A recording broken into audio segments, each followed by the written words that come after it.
there's a monster hiding in the remote forests, swamps, and rivers of the Congo Basin in Central Africa.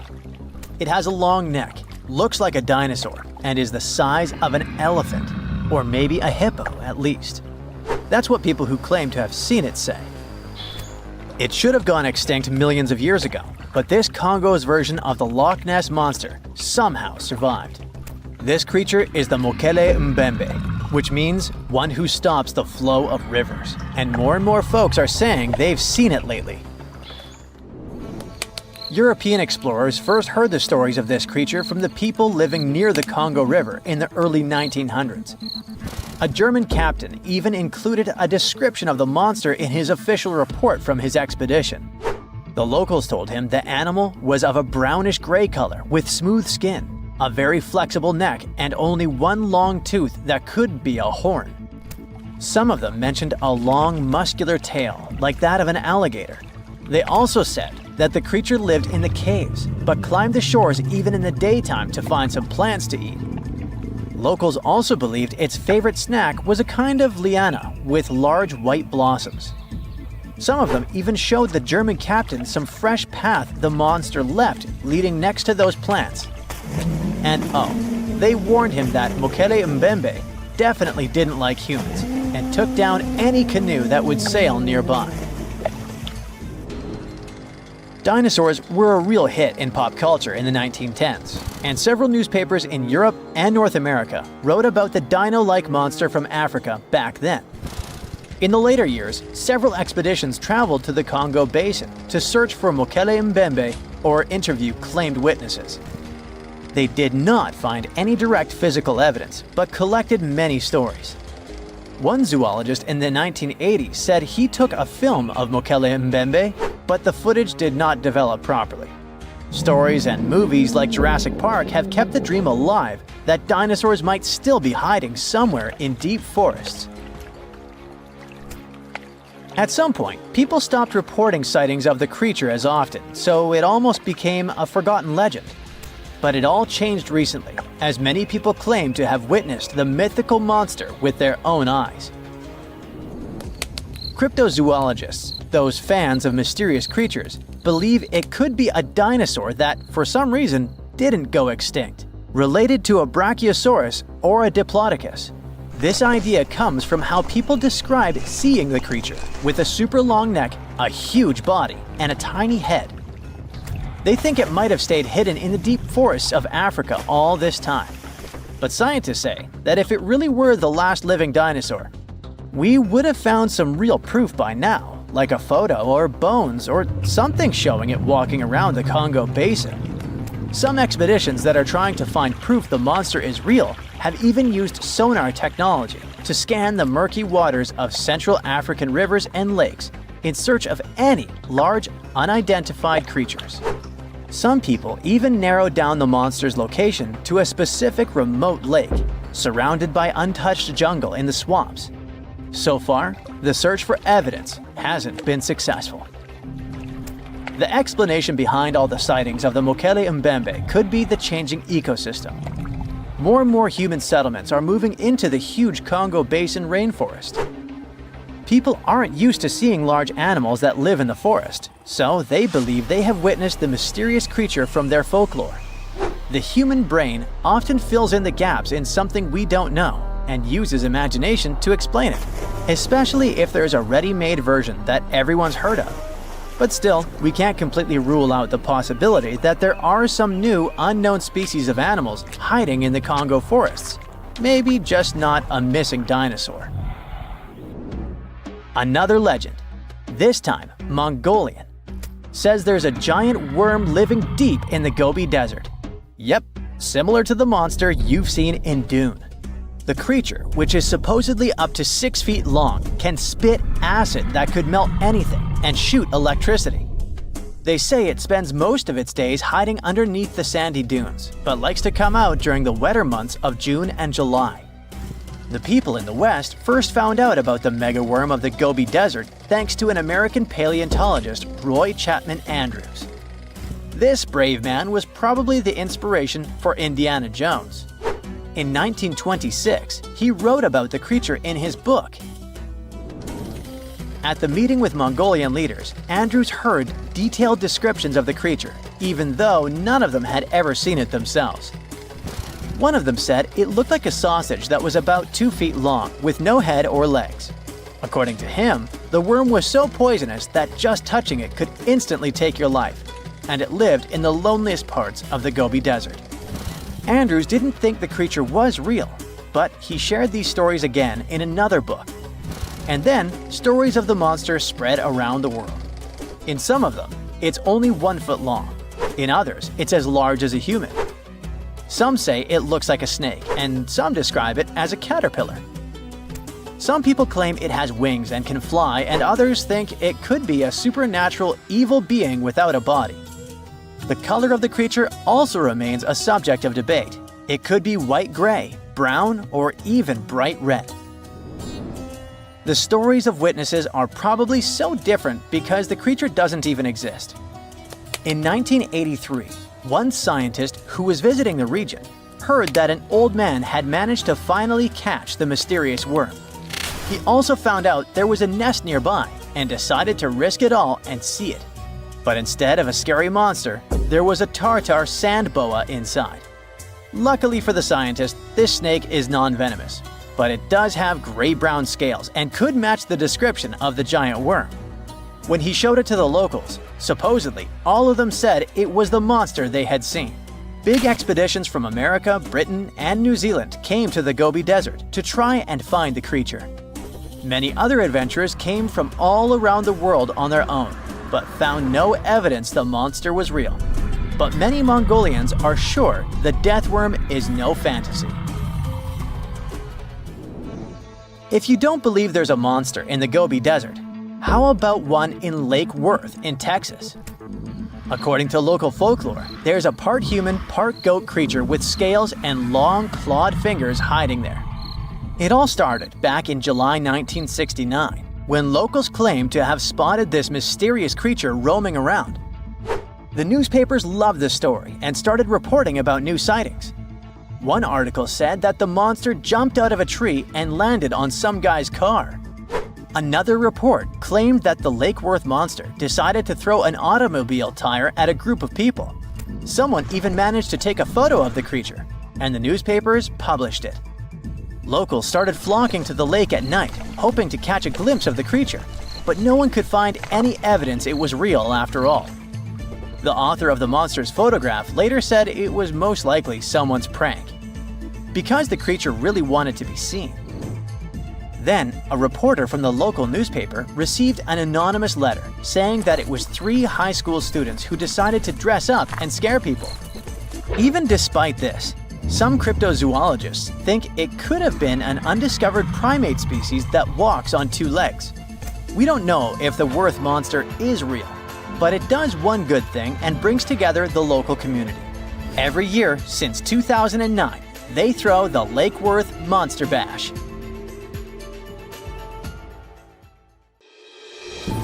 Guam is not like any other island. It should be, from the looks of it, a peaceful green paradise in the vast blue of the Pacific.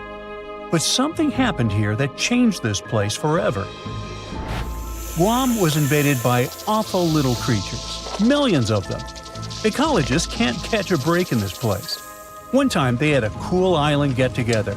People roasted a whole pig over a fire, laughing and talking. But when everyone stepped away for just a moment, something else decided to crash the party. When they returned, they saw it, a thick snake wrapped around the roast pig. Its eyes shimmered under the fading firelight, scales reflecting the embers. It was eating, swallowing the chunks of pork whole. A brown tree snake. This creature wasn't supposed to be here in the first place. It's an invasive species. It crept onto a cargo ship back in the 1940s, and in the years that followed, it couldn't stop bothering the island's true inhabitants, the birds. Guam was once a paradise of chirping, singing life. Its forests were home to 12 species of birds, so the air was always filled with beautiful whistles and calls. That is, until the snakes came. They slithered through the trees, finding nests, devouring eggs, and wiping out entire generations before they could even hatch. and in just 40 years, the jungle fell silent. Out of the 12 bird species, 10 are completely extinct. The last 2 are barely clinging on. The Guam kingfisher is a funny bird with a cute long beak. It was only saved by a last-minute effort to capture a few survivors. It went extinct in the wild, but ecologists managed to keep them in zoos for decades. And thankfully, there is great news. This year, things have improved for these guys, and now scientists released a handful of them in the jungles about 3,600 miles away. Another barely saved species is a Guam rail, also called Coco by the locals. The poor thing can't even fly, a ground bird completely defenseless. Thankfully, people relocated these guys on other islands and helped them make it. But the true horror of the brown tree snake wasn't just its hunger, it was its stubbornness. Now, most predators only eat what they need, but brown tree snakes, they stop at nothing. These guys have zero chill. They'll go for animals that are too big for them to swallow. They'll try to eat random stuff like trash. And if they realize that they literally took a bigger chunk than they could bite, they'll just leave the leftovers to rot. It's horrifying. When researchers were trying to understand why the birds were disappearing suddenly, they gave them tiny radio transmitters to track their movements. But every time scientists went to check on tagged birds, they kept finding the tracking signals inside the snakes, or in bodies left by the snakes. Oh, and now these snakes have nothing to eat. Millions of them. You'd think they'd just give up, but nope, they decided to change their diet. Rats, lizards, garbage, each other. Yep, these guys aren't picky. What's even crazier is that it was just the beginning. Birds aren't just there to sing pretty songs. They eat things like bugs and help keep nature in balance. And when they disappear, you can tell because something starts taking their place. Spiders. Guam's spider population absolutely exploded. The place is drowning in silky webs and creepy little legs. Especially the banana spiders. Giant golden-bellied creatures that build sprawling webs bigger than anything seen on other islands. Or the huntsman spiders, the size of a human hand. Like the name hints, they chase their prey down the island, skittering across the jungle floor, and use fangs to inject venom quickly. Tiny Argyle Road spiders are also lurking among them. These are sneaky little thieves that steal food from their much bigger neighbors. Sometimes they even eat those neighbors. And finally, the tent web spiders, whose webs are like entire cities. They create a single mass of silk where dozens, sometimes hundreds of spiders live together. Some ecologists call them condo webs, like some multi-level apartment complexes. These condo webs stretch from the ground all the way up to the jungle canopy, so the forest starts looking like a Halloween party. You can wrap into these things like a mummy. It became so common that hikers started carrying spider sticks, long branches used to sweep away the webs before they got caught in their faces and clothes. Recently, in 2012, they finally decided to count all these guys. Well, you'd never guess it. From 500 to 730 million eight-legged creatures in the jungle. The island has 40 times more of them than other places nearby, like islands of Rota, Tinian, and Saipan combined. And that's a low estimate, because some webs are not within an arm's reach. And these guys keep evolving too. The banana spiders usually weave something called a stabilimentum. It's a zigzag pattern of thick white silk woven through the web. Though scientists aren't entirely sure why they do it. Maybe it strengthens the web or makes them look bigger or scarier. The strongest theory is that it warns birds. The bright, thick pattern tells them not to fly around here because they'll ruin everything. Oh, but on Guam, you don't have to worry about the birds at all. So now they stop decorating their webs entirely. The worst part is that no one really knows how to fix this. To protect one of the species called the Micronesian starling, ecologists built nest boxes, safe enclosed spaces where the birds could raise their chicks. To make sure snakes couldn't reach them, They installed smooth metal poles beneath called baffles. The idea was simple. The poles were too wide, too slippery. The snakes wouldn't be able to climb them. Well, that was the hope. These brown tree snakes decided to lasso the poles instead of climbing them. One snake, thin as a rope, wrapped itself completely around the metal cylinder, coiling into a loop. Then it began shimmying up the pole. Scientists only discovered this in 2021. They've never seen a snake pull this one before. They literally refuse to leave the birds alone. Humans have tried everything: trapping them, building barriers, scouring the forest with flashlights at night, setting up fences. But nothing has worked, so far. There are just way too many of those guys, and they're all too smart. Now, just so you know, the U.S. spends nearly $4 million every year trying to control this disaster. But the only real success is a single tiny patch of land at Andersen Air Force Base. Scientists managed to drive down the snake population there using bait. But the truth is slowly sinking in. The snakes aren't leaving. Humans can send rockets to space, but this is too much. That also means that Guam Island will start looking entirely different soon. Guam's forests always felt mysterious and kind of creepy, even without the invaders. There's no soil, no soft place to step. Instead, it's all jagged, broken limestone. Everything is full of razor-sharp rock left behind by an ancient coral reef. It was being pushed up over millions of years. Trees force their roots into the cracks. Everything is packed with twisting and curling plants. Breadfruit trees, prehistoric-looking cycads, spiky pandanus trees. And just as a cherry on top, a typhoon comes ripping through every few years, tearing it all apart. Luckily, plants usually grow back fiercely. Now, walking there is insane. It feels like walking in the sea, though instead of balancing on waves, you're trying not to trip and gash your shins open on the sharp rocks beneath you. You have to think through every step. But now, things are going to get so much worse.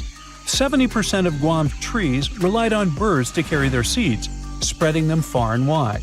So, without the help of birds, the trees drop their fruit directly to the ground, where it sits and rots. So nothing grows. Well, perhaps the invaders' rule over Guam may last forever, and soon this place won't be friendly to tourists at all. It may become one of the worst places on Earth, if it isn't already. Now, if Earth's history were a movie, we humans would only take up the last second of the end credits. Our planet has been around for about 4.6 billion years, but our human story began about 300,000 years ago, in Africa. Now our ancestors had some wild adventures in nature. They could have run into creatures so big they'd make today's elephants look like puppies. The woolly mammoth is a pretty famous animal, sure. His cousin, though, the Columbian mammoth, not so much. This giant used to roam places from Canada all the way down to Mexico. Unlike the furrier woolly mammoths, which hung out in colder places, these animals had shorter hair, resembling huge elephants. They also had incredibly large tusks, like 12 feet worth of spiraling, sturdy tusks. And they weren't just for show, they came in handy when facing predators. That includes our ancestors. If you think about sloths these days, you're picturing these adorably slow creatures. They couldn't possibly be in your list of most dangerous animals. Well, their grandparents might have. For starters, we call them ground sloths, and they vary a lot in size. Some were as big as rhinos, and others, like the Megatherium, were as colossal as elephants. Imagine seeing a 20-foot-long sloth which doesn't mind chewing on some meat every now and then, at least in theory. Ever heard of Bigfoot? Well, our next animal kind of looks like him, but is a distant cousin to orangutans. Meet Gigantopithecus, the largest primate to ever call our planet its home. Standing tall at 10 feet and weighing more than 600 pounds, these animals were amazing to look at in real life. Unlike Bigfoot, they weren't constantly hiding. In fact, it's believed they were peaceful and gentle creatures. Sadly, they faded away about 100,000 years ago, mainly because their food sources slowly became unavailable. Those lush, fruity forests they called home eventually turned into dry grasslands. Next on our list is the cave hyena. Weighing a chunky 250 pounds and standing 3 feet tall, these beasts were as long as a grown-up lying down. What's even more interesting about these creatures is that they love hanging out in groups. A pack could be as big as 30 of these animals, which meant they could easily take on even the biggest, heaviest mastodons. Our ancient families would have needed to stay alert around these hungry specimens. Sadly for these hyenas, about 20,000 years ago, their numbers started going down. Soon enough, they completely disappeared from the planet. Quick pop quiz. What's called a tiger but isn't really one? It's the saber-toothed tiger. I mean, sure, they belong to the feline family, but they aren't technically tigers. First appearing around 42 million years ago, in July, I think, many of their kind were gone before we even showed up. However, early Americans might have bumped into a couple of specimens from this group. If that really happened, it would have been quite the encounter. Think of the biggest wild lion today or the hefty Siberian tiger. These big cats also had some incredible features hidden in their fur. They were good at sneaking around, hiding, and pouncing on mammoths bigger than themselves. Their bite wasn't that strong, but they could open their jaws wide, like twice as much as a lion. And although their teeth were a bit on the weak side, they had buff forearms to pin down their dinner, giving those big fangs a purpose. Not the kind of kitty you'd want to play with. Dire wolves made their debut about 250,000 years ago. They were like the gray wolves we know today, but a lot stronger. While wolves these days stretch out to about 6 feet and tip the scales at 170 pounds max, dire wolves were about 5 feet and about 150 pounds. Found all over North and South America, they had admirable jaws, biting nearly a third harder than their modern counterparts. Also, their favorite snack was horses. But just like many other majestic beasts of the past, they faded away around 10,000 years ago. Now, names can be deceiving. Take the American lion, for example. It's not really a lion, it's more of a panther's big cousin. The other part of the name is correct, though. They did live in America about 330,000 years ago. This feline was no lap cat either. They were at the top of the wildcat pyramid, weighing a colossal 772 pounds. That's like stacking 4 grown men on a scale. Even the mighty African lion would look a tad bit shy beside these beasts. With the muscle to take down a bison, you wouldn't want to accidentally interrupt their dinner. They parted ways with this planet around 11,000 years ago, right after the last ice age. Now, down in Australia, about 50,000 years ago, I wasn't around then, there lurked a relative of the Komodo dragon, the Megalania. Experts love to have debates on how big it was. Some say it stretched out to 23 feet. Others think it was just about 11 feet long. Either way, they were basically mega-sized Komodo dragons with a dangerous bite. If you think bears are already big and fluffy now, let's introduce the short-faced bear. While this big creature stood on its hind legs, it towered at 14 feet. With long limbs, they could outrun today's bears, hitting speeds up to 40 miles per hour. These ultra bears sadly disappeared around 11,600 years ago. Now imagine a crocodile. Okay, imagine that same crocodile, only supersized, with sporty legs, doing its thing in Australia about 1.6 million years ago. Well, say hello to the quincana. These crocs were extremely large, reaching 23 feet. And no, they weren't lazy river loungers. These creatures really love spending time on land. They evolved to have strong legs for their chases and razor-sharp teeth designed for slicing, not gripping. When did we stop sharing beaches with them? About 40,000 years ago. The name elephant bird might not sound familiar, but try to picture a bird that stood tall as high as a basketball hoop at 10 feet and weighed as much as a small car, 1,500 pounds. Their eggs were equally huge, like 150 chicken eggs bundled up into one. Now, as amazing as these birds sound, there's a lot we still don't know about them. They're hard to study, as most extinct animals are. Still, some recent studies have given us some clues. Scientists have been examining ancient molecules from their fossilized eggshells. It's an awesome piece of evidence, since these birdies' shells were thick, preserving precious DNA inside. Plus, there are tons of these eggshell fragments sprinkled all over Madagascar's beaches. Because of these findings, we now know these birds were herbivores and loved eating leaves and seeds. We also know the tiny kiwi bird is its closest living relative. Now, dodos were these amazing birds we also used to share the planet with. They're like distant cousins to ancient pigeons. To give you some perspective, imagine a chunky bird weighing about 50 pounds. Similar to chickens, turkeys, and ostriches, dodos were also the types of birds that couldn't fly. Their wings were small, and they had the muscle strength of, well, a wet noodle. Now, you might have heard the word dodo used as a name for creatures that aren't that bright. Don't get confused, though, by this name. These birds were in fact intelligent. Scientists were able to figure that out by studying their fossils. It turns out that they were good at smelling stuff, unlike most birds that are all about the visuals.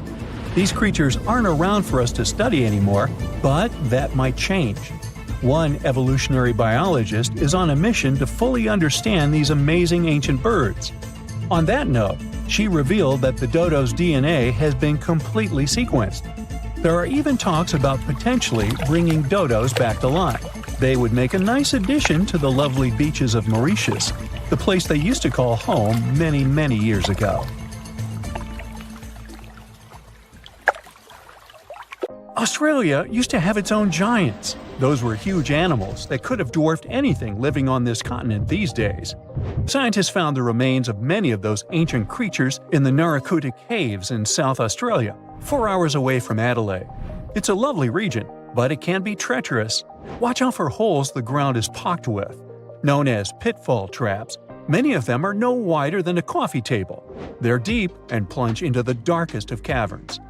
One of such caverns is called Victoria Fossil Cave, and it's a treasury that's been hiding the bones of around 45,000 animals for centuries.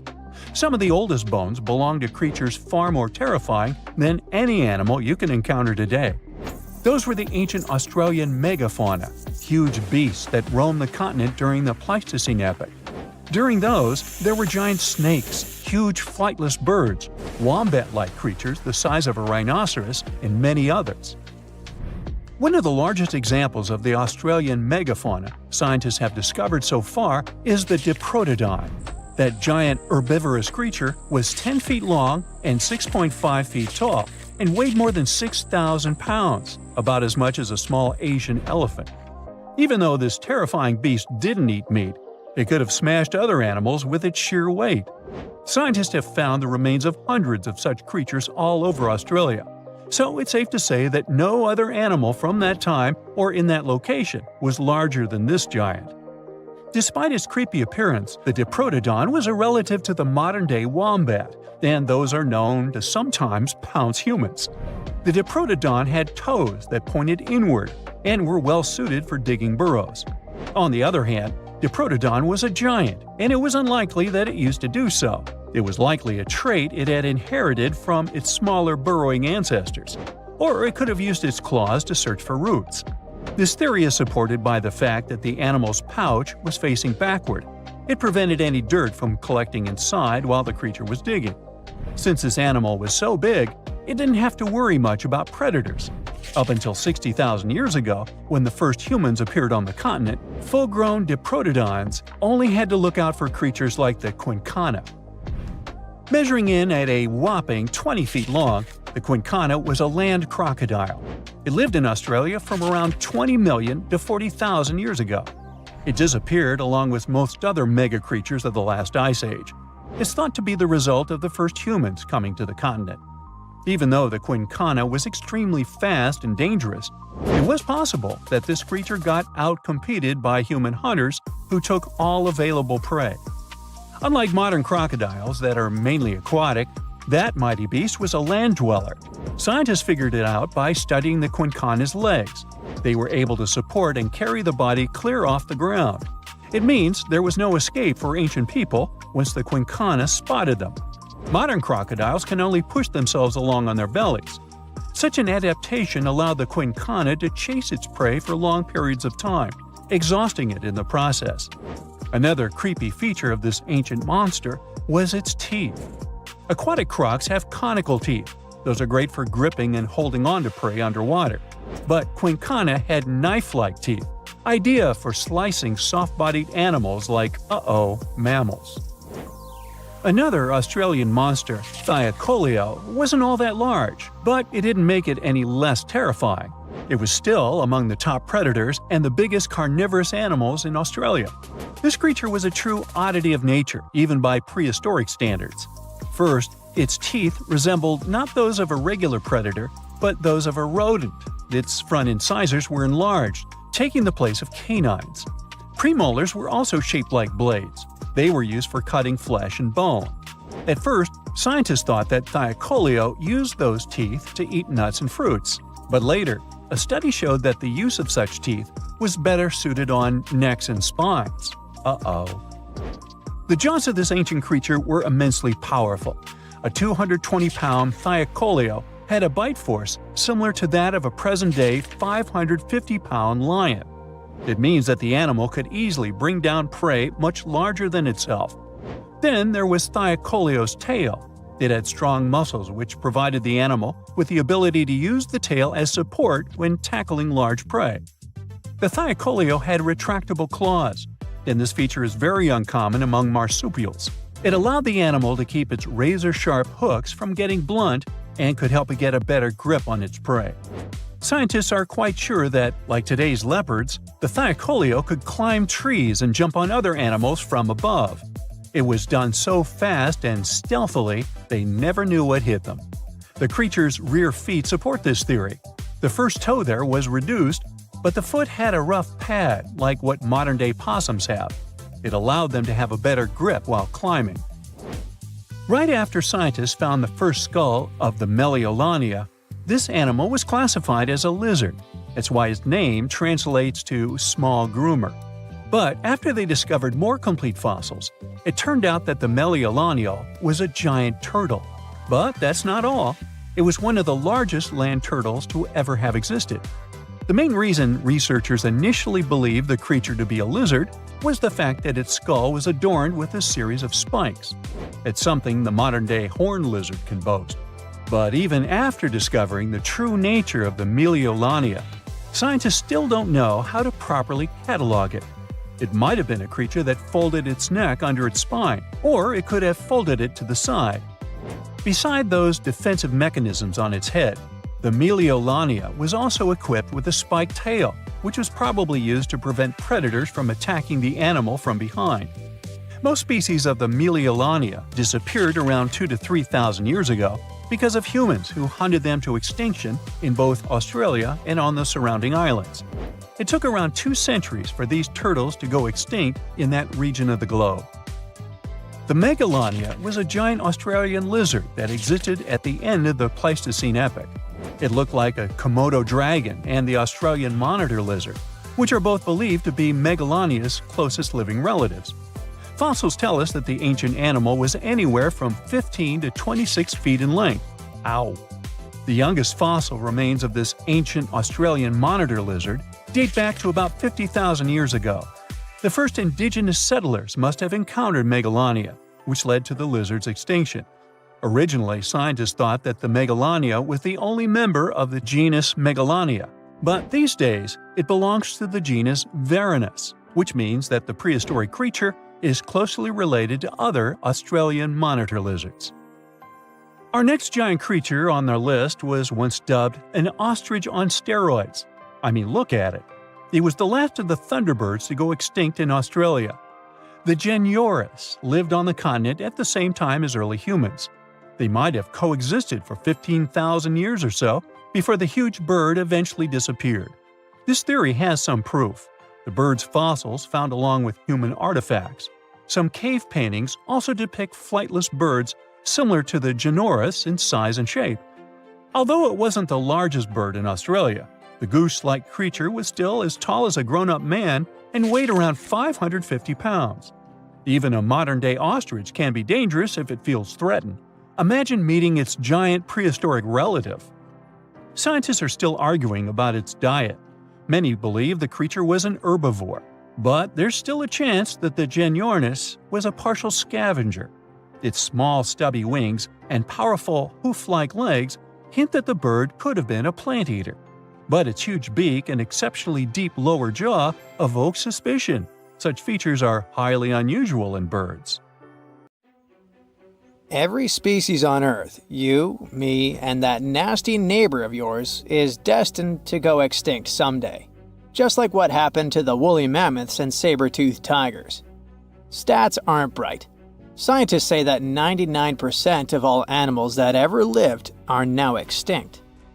Hey, what's that look on your face? Going extinct is not the end of the story. Now listen up. Mammoths might make the greatest comeback ever and even be the key to saving humanity. Nope, they won't give away free money so that we don't have to work anymore, but they can sorta help the weather situation on our planet. In the Arctic tundra, there's this ground called permafrost. It's like soil in the form of ice. Soil turns permafrost when it stays super cold for 2 years straight. But now, permafrost is actively thawing out, and it's bad news for, well, everyone. Because while thawing, it releases a lot of carbon into the air. But what if we had large animals like mammoths there today? They would churn up the soil. The ground would freeze more deeply in winter. And then, in summer, a layer of grass would help keep the ground cool and prevent the permafrost from melting. Some scientists think that's a great solution. So now there's a company in the US that's trying to bring mammoths back to life. Okay, you got me. Not actual mammoths, but a sort of hybrid between an elephant and 1% mammoth DNA. It would be a northern elephant. Getting mammoth DNA is easier than you might think. They actually only went extinct about 10 to 14,000 years ago. Scientists are hoping to have their first elephant-mammoth hybrid by 2027. Let's hope it doesn't turn into a real-life Jurassic Park. Ah, Australia. A nightmarish place and a home to the most fascinating creatures on Earth. But here, the sad fate befell the Tasmanian tiger, also known as thylacine. Don't mix it up with the Tasmanian devil. That one is living and thriving. Nope, the thylacine was a marsupial predator that used to chill in Australia, South Tasmania, and New Guinea. It was a nocturnal who preyed on other marsupials, like kangaroos. In the 30s, the farmers suddenly claimed that thylacines were eating their livestock. Looking back at it now, that was probably an exaggeration. But humans started to hunt poor thylacines until they were all gone. And then it turned out that hunting away the important predator isn't the brightest idea. Who would have thought? You see, thylacines kept things in check by eating bad animals. So once they disappeared, the Australian wildlife was basically doomed. 35% of total mammal extinctions on Earth happened here. That's an awful world record. I know it sounds gloomy, but hey, maybe we can fix this. Remember that company we mentioned? It wants to bring back the thylacine too.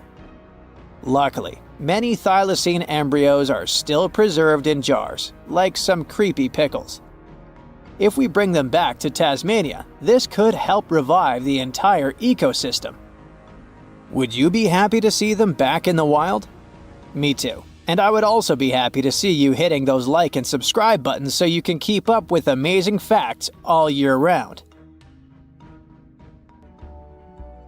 We also have some huge dreams about tiny creatures.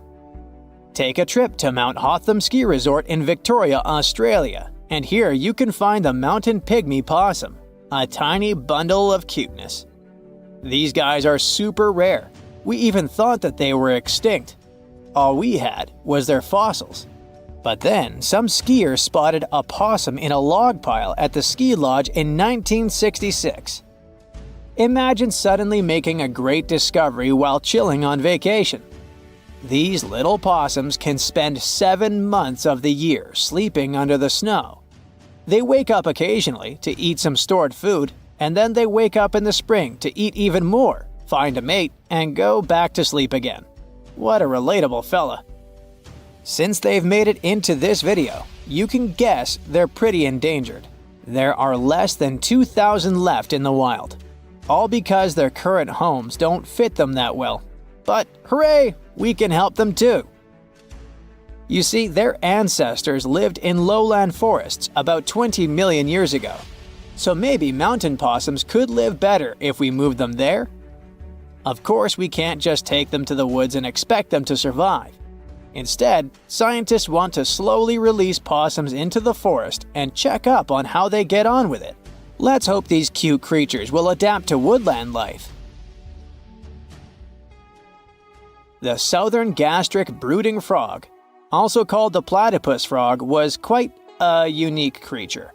It was discovered in 1972 in Queensland, Australia. Back then, this fella shocked the scientists with its super weird birthing practices. Check this out. The mother frog swallows her eggs, turning her stomach into the womb. Then she doesn't eat at all for 6 weeks straight. I could never. Meanwhile, the tadpoles hatch in her stomach, start to grow, and eventually get so big that the mom literally has to breathe through her skin. And then she literally spews out her offspring left and right. Bleh. But this insane process is a great evolutionary achievement, which is why it drew everyone's attention. But the wonder didn't last long. By the mid-80s, all known species of these frogs vanished from their natural habitats. Why? We have no idea. There are many theories, but almost no evidence to back them up.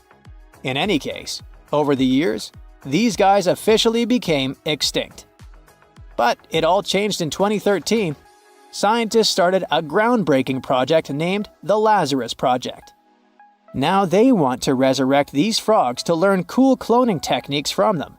Are you guys ready to copy their genetic preservation method? Yeah, me neither.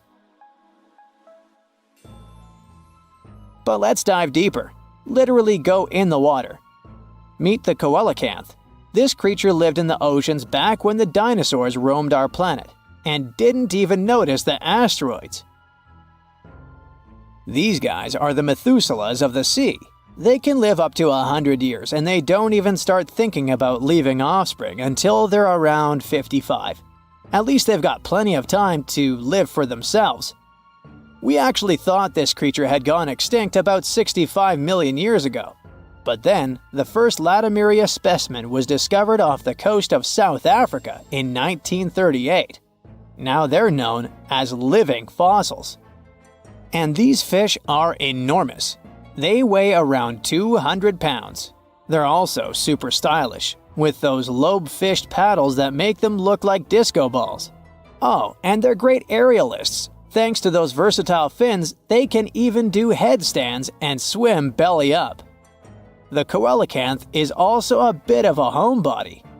It's not very energetic and likes to live in underwater caves during the day, only coming out at night to snack on smaller fish and squid. Another animal who's literally me. Now we're trying our best to preserve this species, and I won't be surprised if it outlives us all. And finally, let's talk about the largest and most awkwardly looking flightless bird from New Zealand, the South Island takahe. The tale of the takahe started way back in the Middle Ages. Humans accidentally hunted them all away, and by the late 19th century, it seemed there were none of them left. But then, they were rediscovered in New Zealand in 1948. Poor guys did all they could to hide from us in the mountains, but we still got them. But it's different now. Since then, we've been trying our best to save them from extinction. There's a takahe recovery program going on, and it shows great results. They managed to greatly boost the number of birds in the wild. As of 2023, the takahe population has grown to around 500 birds. They're now considered nationally vulnerable, not nationally critical. It's a little progress, but progress nonetheless. Let's keep it up. Currently, there are approximately 20 billion animals inhabiting our world. If everything were ideal, we would have 5 billion more animals on Earth. But many species have gone extinct, and around 44,000 species are currently endangered. The largest, most recent mass extinction event in history occurred during the dinosaur era, leading to the eradication of 75% of species on Earth. The Tulachi wallaby is a long-lost relative of today's kangaroo, but they had a hidden superpower, night vision. That's why they were mostly active at night. They were 3 feet tall and fed on grass, fruit leaves, and other plants. Wallabies lived in grassy areas near swamps and other water bodies, but not for long. By the 19th century, their numbers had gone down, bringing them to the edge of extinction. Only 14 wallabies had been left in the wild by 1920. A rescue mission was launched. They tried to capture the last 14 animals to protect them. But the situation got out of control and 10 wallabies lost their lives. The 4 remaining ones were transferred to a special facility, and in 1935, the last animal passed away. Only one picture of the Tulachi wallaby is left now. There were reports of the animal's sightings after that, but no proof was shown, and the creature was officially declared extinct in the 70s. Short-faced bears were a unique species that lived in North America, particularly Alaska. It was a massive bear, weighing around 1,500 pounds. When standing on its hind legs, it was around 12 feet tall, a whole foot taller than today's biggest beast in this family, the polar bear. This animal was different from today's bears because almost all of them are omnivores, except for polar bears. But this monster was solely carnivorous, which was the reason for their extinction. During the end of the Ice Age, many herbivores were gone, and those bears did not have enough food to survive. They were the Usain Bolt of the bear world, the fastest Bruins to have ever lived, reaching a top speed of 40 miles per hour, which is 5 miles faster than grizzlies. There are around 400 million pigeons in the world now. Some time ago, in America, a species of birds called passenger pigeons were abundant throughout the country, especially in the eastern forests.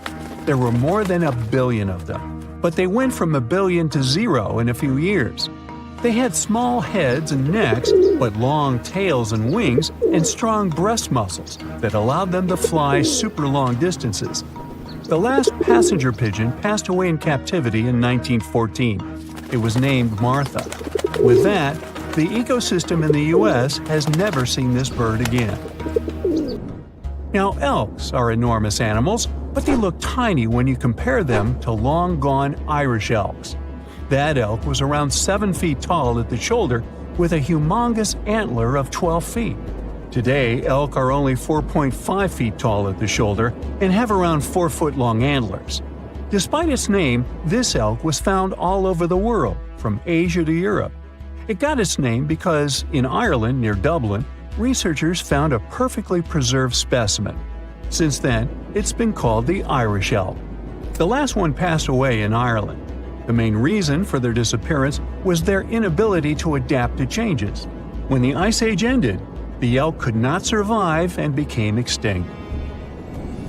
Now, somewhere deep in the forests of Costa Rica lives the interesting-looking golden toad. It was discovered in 1966 in one particular spot where all toads would gather to mate. In 1967, a large population of this golden nugget was noted in that same spot.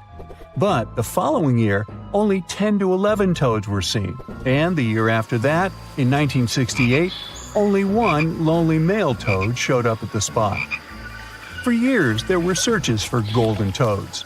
In 2004, the toads were officially declared extinct. Humans were not responsible this time.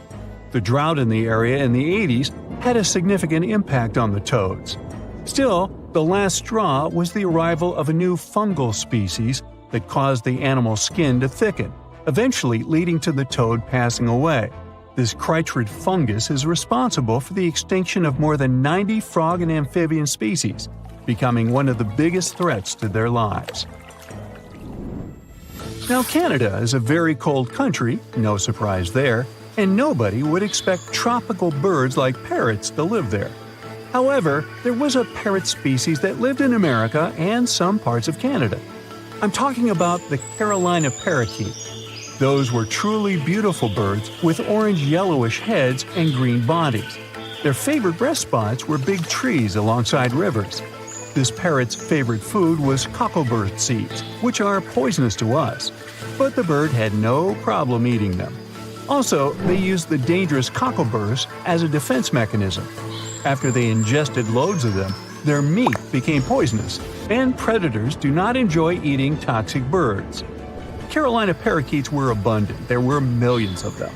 But since the Ice Age, their numbers had been gradually going down because of natural reasons, mainly temperature. By 1935, no such parakeets were left in the wild. Today's African lion had a much more prominent and notorious cousin, the Barbary lion. Those cats were mentioned in many famous old books. They were described as mean, terrifying beasts. It's believed that they were the largest lion species ever. Those big cats weighed around 600 pounds and were 9 feet from the head to tail. Unfortunately, this lion was declared extinct in the 90s due to many factors. Today, we only have one photo of this animal taken from a plane. Paradise parrots were native to Australia. They were genuinely amazing birds with captivating colors. What was unique about them was their nesting habits. They only nested in termite mounds. This parrot was always on the edge of extinction, and the reason for that is still unknown. Mice, rats, and other animals also hunted them, and it added fuel to the fire. The last bird was spotted in the year 1972. Since then, paradise parrots have only been seen in museums. The Gulf of Mexico was once home to Caribbean monk seals. This species of seals enjoyed spending time in the warm subtropical climate of the Caribbean. Most of the time, they were found near reefs and islands, foraging for food. Like most of us, they also loved sandy beaches and were usually seen in groups of 100 seals, resting before the next adventure. In the year 1886, monk seals were declared extinct. You can still see this animal in 2 museums. Both are located in the UK. As we all know, zebras have black and white stripes. But once, a zebra species had only half the body covered with brown and white stripes.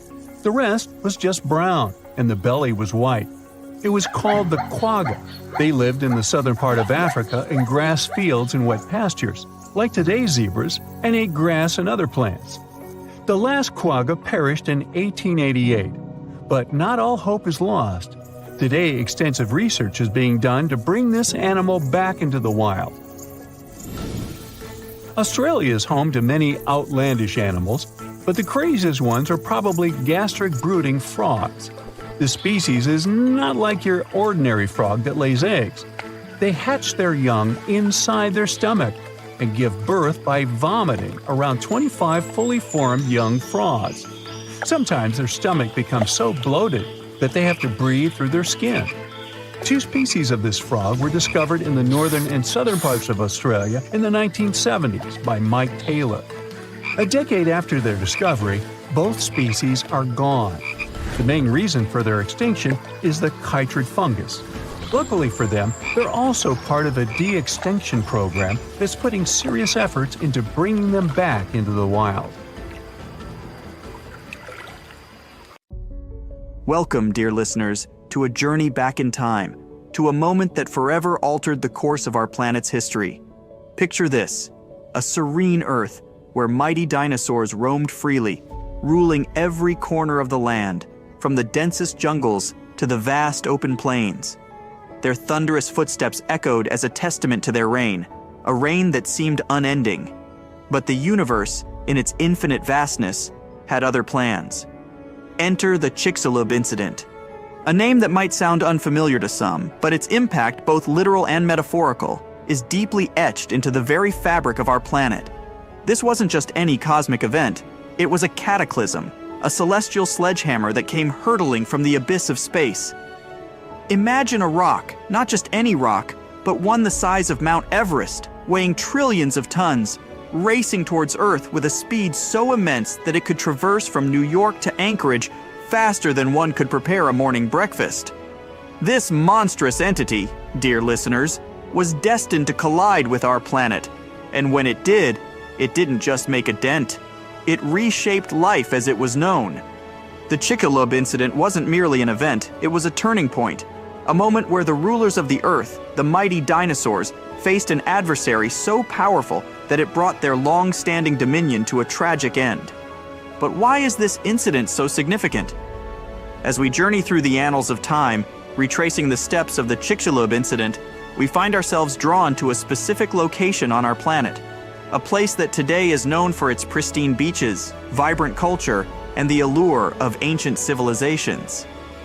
Yes, dear listeners, we're talking about modern-day Mexico, specifically the Yucatan Peninsula.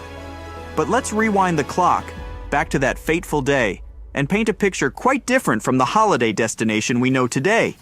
The Yucatan Peninsula, a region now synonymous with Cancun's turquoise waters and Mayan ruins, was the epicenter of this cosmic catastrophe. As the colossal asteroid approached, it wasn't heading for some remote, uninhabited corner of the Earth. No, it was on a direct collision course with what is now the heart of Mexico. And then, with a force beyond comprehension, it struck. The very ground trembled, and the skies lit up as if a second sun had dawned. The vast ocean waters that covered the Yucatan Peninsula could do little to cushion the blow. Instead, they became part of the cataclysm, amplifying the devastation. The immediate aftermath was nothing short of apocalyptic. The impact was so immense that it pierced through the Earth's crust, releasing energy equivalent to billions of atomic bombs. The skies were set ablaze, and a shockwave of unimaginable proportions rippled across the globe. The serene waters of the Yucatan were violently displaced, giving rise to tsunamis that towered as high as the Statue of Liberty, rushing forth to distant shores with wrathful intent. But this was just the beginning. The Earth, our home, was in turmoil. The very fabric of the environment was being rewritten in a matter of moments. The immediate vicinity of the Yucatan Peninsula was ground zero, but the shockwaves of the impact did not discriminate. They traveled with relentless fury, reaching even the most remote corners of our planet. The vast oceans, which cover over 70% of the Earth's surface, became conduits for one of the most terrifying phenomena, tsunamis. These weren't just regular tidal waves, they were behemoths, rising with such might and speed that coastlines thousands of miles away felt their wrath. From the coasts of Africa to the distant shores of Asia, no coastal region was spared from these monstrous waves. But the water wasn't the only element in turmoil. The very ground beneath our feet quaked. Earthquakes of magnitudes previously thought impossible shook the planet. Continents trembled, and landscapes transformed as the Earth's crust contorted under the immense stress. And as if the tsunamis and earthquakes weren't devastating enough, the Earth's fiery belly responded in kind. Volcanoes, those majestic mountains that house molten fury, erupted in synchrony. From the towering peaks of the Andes to the volcanic islands of the Pacific, plumes of ash and rivers of lava painted the skies and lands with their scorching palette. It's hard to fathom, isn't it? A single moment, a solitary event, triggering a cascade of cataclysms that touched every corner of our globe. The Chicxulub incident wasn't just an asteroid impact, it was a global reset button, a testament to the interconnectedness of our planet's systems. As we venture further into this narrative, we'll delve into the long-term consequences of these global effects and how they set the stage for a new chapter in Earth's ever-evolving story. Navigating through the immediate aftermath of the Chicxulub impact, we've witnessed the sheer magnitude of its global effects. But dear listeners, the story doesn't end there. The Earth, having faced tsunamis, earthquakes, and volcanic eruptions, was now on the brink of another profound transformation. As we journey forward, let's delve into the chilling phase that followed the initial chaos, a period often referred to as the Long Winter.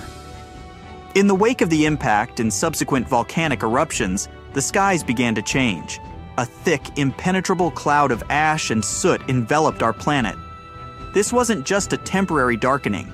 It was as if the Earth had donned a shroud, blocking out the life-giving rays of the sun. Day turned into night, and what followed was a darkness that persisted not for days, not for weeks, but for years. Without the warmth and light of the sun, temperatures plummeted. The once balmy and temperate regions faced a cold they had never known. Ice began to form, and snow covered landscapes that had never witnessed a winter. The Earth, in essence, was plunged into an unending night, a winter that seemed eternal. But the cold and darkness were just part of this grim equation. The atmosphere, now laden with sulfur, released from the impact site and volcanic eruptions, gave rise to a new menace: sulfuric acid rain. This wasn't the gentle rain that nourishes the soil. It was acidic, corrosive, and deadly. Forests withered, oceans acidified, and the very fabric of life on Earth was under siege. This prolonged period of darkness and cold, combined with the toxic rain, led to catastrophic climate changes.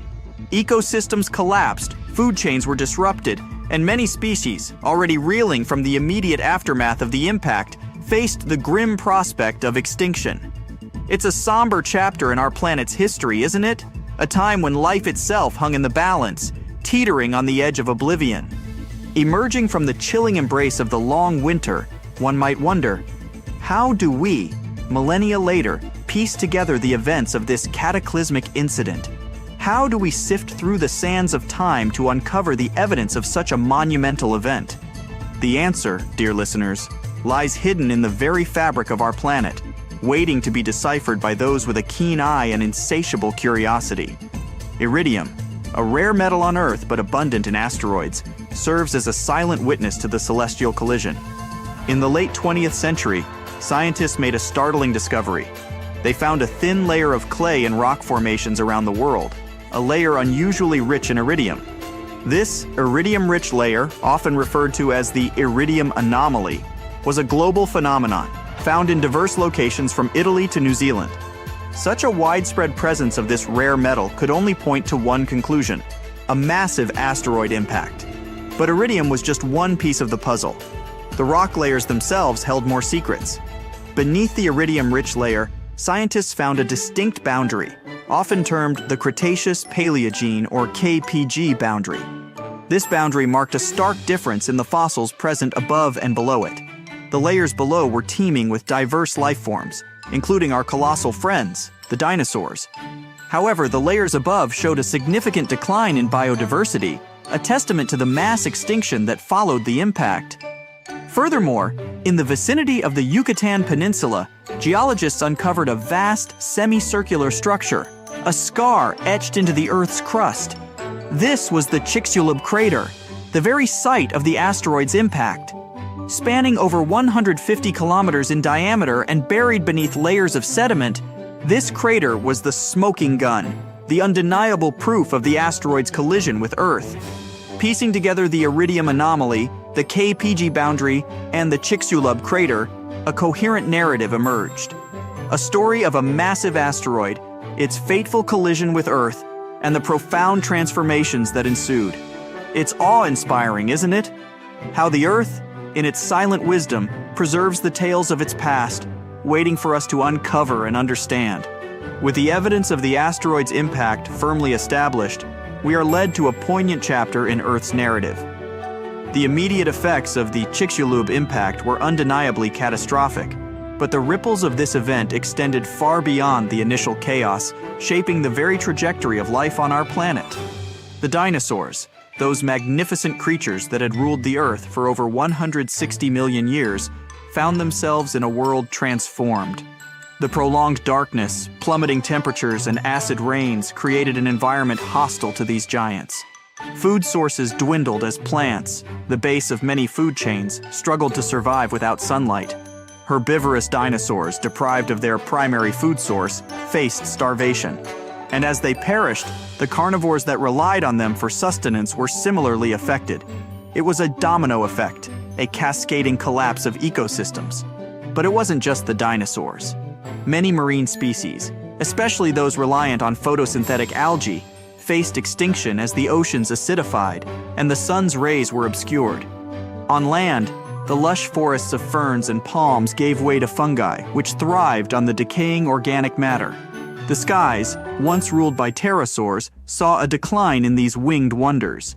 In total, it's estimated that nearly 75% of Earth's species were wiped out in this mass extinction event. The world, in essence, had hit a reset button. Yet, in the face of such overwhelming odds, life persisted. New species emerged to fill the voids left by the extinct ones. Mammals, which had previously lived in the shadows of the dinosaurs, began to diversify and expand their territories. The world was undergoing a transformation, setting the stage for the rise of new dominant species, including, eventually, our own. The primary evidence of the asteroid impact, as we've discussed, is compelling. The Iridium anomaly, the KPG boundary, and the Chicxulub crater together paint a vivid picture. However, the sheer magnitude of the extinction event has led scientists to ponder: was the asteroid impact the sole culprit, or were there other concurrent factors at play? One such theory posits that massive volcanic eruptions in the Deccan Traps, located in present-day India, played a significant role. These eruptions, spanning thousands of years, released vast amounts of lava and greenhouse gases into the atmosphere. Some scientists argue that this could have led to significant climate changes, weakening ecosystems even before the asteroid's impact. Another area of intrigue is the rapidity of the extinction event. While the immediate aftermath of the impact was undoubtedly catastrophic, there's debate over how quickly the extinction unfolded. Did it happen in a matter of months, years, or was it spread over millennia? Furthermore, while the extinction of the dinosaurs is a central focus, there's curiosity about the survivors. Why did certain species like crocodiles and certain birds endure while others perished? What unique adaptations or circumstances allowed them to navigate this altered world? The Chicxulub incident, despite being one of the most studied events in Earth's history, remains a treasure trove of mysteries. Each discovery, each new piece of evidence, adds a layer to our understanding, but also opens the door to more questions. As we delve deeper into the intricacies and enigmas of the Chicxulub incident, it becomes imperative to transport ourselves back in time to truly grasp the magnitude of the event. To understand the impact and its profound consequences, we must first immerse ourselves in the world as it was. The Earth of this bygone era was a realm of contrasts and wonders. The continents, while somewhat recognizable, were positioned differently than they are today. Massive land masses were in motion, slowly drifting and reshaping the face of the planet. The climate was warmer, with no polar ice caps, and sea levels were higher, creating vast inland seas that bisected continents. The landscapes were dominated by lush, dense forests of ferns, conifers, and early flowering plants. These verdant expanses were a cacophony of life, teeming with creatures both familiar and alien to our modern eyes. Rivers meandered through these landscapes, nurturing the ecosystems and providing sustenance to a plethora of species. But it was the inhabitants of this world that truly captured the imagination. The dinosaurs, in all their majestic glory, ruled the land. From the towering, long-necked sauropods to the fierce and agile theropods, these creatures were the undisputed monarchs of their domains. The skies were patrolled by pterosaurs, while the oceans brimmed with marine reptiles like ichthyosaurs and plesiosaurs. Yet, this vibrant world was also marked by its dynamics and interactions. Predators and prey engaged in a perpetual dance of survival. Herds of herbivores migrated in search of fresh pastures, while carnivores stalked the shadows, awaiting opportunities. The Earth was alive, pulsating with energy and life. It's essential to immerse ourselves in this world, to truly appreciate the gravity of the Chicxulub incident. For it was this thriving, dynamic Earth that stood on the brink of one of the most significant events in its history. With the vibrant tableau of Earth 66 million years ago firmly etched in our minds, we find ourselves at a pivotal juncture in this narrative. The world was teeming with life, ecosystems were flourishing, and the dance of predator and prey played out against the backdrop of lush landscapes. But, unbeknownst to the inhabitants of this world, a shadow loomed in the vastness of space. High above the Earth, in the cold, dark expanse of space, a massive rock, a remnant from the early solar system, was on a collision course. This meteorite, spanning several kilometers in diameter, had been hurtling through space for eons. Its trajectory, influenced by gravitational forces and cosmic events, was now aligned with our planet. As it neared Earth, it became a brilliant streak in the sky, a fiery harbinger of the impending doom. Its speed was incomprehensible, racing towards the planet at over 20 kilometers per second. To any observer on the ground, it would have appeared as a bright, rapidly growing speck, its luminosity outshining even the brightest stars. The atmosphere, that protective blanket enveloping our planet, was the first to feel the meteorite's wrath. As the rock entered the upper layers, it began to compress and superheat the air in front of it, creating a shockwave and emitting intense radiation. The sky would have been set ablaze, turning day into night and night into a blinding, searing light. For the creatures below, these moments must have been filled with confusion and terror.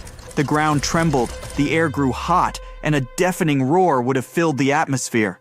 Predators and prey alike would have paused, sensing the profound shift in their environment, their instincts signaling danger. And then, in a split second, the meteorite made contact.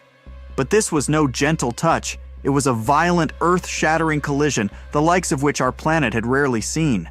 From the blinding brilliance of the meteorite's descent to the heart-stopping moment of impact, the Earth stood at the precipice of profound transformation.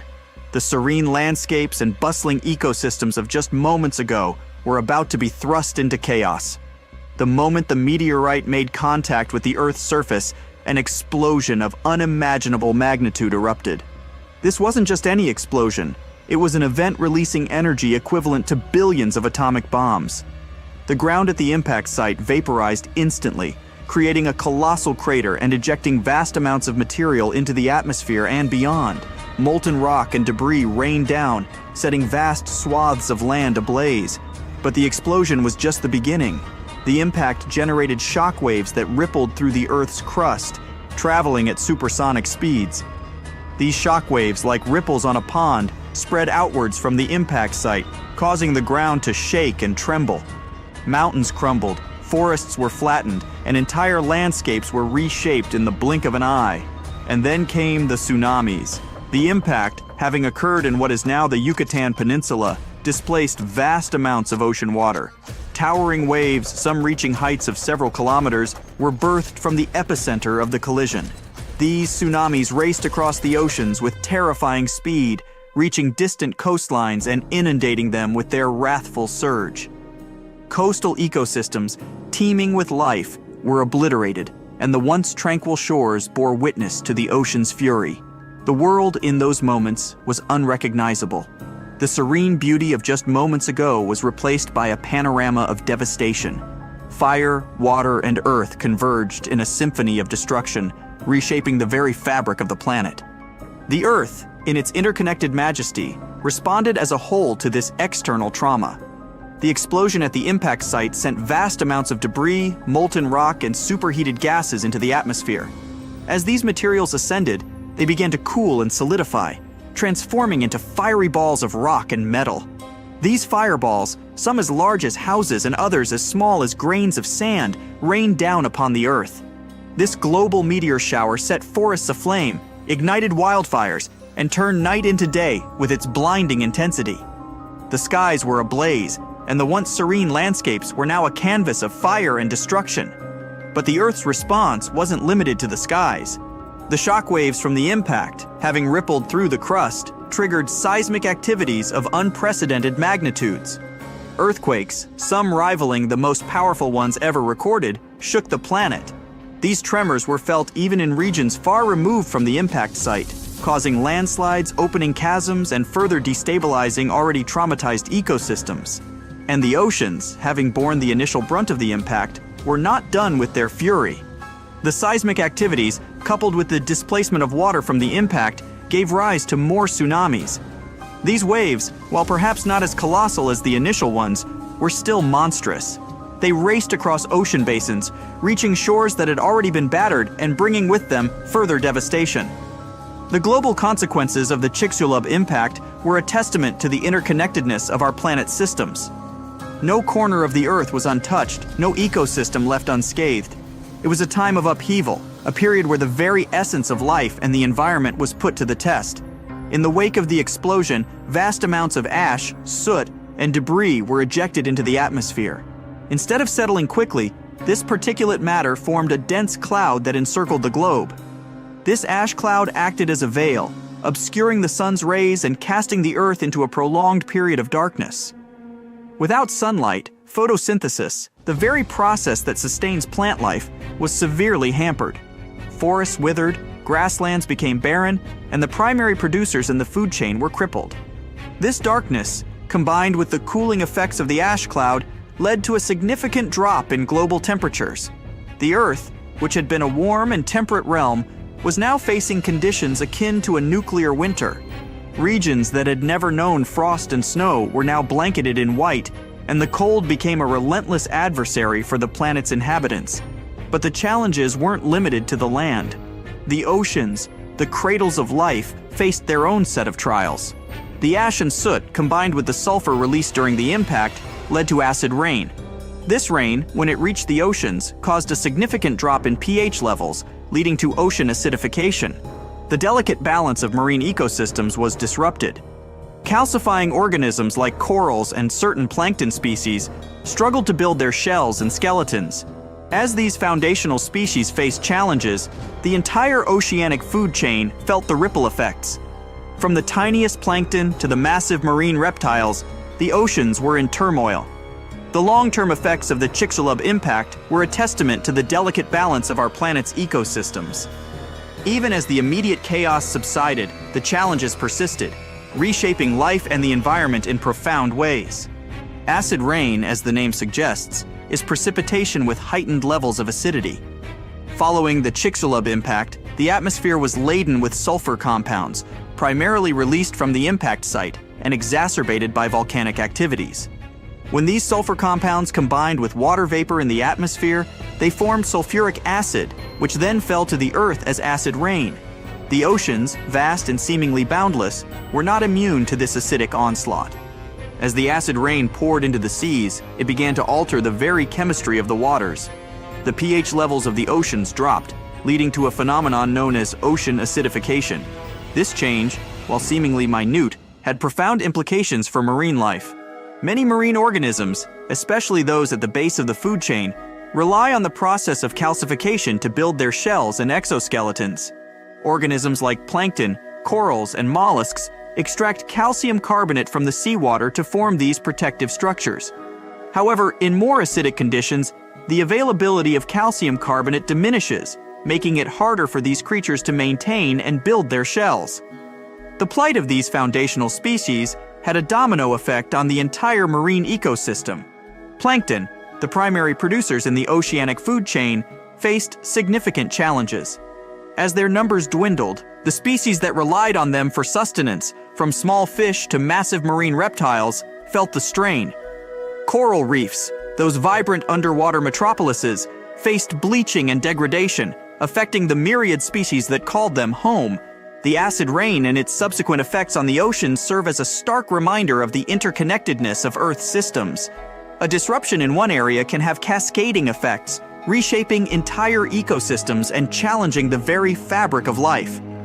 Following the impact and the subsequent release of vast amounts of debris into the atmosphere, the Earth found itself shrouded in a dense cloud of ash and soot.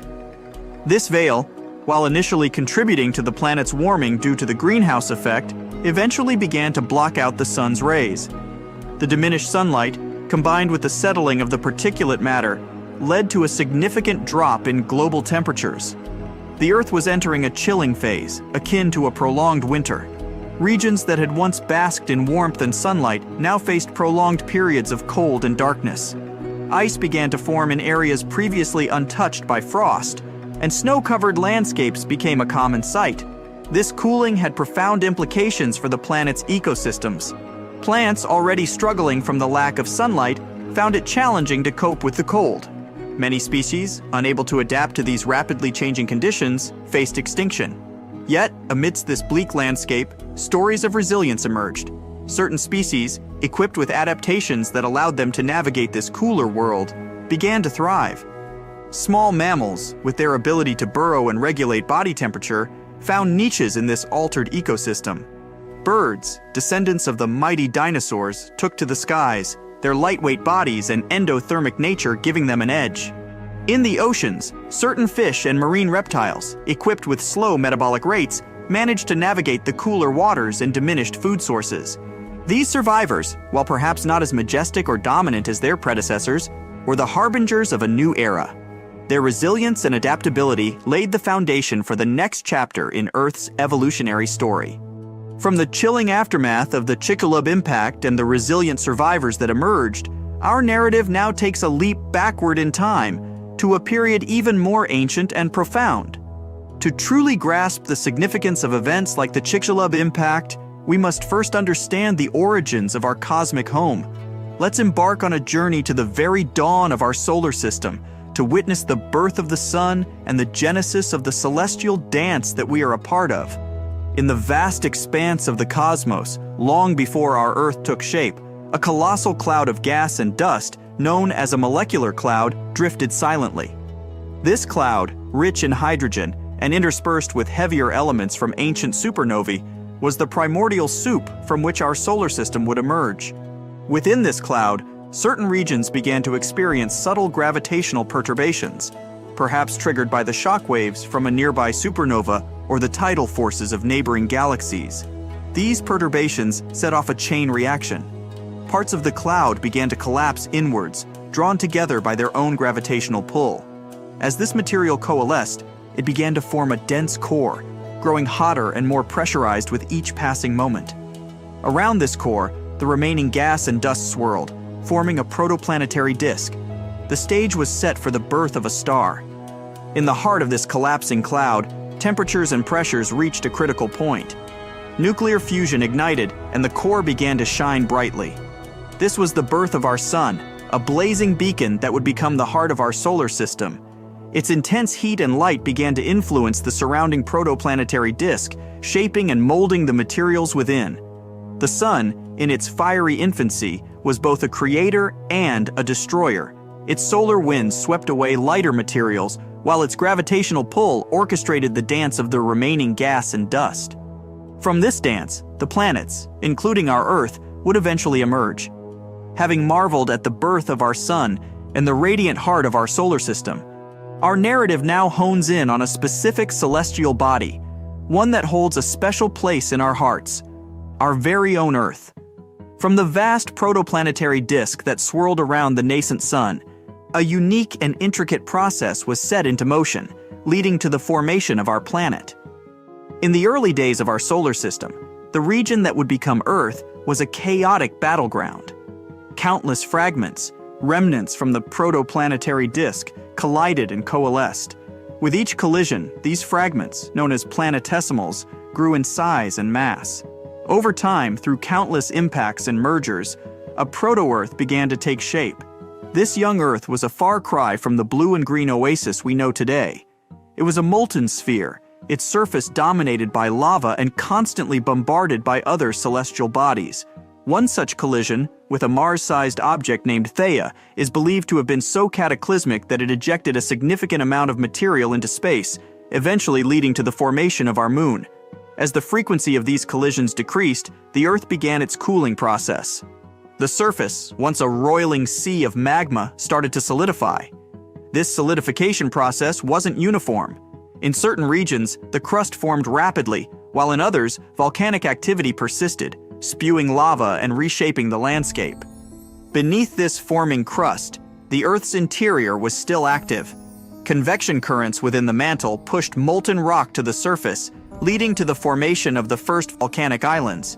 Over time, these islands coalesced, growing in size and forming the earliest land masses.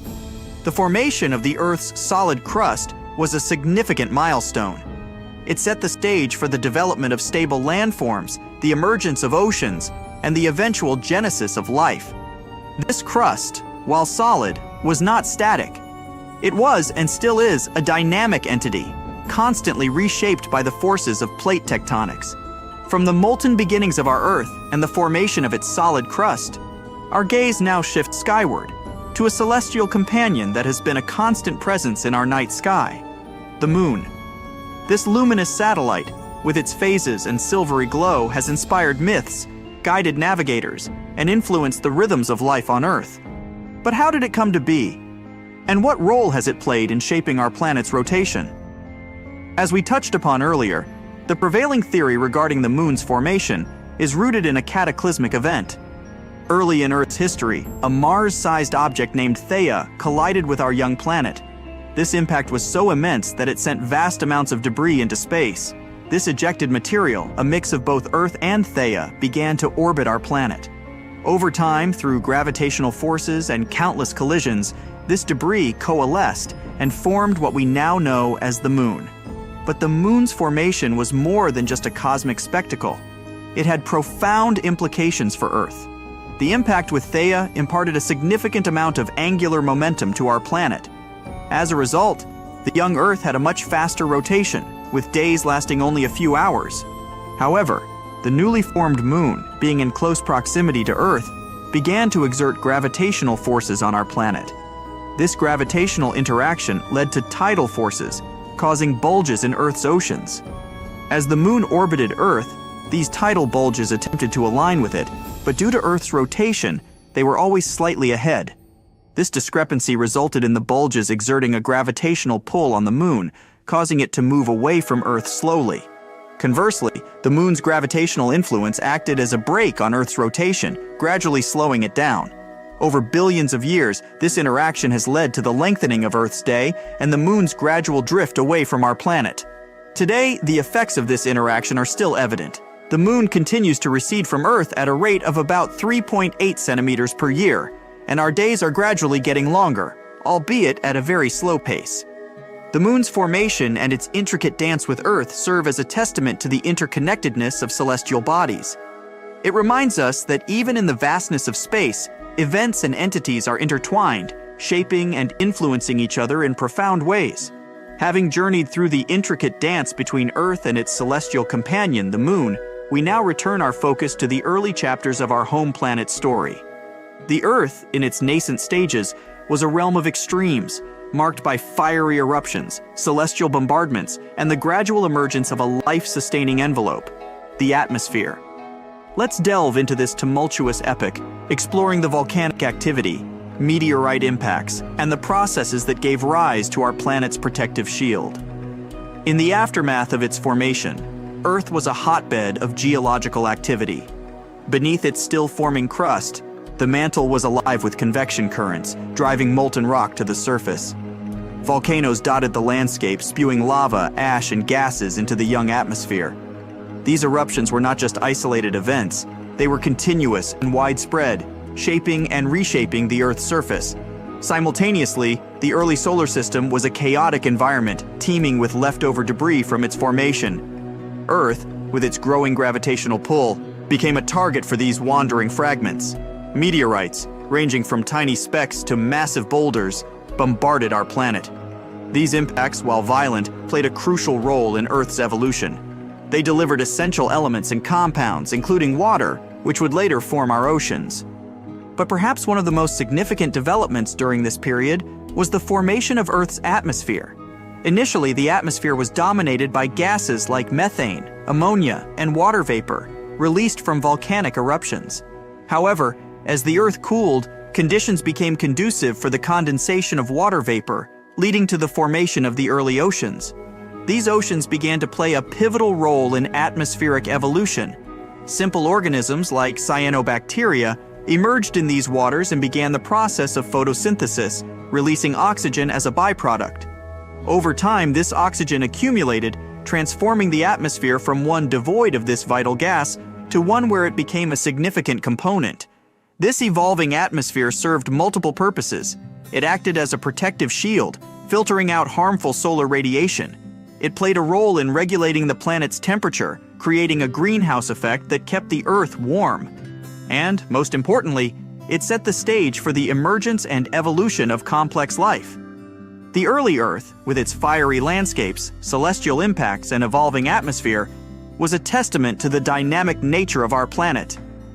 It reminds us that Earth, even in its earliest days, was a place of change, adaptation, and resilience. From the fiery eruptions and celestial bombardments of early Earth, we now find ourselves at a pivotal juncture in our planet's narrative.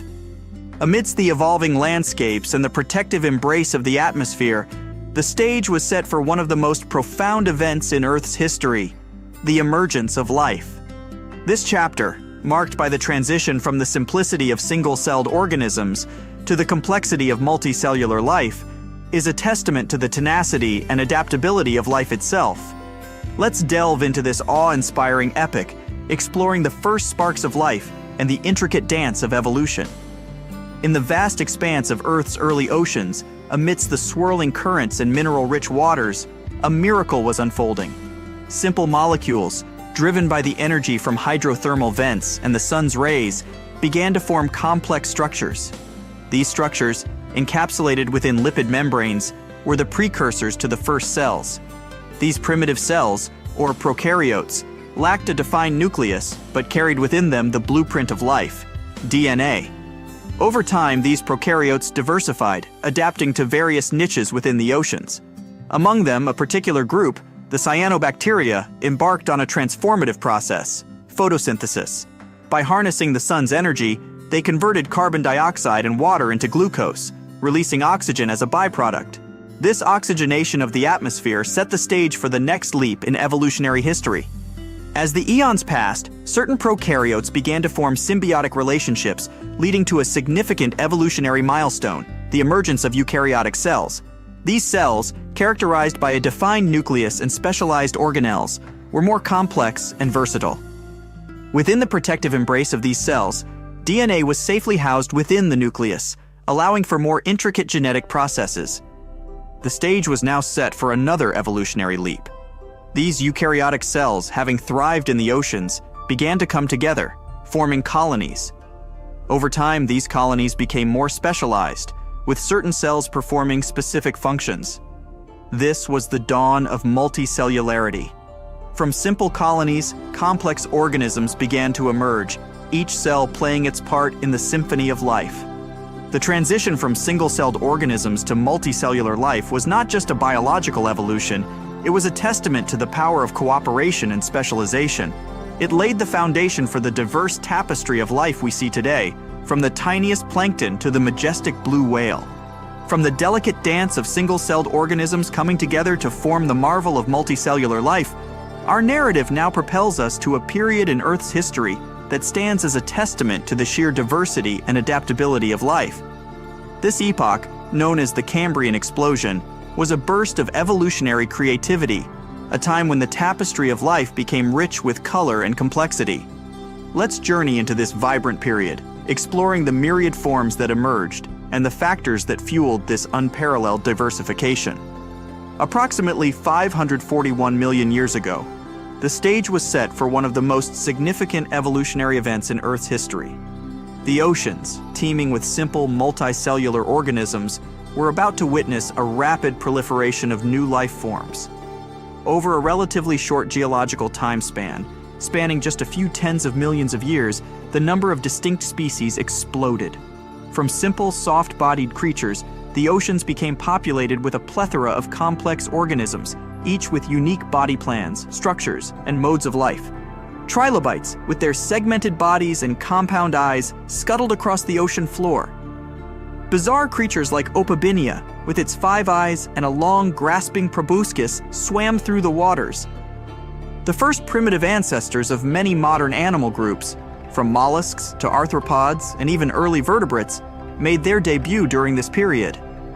But what fueled this explosion of diversity? Several factors converged to create the perfect conditions for evolutionary innovation. The atmosphere's oxygen levels had reached a critical threshold, supporting more energetically demanding organisms. The oceans were rich in nutrients, providing ample sustenance for the burgeoning life forms. Additionally, the development of hard body parts, like shells and exoskeletons, not only offered protection, but also opened up new ecological niches, driving competition and specialization. The Cambrian explosion was not just about the emergence of new species, it was about the establishment of complex ecosystems. Predators and prey, grazers and filter feeders, burrowers and swimmers all played their roles in the intricate dance of life. This period laid the foundation for the modern animal kingdom, setting the stage for the evolutionary dramas that would unfold in the subsequent epochs. From the vibrant waters of the Cambrian seas, teeming with a plethora of life forms, our narrative now shifts to the ever-evolving landscapes of our planet. As life flourished in the oceans, the Earth's crust was undergoing its own dance of change and transformation. Massive landmasses were coming together, giving rise to supercontinents. And as these vast tracts of land formed, they set the stage for a new chapter in the story of life: the emergence and evolution of land animals. Let's traverse these ancient terrains, exploring the formation of supercontinents and the pioneering species that ventured from water to land. Throughout Earth's history, the continents have been in a state of constant motion, driven by the forces of plate tectonics. These land masses, floating atop the semi-fluid mantle, have collided, merged, and broken apart in an intricate dance that spans eons. One of the most significant outcomes of these movements was the formation of supercontinents, vast landmasses that brought together multiple smaller continents. One such supercontinent, Pangaea, formed around 300 million years ago. As Pangaea took shape, it brought with it profound changes to the planet's climate, ocean currents, and ecosystems. The interiors of this massive landmass became arid, while the coastlines were marked by lush, swampy environments. It was against this backdrop that a significant evolutionary transition occurred.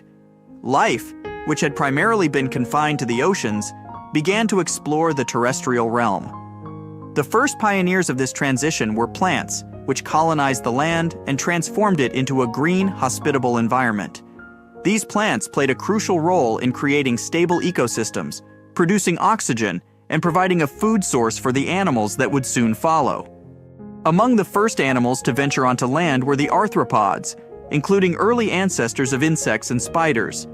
Their exoskeletons provided support and protection, allowing them to navigate the challenges of the terrestrial environment. Following closely were the amphibians, descendants of fish that had evolved limbs and lungs.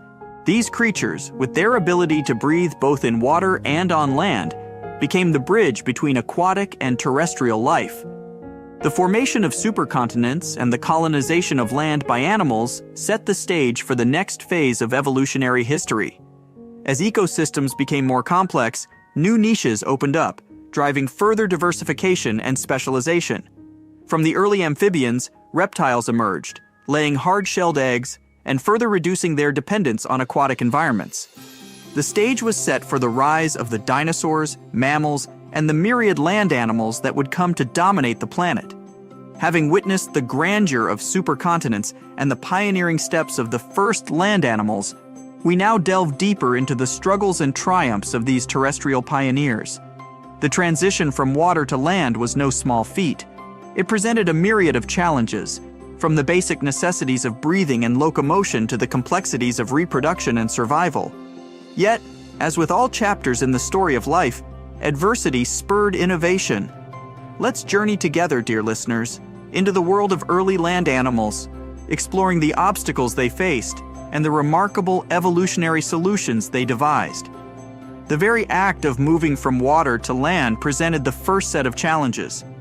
In the buoyant embrace of the oceans, weight and support were not pressing concerns. However, on land, the pull of gravity necessitated structural adaptations. Early amphibians, with their muscular limbs, evolved a robust skeletal system, providing the necessary support and allowing them to navigate the varied terrains of the ancient landscapes. Breathing was another significant challenge. While the aquatic ancestors of these land animals relied on gills to extract oxygen from water, the terrestrial environment demanded a different approach. Lungs, which allowed for the intake of atmospheric oxygen, became a crucial adaptation. These early lungs, while rudimentary compared to those of modern animals, set the stage for the diverse respiratory systems we see in land animals today. Reproduction, too, underwent a transformation. In the aquatic realm, external fertilization was common, with eggs and sperm released into the water. On land, this method was not viable. Early land animals, especially amphibians, had to return to water to reproduce. Over time, evolutionary innovations like internal fertilization and the development of hard-shelled eggs in reptiles allowed for a complete transition to terrestrial reproduction. Survival on land also meant contending with new predators and finding novel ways to secure food. This drove the evolution of various defensive mechanisms, from camouflage and toxins to speed and agility. The development of specialized sensory organs like enhanced vision and hearing allowed these early land animals to better navigate their environment and detect both prey and predators. As the eons passed, these challenges spurred a plethora of evolutionary innovations. From the amphibians came the reptiles, and from them, the dinosaurs and mammals. Each group, in its own way, tackled the challenges of terrestrial life, refining and building upon the solutions of their predecessors.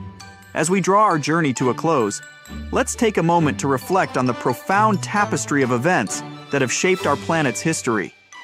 From the birth of our solar system, the formation of the sun, the tumultuous early years of Earth, to the emergence and evolution of life, each chapter tells a story of resilience, adaptation, and the inexorable march of time. The Chicxulub incident, a cataclysmic event that forever altered the course of life on Earth, serves as a poignant reminder of the fragility and interconnectedness of our world. A single moment, a cosmic collision, had the power to reshape ecosystems, extinguish countless species, and pave the way for new forms of life to emerge. Yet, amidst the chaos and destruction, life found a way. Seeds and pollen, resilient in the face of adversity, ensured the continuity of plant life. The oceans, though transformed and challenged, remained cradles of biodiversity. And from the ashes of extinction, new life forms arose, each adapting and evolving to the ever-changing conditions of our planet. Our journey through Earth's history is not just a chronicle of events, but a testament to the enduring spirit of life. It's a story of challenges met, of adversities overcome, and of the relentless drive of life to persist, adapt, and thrive. As we conclude this video, let us carry with us a sense of wonder and reverence for the intricate web of life that surrounds us. Let us celebrate the resilience of nature, the beauty of evolution, and the mysteries that await us in the chapters yet to be written. Thank you, dear listeners, for joining us on this voyage through time. Until our next adventure, cherish the world around you, for it is a story millennia in the making. Antarctica wasn't always a frozen wasteland. A long time ago, it was full of life, and 56 million years ago, something terrifying stalked its jungles. A giant, flesh-eating bird. It was around 6 feet tall and weighed as much as a lion. For millions of years, nothing could challenge it, so why did it disappear? And could there be even bigger predators still hidden beneath the ice? Paleontologists found 2 massive claw bones in Antarctica, sharp, curved, and powerful, belonging to this bird. They were dug up from the Epresian-aged rocks of Seymour Island, which means they're around 40 to 50 million years old. Their shape left no doubt. These were the so-called terror birds. Their scientific name is Forus raceti, some of the most fearsome predators to ever walk the earth. They were flightless and didn't even need wings. Instead, they could sprint at breakneck speeds, like ostriches from a nightmare. For millions of years, these birds ruled South America. But now, for the first time, their presence has been confirmed in Antarctica. No surprise here. Back then, South America and Antarctica were still connected, allowing animals to easily commute between continents. So these birds probably migrated south to adapt to life on Antarctica's prehistoric landmass. It didn't just survive here, it thrived. But at some point, this nightmare of an animal vanished. Why? Most likely because of the temperature changes. Antarctica was cooling, slowly turning into the frozen wasteland we know today. Its prey may have declined, leaving the predator without enough food. Eventually, it disappeared, leaving no descendants behind. Researchers hope that they'll find a complete skeleton eventually. They're also wondering where there might be even bigger species waiting to be discovered. Perhaps these birds evolved into a completely new Antarctic lineage. But for now, all we have are 2 giant, creepy claws. People often think that there are almost no animals or plants in Antarctica. But that's not true at all. Penguins waddle around, and forget the cute tiny ones. Antarctica used to have 6-foot-tall monsters. The emperor penguins are the largest penguin species alive today. They can dive over 1,800 feet deep and hold their breath for over 20 minutes. There were giant ancient penguins around 38 million years ago. They were the size of humans. Fossils show they had long, sharp beaks, making them terrifying hunters of fish and squid. The fish there are also absolutely fascinating. Forget giant squids. Colossal squids are nightmares even bigger. Some reach over 40 feet long with massive, super sharp beaks and eyes the size of dinner plates. Finally, orcas, the apex predators of the Antarctic Ocean. They hunt in packs, working together like a wolf pack of the sea to take down seals, fish, and even massive whales. There are even tiny plants like moss and algae, Antarctic hairgrass and pearlwort. They somehow survive against all odds. There are many other myths going on about Antarctica. For example, some people think that when icebergs break off from glaciers, they immediately start drifting straight into the open ocean until they melt. But the reality is way more chaotic. First, when an iceberg breaks off from a glacier or ice shelf, it has to deal with underwater obstacles. It can stay stuck on the seafloor for decades without moving. Then they get caught in powerful whirlpools and spin in place for months. One iceberg, a 23A, spent nearly 40 years frozen in place before finally breaking free, only to get caught in a swirling ocean vortex for another 8 months. After that, their paths are influenced by ocean currents, tides, winds, and even underwater topography. They don't just float freely, their movements are full of literal, unexpected twists. And speaking of glaciers, another strange rumor is that some humans can't travel more than 311 miles inland in Antarctica because of an impassable ice wall, freezing jet fuel, deadly winds, and no oxygen. But this is completely false. Antarctica has been explored by planes, vehicles, and even scientists on foot.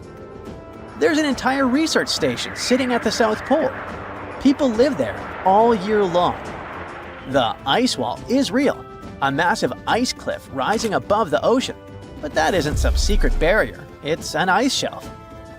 These are thick slabs of ice that form when glaciers slowly flow off the land and spread over the ocean.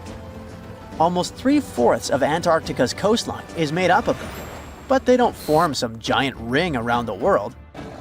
Antarctica is one of the most extreme places on Earth, but we've conquered its challenges and we keep learning more about it every year.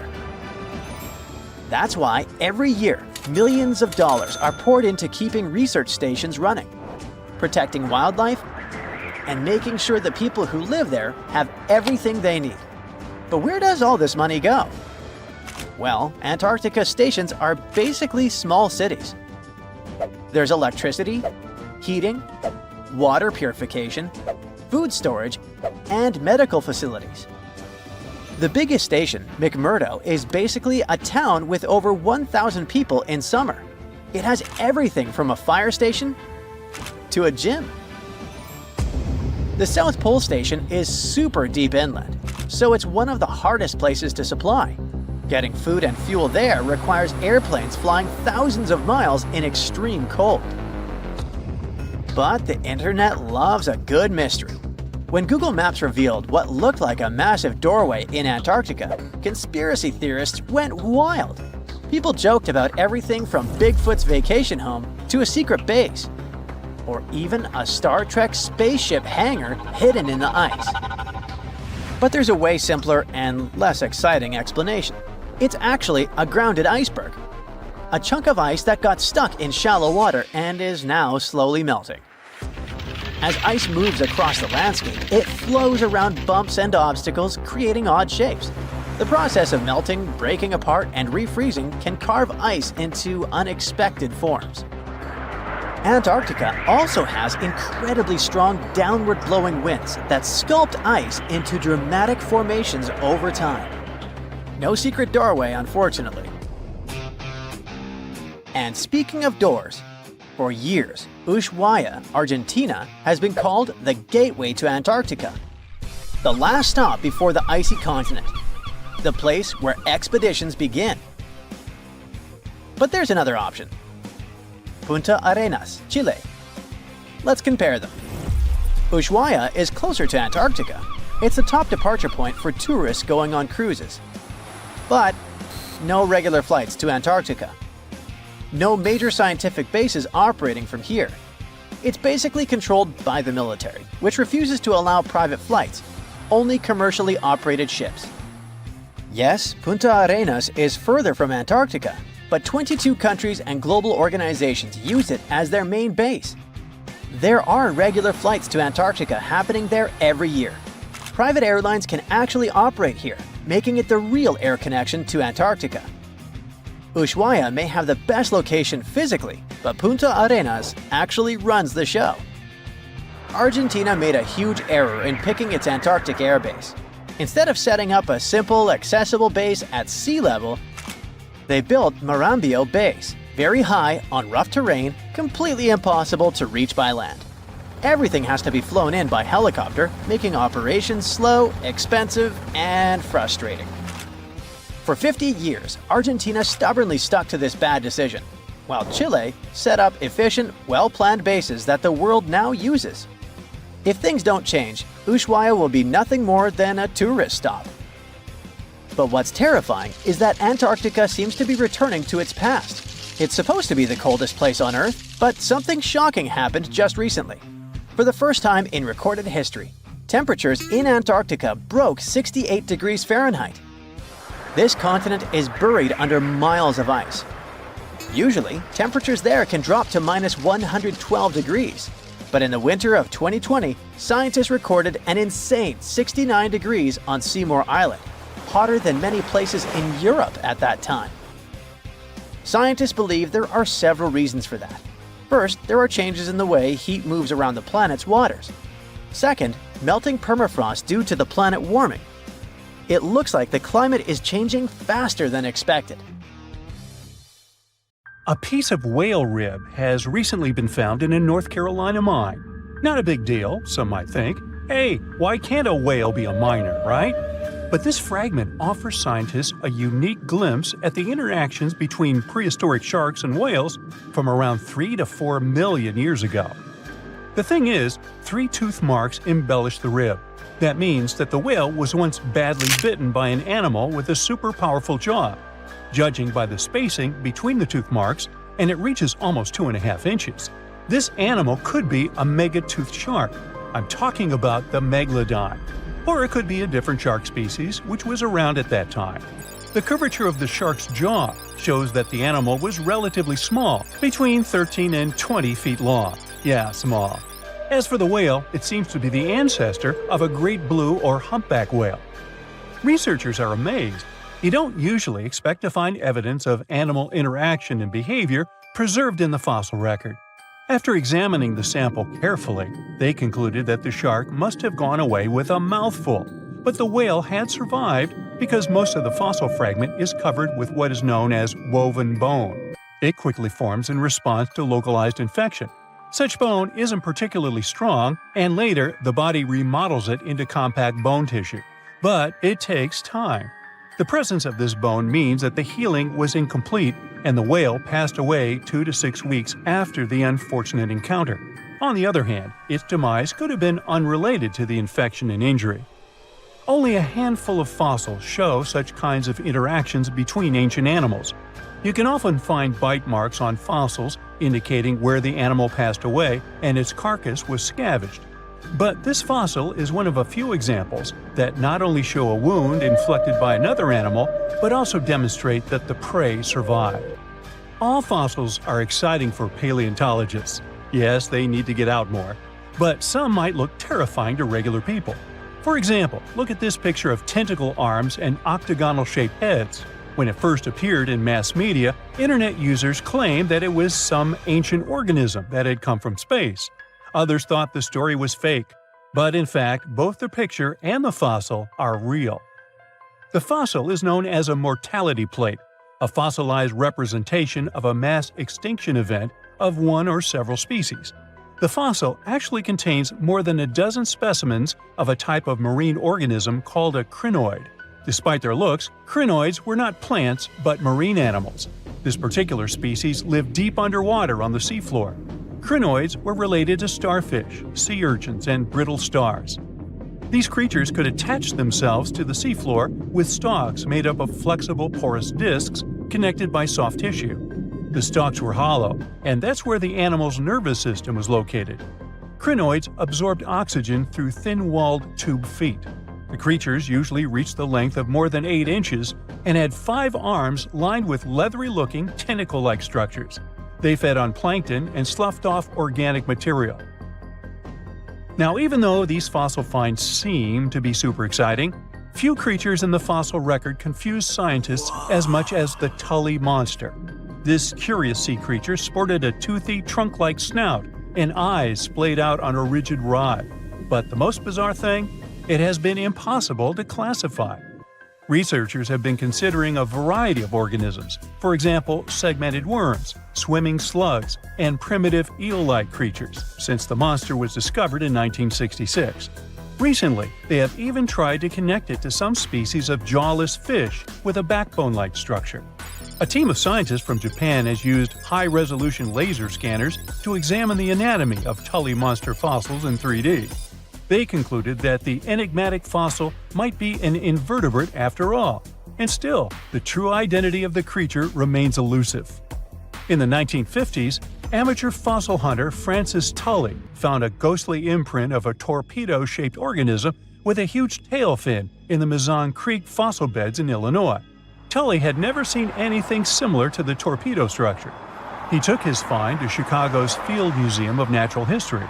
Paleontologists working there were baffled as well.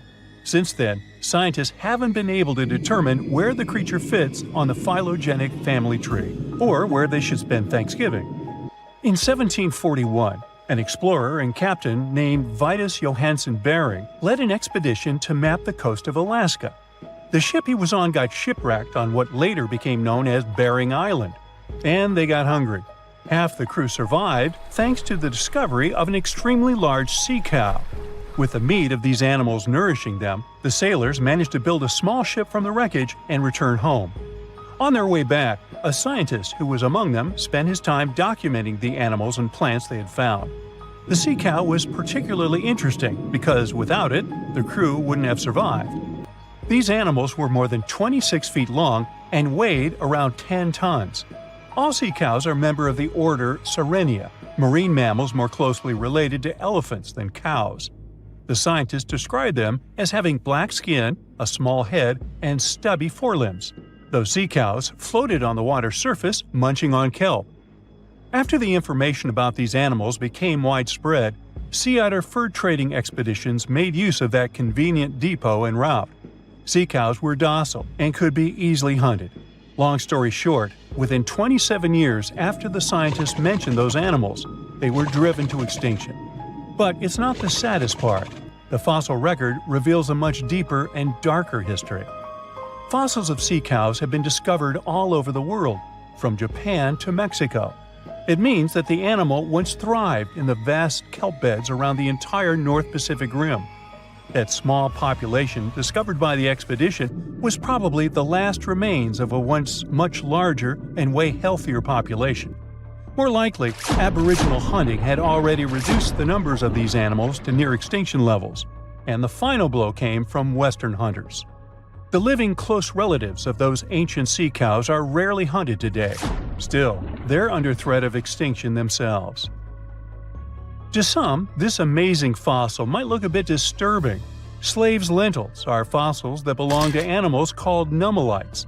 They lived and thrived in a warm, shallow sea covering part of Egypt around 40 million years ago.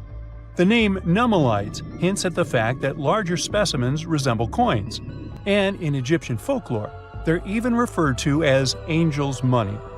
These creatures have a simple, single-celled structure, which contrasts with their super intricate skeleton. Look at this series of spiral overlapping whorls. Each whorl is divided into countless tiny chambers. Nummelites can grow to be 4 inches in diameter, and still, they are the fossils of single-celled animals related to amoeba. How and why did they grow to be so large? The reason could be their symbiotic relationships with other smaller organisms. In the case of modern species, Such symbionts are tiny golden-brown single-celled algae called diatoms. The shells of pneumolites are relatively transparent, and since they're flat, there's a large surface area for the light needed for the diatoms to photosynthesize. For some reasons, scientists are still debating about them. The presence of plant symbionts in animals dwelling in the sea encourages the growth of a calcareous skeleton in hosts. So, the gigantic size of the pneumolites in Egypt could be due to their close relationship with symbiotic diatoms. Does that make sense? Fun fact: a species of pneumolites evolve very fast, and their fossils change from one layer of sediments to the next. So, the limestone used for the pyramids of Giza are so packed with such fossils that it's known as pneumolitic limestone. This limestone also contains two kinds of pneumolites, the smaller slave's lentils and the larger angel's money. But those are not different species, but rather different stages in the life cycle of a single species.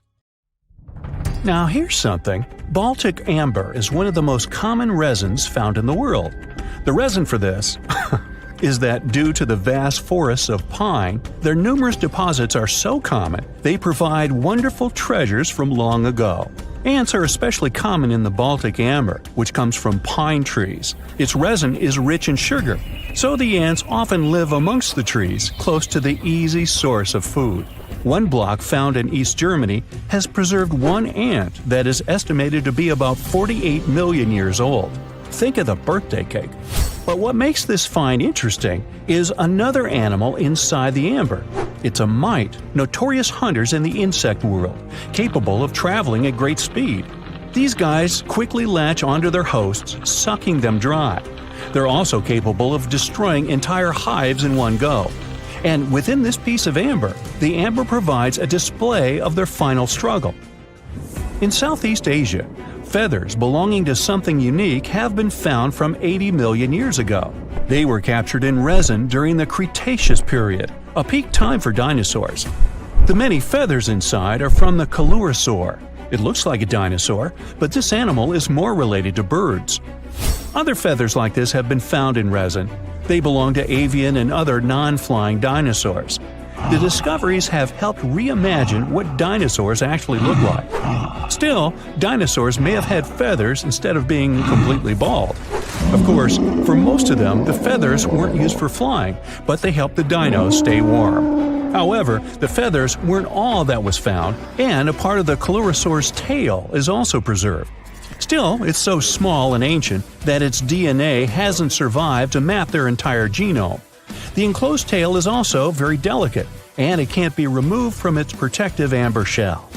But although these findings can only be observed, they've still provided a great insight in the evolution of birds. But how does amber preserve things so effectively, even at the initial stages? The trees produce the resin to protect any small gaps in the bark against feeding insects. Its antiseptic nature and lack of water content ensures it doesn't degrade for a long time. This also makes it more resilient as it petrifies over long periods, eventually becoming a fossil.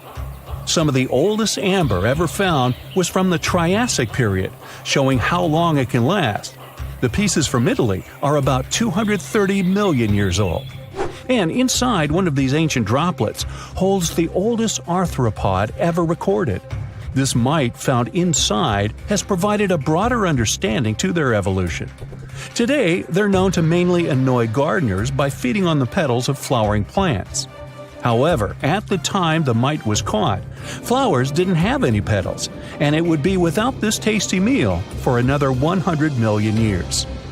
Now, 100 million years ago, Myanmar was part of Gondwana, the great supercontinent. At that time, Myanmar wasn't part of Asia yet. But it was still lush with a great forest, which contained many species of lizards that lived amongst the undergrowth, hiding away from dinosaurs. Many of them have been stored within amber. This fact helped discover ancestors of geckos and chameleons. By using CT scans, scientists have analyzed them, providing a glimpse into the formation of their scales, teeth, feet, and claws. It also provided an understanding of how these archaic creatures once appeared. Although mostly pieces of lizards, by using modern technology, the scientists have been able to create 3D images of the lizard. These images can reveal how those guys appeared in their full form. The images show that they still retain some of their exact features to this day, like the chameleon's sticky pads used for climbing. A salamander fossil from around 20 million years ago is one of the most intact specimens ever found in amber. Details of its final moments show that it had been attacked before getting stuck in the resin. However, what's confusing about this find from the Miocene era is that the amber was found in the Caribbean, but it came from a tree that's closer related to those from East Africa. The lizard also has ancestry from the same area. Finds like this have opened a whole new understanding about how these small lizards migrated. It's expected that they would have ridden fallen logs, which took them across the seas to new homelands, not only to the Caribbean, but to all continents except for Antarctica. Nobody goes there, it's too cold. In the Dominican Republic, you can find some of the rarest of all ambers. This Dominican amber came from neotropical forests from around 20 million years ago. Many of the trees that made the resin are now extinct. The amber is almost completely see-through and can come in an array of beautiful colors. The most common colors are red, yellow, and even blue, and are easily mistaken for gemstones. One was found with a flea caught in it, dating to when the forest was at its peak and the mammalian variety thrived. Fleas were likely common at the time, and this flea in particular had recently fed on a mammal before getting stuck. However, something more intriguing was found within the flea. While scientists checked what mammal DNA was within the flea, they found that it was carrying an ancient bacterial blight. These blights have been constant throughout Earth's history, dramatically decreasing populations of animals and plants. This now extinct blight in the amber helped scientists determine how much the bacteria have evolved and how it spread. Now, most remnants of insects inside amber aren't much more than the exoskeleton bodies. But with some found in Myanmar, they were so well preserved that even the color of the insects is still intact. Colors in nature appear in three different ways.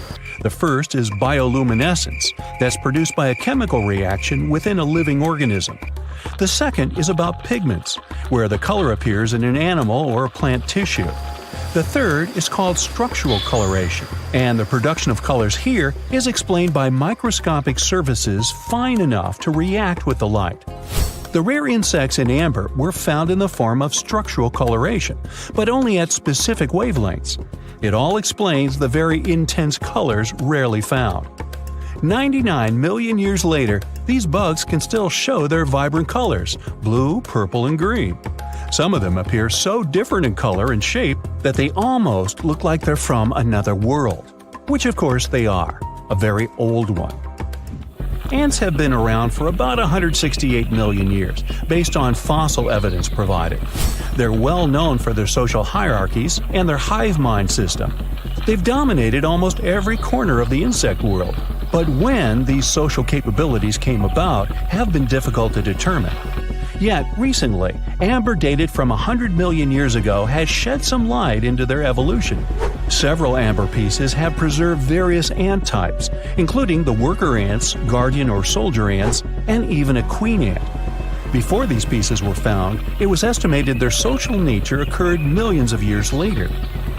A piece of amber dated 100 million years ago helped shed light on the evolution of birds.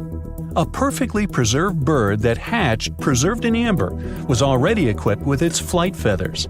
With the earlier physical abilities, they would be capable of moving around the nest by themselves at a very young age, and it's expected they could search for their own food almost immediately.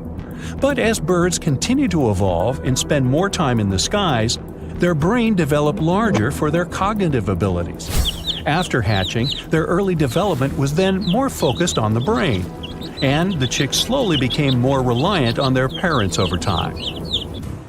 In Spain, a massive treasure trove of amber and other fossils has been found. Inside, there were remnants of an entire ecosystem that existed 110 million years ago. A bunch of individual fossils were found.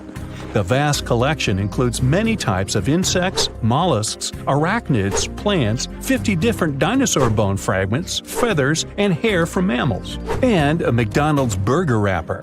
Nah, just kidding. With the abundance of findings, it's helped researchers understand the ancient terrestrial ecosystem that once existed. With loads of specific details of the environment, they've reconstructed the swamp. This way, it's now possible to experience what it was like in the world of dinosaurs. It was one of the biggest creatures ever to roam the Earth. It was longer than your average school bus and could easily weigh more than 10 elephants combined. But where did it live? How did it end up having this size? And most importantly, why is it extinct nowadays? Let's find out. The megalodon was the largest predator ever known in our planet's history. In terms of its location, the megalodon lived practically in all waters on our globe, except near the poles. The reason why there were no megalodon teeth found in Antarctica is probably that the gigantic creature adapted to only warm tropical and subtropical waters. The younger ones liked to keep to the shores, while full-grown adults preferred coastal areas, but they could easily move into the open ocean as well. How do we know the megalodon was so widely spread?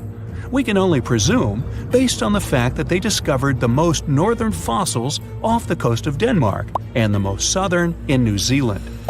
The discussion of how the megalodon got this size is still open in the scientific community. They recently found out that not all the specimens from this fascinating species reach the same huge size. This has to do with a little something called the Bergmann's Rule, which says that the temperature of the surrounding environment affects the animal's body size because they either need to conserve or shed heat. The megalodons that reach cooler waters probably needed more body weight to make sure they survived in low temperatures. On the contrary, those living in warmer waters had to be smaller to avoid burning up. But what did this enormous fish look like? Most modern depictions show the megalodon resembling an enormous great white shark. But well, it seems it may not necessarily be correct. The megalodon likely had a much shorter nose and a flatter jaw that looked almost squashed when compared with a great white shark. It also seems to have something in common with the modern blue shark: extra long pectoral fins. They needed these to support their weight and size while navigating the planet's waters. Lastly, the lady megalodons, seem to have been about twice as large as the gentlemen. As for their offspring, even a small megalodon was enormous, at least 6.5 feet from nose to tail. How do we know that? Because specialists have stumbled upon megalodon nursery habitats in Panama, Maryland, the Canary Islands, and Florida. Even the piles of used diapers were enormous. Nah, not really. Surely the scariest aspect of the megalodon's looks was its mouth. I mean, think about it. Megalodon had whales for dinner, so it obviously needed to open its mouth wide enough. Scientists have estimated that its jaw would span a mind-boggling size, 9 by 11 feet wide. Just to paint you a better picture, that means it could have easily gulped down 2 adult people side by side. Wait, which 2 adults? Those impressive jaws also feature 276 teeth. Based on modern reconstructions of the force of its bite, it looks like it may have been one of the most, if not the most, powerful animals of prey ever to exist. For comparison, humans can have a bite force of around 1,300 newtons. Today, great white sharks have been estimated to be able to bite down with a force of over 18,000 newtons. The megalodon tops all the records, with an estimated power of bite up to 10 times greater than that. It could basically crush a car with very little effort. Its teeth were also pretty amazing. Similar to sharks, the megalodon was fast in replacing its broken or worn teeth. With 4 or 5 rows of teeth in its mouth, it basically acted like a conveyor belt, growing back damaged or missing teeth within about 48 hours. This means that an adult megalodon probably would have grown several thousand teeth throughout its lifetime. It was nice of them to do that, though, since it's probably one of the reasons why megalodon teeth are so common in fossil records, and we're able to study them properly. To maintain its impressive physique, the megalodon had to eat somewhere around 2,500 pounds of food per day. Can't wrap your head around that? Well, it was the equivalent of 1 1/4 cows per day to survive. It's like if you had to eat 3,300 cans of tuna every day. I've used the word megalodon a lot, but have I mentioned where it comes from? When translated from Greek, it means giant tooth. Ah, those clever Greeks. However, this giant shark's full scientific name is a bit more complicated: Carcharocles megalodon. But are these gigantic predators actually extinct? We tend to believe so, but let's be honest for a second. We've come to know more about the surface of Mars than the depths of our oceans. Like, we've only explored 15% of our oceans altogether. Who knows what may be lying out there in the deep? Maybe some ancient predators? The Mariana Trench is the deepest oceanic trench on Earth. The Challenger Deep, its deepest part, is so deep that you could dip the whole of Mount Everest in there and it would still be over a mile above the surface. That's deep. If a megalodon or two ever needed a place to crash, that would be a discreet enough location. However, the Mariana Trench is not a particularly comfy place to be in. Because it's cold and steeped in total darkness and all. The temperatures here are around 36 degrees Fahrenheit all year round. And to top it all off, the pressure is 1,000 times stronger than at sea level. So it's safe to assume that if any megalodon is hiding in here, its teeth and bones might not be looking so good. Because of the intense pressure here in the Mariana Trench, proteins and calcium start to dissolve and disintegrate. That's why, for example, the Haddell snailfish, the deepest dwelling fish we've discovered, has evolved to feature flexible cartilage instead of bones. To survive here, the megalodon would also need to learn to navigate in complete darkness. That means it would have to either become luminescent or evolve to grow massive eyes like the giant squid. While it may sound like an intriguing and good idea for a movie script, most scientists don't think it's possible. Why? Well, most of them say it's because of the megalodon's size. Most foods that megalodons like to eat live in shallow ocean areas and not in the deep, deep sea. Specialists believe that if these animals were actually still roaming our waters, there's no way we wouldn't know about it.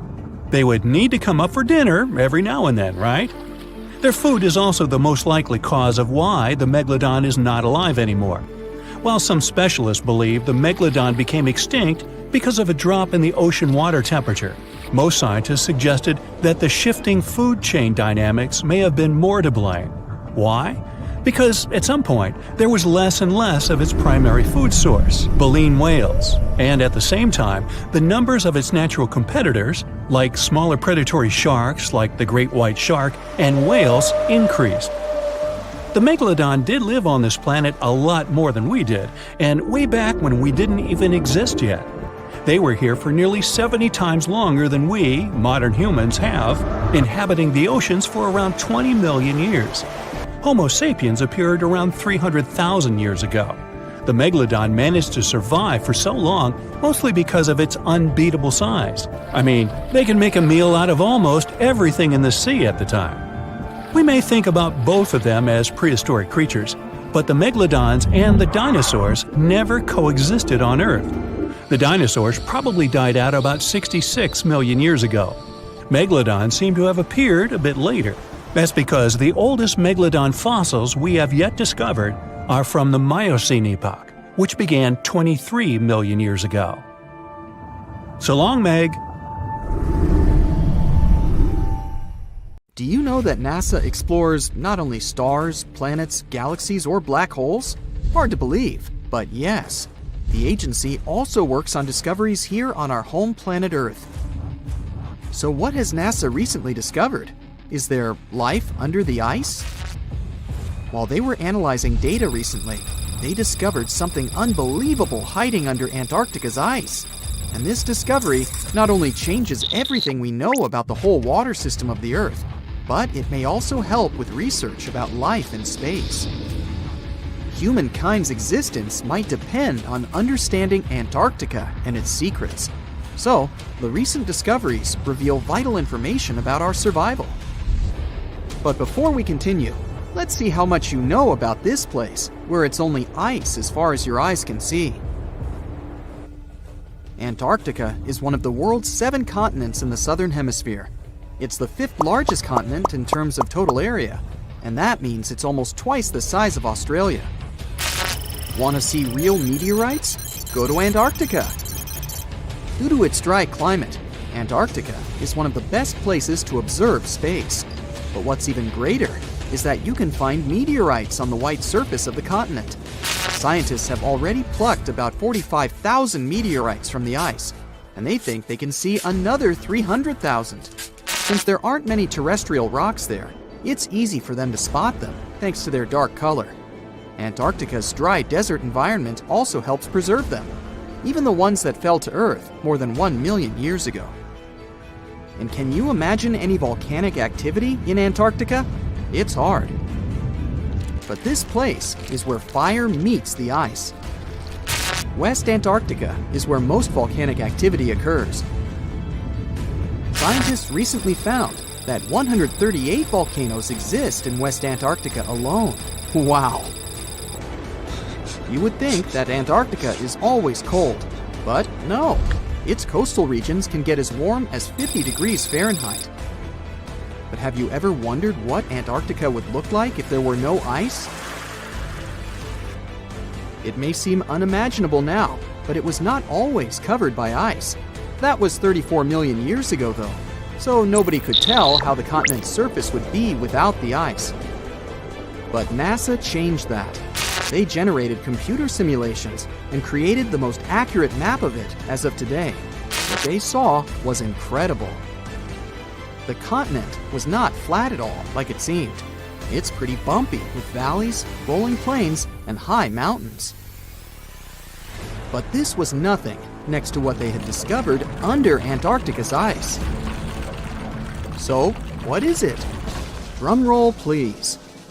NASA found 2 new subglacial lakes. And what's even cooler about it is that they spotted these lakes from space. How is that? If your answer is high-tech satellites, then you're right. In 2003, NASA launched a satellite called IceSat. It measured ice sheet mass balance and cloud and aerosol heights. The satellite also helped create the ice-free map of Antarctica.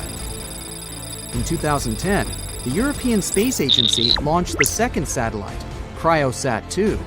It was for tracking the changes in the thickness of the ice. Then, in 2018, NASA launched the third one, IceSat-2, a follow-on to the IceSat spacecraft. It measured ice sheet elevation and sea ice thickness. It was NASA's most advanced Earth-observing laser instrument. It delivered the highest precision data. And when that was combined with the data from the other satellites, it was possible to spot these 2 new lakes near a pair of larger ones. But how is it possible that these lakes exist in the first place? The average thickness of most Antarctica ice is approximately 1.2 miles. However, it can get over 1.8 miles thick in some places, especially during the winter. So, you might think that there's nothing under there, but science says otherwise. It's not quite possible to see it with your bare eyes, but the continent's ice is slowly but constantly flowing in different directions under the force of its weight. But scientists could not figure out how water moved for many years. That started to change in 2007, when data gathered from the IceSat provided insight into what hides beneath the surface. They first discovered an entire network of meltwater lakes connected under Antarctica's fast-flowing ice streams, and there were hundreds of them. Scripps Institution of Oceanography glaciologist Helen Amanda Fricker figured that the elevation changes measured by IceSat happened because of the dynamics of these lakes. They did not hold meltwater statically. Instead, they were filling and draining continuously over time through a system of waterways. And as they did that, the ice above rose and fell. But where do they drain? The ocean, of course, and it drains a lot. A recent study, co-authored by Fricker, found that the drainage of one lake flushed as much as 198 billion gallons into the ocean in only 3 days. Countless mysteries about how nature works are still waiting to be solved. But finding the 2 new lakes will give scientists a better picture of how fast the Antarctic ice sheet will change as the climate gets warmer, and how this will affect global ocean currents and sea level rise. The filling and draining cycle of the lakes also caused the ice sheet to suffer cracks and crevices. So, the information they find from these new lakes will also give them a better understanding of the damage on the surface of the ice. They will also be able to assess how this filling and draining system influences the speed at which ice slips into the oceans and seas. And that means they can evaluate how the added fresh water may alter marine ecosystems. This discovery may also suggest whether life is under the ice. Wow! Scientists drilled through about 3,504 feet of ice and found that water samples taken from one of the lakes contained approximately 10,000 bacterial cells per milliliter. Such a high number of bacterial life is a good sign, because that means the icy waters might also support higher life forms, such as microanimals, and one of these new lakes might even be their home. But the most exciting thing is that the new lakes might help them understand whether life on other planets is possible. Scientists believe any life below the frozen surface of the planet Mars might follow the patterns seen in Antarctica's lakes. So, there is a possibility that they might find critical new information on the type of life that may have existed on the red planet. You wouldn't want to be there during the winter, though. The lowest temperature on Earth you can experience is negative 128 degrees Fahrenheit. In 2010, there was an even lower temperature of negative 135 degrees Fahrenheit. And you may feel this cold much worse due to the strong and dry winds. Did you know that the size of the ice surface on Antarctica also changes throughout the year? It's about 1.2 million square miles during the summer, but when it's winter, it grows to 7.3 million square miles. Yet, despite the change, it remains the largest piece of ice on Earth. Sorry, Arctic, you lose. Do you know these cute little penguins? Consider these animals the locals, because there is no native population in Antarctica. It's a no man's land, because no single country owns it. But do you know who really owns it? 5 different species of penguins, seals, and killer whales. Ha ha. Despite the continent's harsh conditions, you can visit it as a tourist for fishing and research purposes. Around 5,000 people reside on the continent during summer at research stations. But when winter comes, the number naturally drops down to 1,000. Antarctica's ice blanket makes up 70% of the world's freshwater reserves. Imagine what would happen if it melted. The global sea levels would be raised by almost 200 feet. Look at those lush coniferous forests and tundra. What a wonderland. You may have mistakenly thought it's Canada, but it's not. It's Antarctica, about 34 million years ago. So what makes Antarctica this frigid today? It turns out a mix of dropping carbon dioxide levels and some tectonic shuffle played a huge role in transforming this ice-free paradise into the frozen continent we know now. About 50 million years ago, CO2 concentrations were sky high, strutting around at around 1,000 to 2,000 parts per million. But as those levels tumbled down, global temps started to drop, paving the way for the mighty ice sheets that later took over Antarctica. While the CO2 dive was happening, tectonic activity was also working its magic. The big split between South America and Antarctica opened up the Drake Passage, which created the Antarctic Circumpolar Current. This powerful current acted like a bouncer, keeping warm air and ocean currents from crashing the Antarctic party, and helping keep things rather frosty. If you mix up Australia and Antarctica, you're not that wrong. These two continents used to be one. If you mix up Austria and Australia, it's much worse. By the way, don't fall for the internet myths and memes. There's no help desk in Austria specifically for people who intended to fly to Australia. Now, look at this magnificent Australian pink beach. It's precious, and not in a figurative sense. Those mysterious pinkish sands are actually garnet, and it's widely used in jewelry. Geologists studied those sands and came to the conclusion that the garnet contained there is older than local mountains. That doesn't make sense, right? In fact, it does. You see, Australia didn't used to be this very detached continent as it is now. Many, many millions of years ago, Australia and Antarctica were part of the supercontinent Gondwana, and glacial erosion released the garnet, which eventually made its way to the beach. These sands formed when South Australia was flat and chill, long before the mountains appeared. Most garnet gets washed away, but this batch has a rich history, tracing back to glacial rocks in the Transantarctic Mountains. So this pink sand comes from an ancient mountain range hidden under Antarctic ice. Not only does Antarctica ice hide gems like garnet, if you look harder, you might find entire buildings. Sounds insane, but this is exactly what a British explorer did. His name is Chris Brown, and he uncovered an entire building beneath the ice. He was traveling to the pole of inaccessibility, and it all started with a bummer. Chris and his son had their plane broken. Suddenly, they spotted a lone bust peeking out of the snow.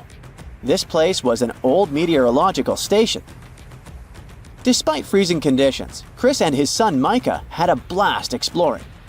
Chris is on a mission to conquer all 7 earthbound poles of inaccessibility and has tackled 5 so far. I guess you already know that Antarctica is the largest desert on Earth, much larger than the Sahara or the Gobi. Still, despite being the driest continent on Earth, it boasts a seriously weird waterfall. Nestled in the mesmerizing McMurdo Dry Valleys, it's 5 stories tall and looks like it's gushing blood. It's even called Blood Falls. It may look outlandish and even frightening, but its nature can be easily explained. The water that creates this crimson cascade was once a salty lake, but over time, it became sealed off from the outside world when glaciers formed on top of it. Now, this ancient water hanging out 1,300 feet below the surface has cranked up its salt levels to 3 times saltier than the ocean. This salt water is also loaded with iron and gets 0 oxygen or sunlight. When the iron-rich water trickles through a crack in the glacier and meets the air, it rusts up, turning dark red. You may have mistakenly heard that no bug species belongs to Antarctica, but it's not exactly true, because there's this tiny Antarctic midge living there. Plus, there are some spiders too. Those aren't your average spiders hanging out in the darkest corners of your apartment. Those are critters lurking in the chilly darkness of the Antarctic ocean floor. These little marine creepers are actually arthropods and can stretch around 20 inches across. As if that wasn't bizarre enough, they also breathe through little holes in their legs. Quick question. What's the color that you associate most with Antarctica? I'm sure it's white. That's my association too. However, Antarctica may look like a slice of watermelon. That colorful snow comes courtesy of a tough little algae called Chlamydomonas nivalis. When things start to warm up during the Antarctic summer, these little guys release their vibrant red and green spores, painting the snow in wild and funky colors. But it's best to steer clear because that snow is not just a pretty sight. It's also toxic and definitely not edible. Searching for fossils is always a blast, but when you're in one of the most remote spots on the planet, it gets even more exciting. A diverse team of scientists recently hit the mother lode, pulling in over a ton of fossils from ancient marine life, dinosaurs, and birds from the late Cretaceous period, about 71 million years ago. Their adventure kicked off with a flight to South America, followed by a 5-day trek through the infamous Drake Passage. Upon reaching Antarctica, they set up camp using helicopters and inflatable boats. You might be thinking, why dig in Antarctica with all that ice? Well, it turns out there are places where rocks pop up, depending on the season. The team went to James Ross Island, located in the Antarctic Peninsula, and they went there during February and March. And that's one of the few parts of Antarctica where in summer, rocks are exposed, and those rocks can come from the age of dinosaurs. The expedition was a success, as they discovered over a ton of remarkable finds. Next up, the fossils will head to Chile before making their way to Pittsburgh's Carnegie Museum of Natural History. Among their discoveries, they found relics dating back about 71 million years, alongside some around 67 million years old, including plenty of snails, clams, and various marine creatures. Yikes! Look at this creepy sea worm. It could live in LA and be a star in a horror movie, but it chooses to call the chilly waters of the Southern Ocean near Antarctica its home. These worms can grow up to 8 inches long and 4 inches wide. But don't let their spooky exterior trick you. Research suggests they might actually be superheroes in disguise, playing a vital role in keeping ecosystems buzzing. Now, see that head? It's not really a head. It's just a retractable throat that helps this toothy creature chow down on its meals. Antarctica has many creepy critters to offer. Let me introduce you to the Antarctic strawberry feather star. It's not like Patrick from SpongeBob, though. It's more like a deep-sea creature straight out of a horror movie. Picture this: 20 wiggly arms, some stretching up to 8 inches, all decked out with these bizarre little bumps. Yikes indeed. Back in 2014, scientists buried 34 seismic monitors in the snow on the Ross Ice Shelf, which is huge. Think of it as an ice slab the size of Texas, just chilling over the Southern Ocean. These clever little machines picked up a nearly non-stop buzzing. Even though our human ears usually can't catch these low-frequency sounds, scientists have worked their magic and made them audible for us. They even shared the creepy audio online. A glaciologist from the University of Chicago says that if you could hear this vibration, it'd sound like a swarm of cicadas taking over the backyard in late summer. But these glacier explorers weren't trying to capture spooky tunes. They're actually on a mission to monitor the Ross Ice Shelf because things are heating up, literally, and the ice is melting faster than ice cream on a hot day. Ice shelves are like Earth's safety plugs, keeping all that massive ice from surging into the ocean. So what exactly is making all that noise? It's likely just strong winds whipping across ice dunes, creating a kind of natural vibration. Consider Lake Enigma. What a fitting name. It's already strange enough because it's not even supposed to exist. But now, we stumbled upon actual life deep beneath it. And this just might help NASA in their search for life in outer space. The lake lies deep in the icy heart of Antarctica, so it's not really a water pool like we're used to, more like a lake-like block of ice, or so we thought. Just recently, Italian scientists discovered a secret that had been buried for ages, an actual body of water, and in this water, life is thriving. Various microorganisms, and even some weird little hunters, which is super weird, since Enigma sits in a remote and harsh corner of our planet, the northern Victoria Land in Antarctica. The entire South Pole is cold, but in this place, temperatures can plummet to a horrifying minus 41 degrees Fahrenheit, though on average it's around 7. Chilly. Like we said, this lake shouldn't even be there at all. Antarctica is technically the largest desert on Earth, even though it's covered in snow, because it's super dry. There are 0 rains, truly little snowfall, and the sun barely evaporates anything. And even if there is some water, the insane winds make sure to dry everything out super quickly. Putting on our thinking caps, this lake should lose an unimaginable 7 million cubic feet of water every year. Yet, the water remains. Why? No one knows.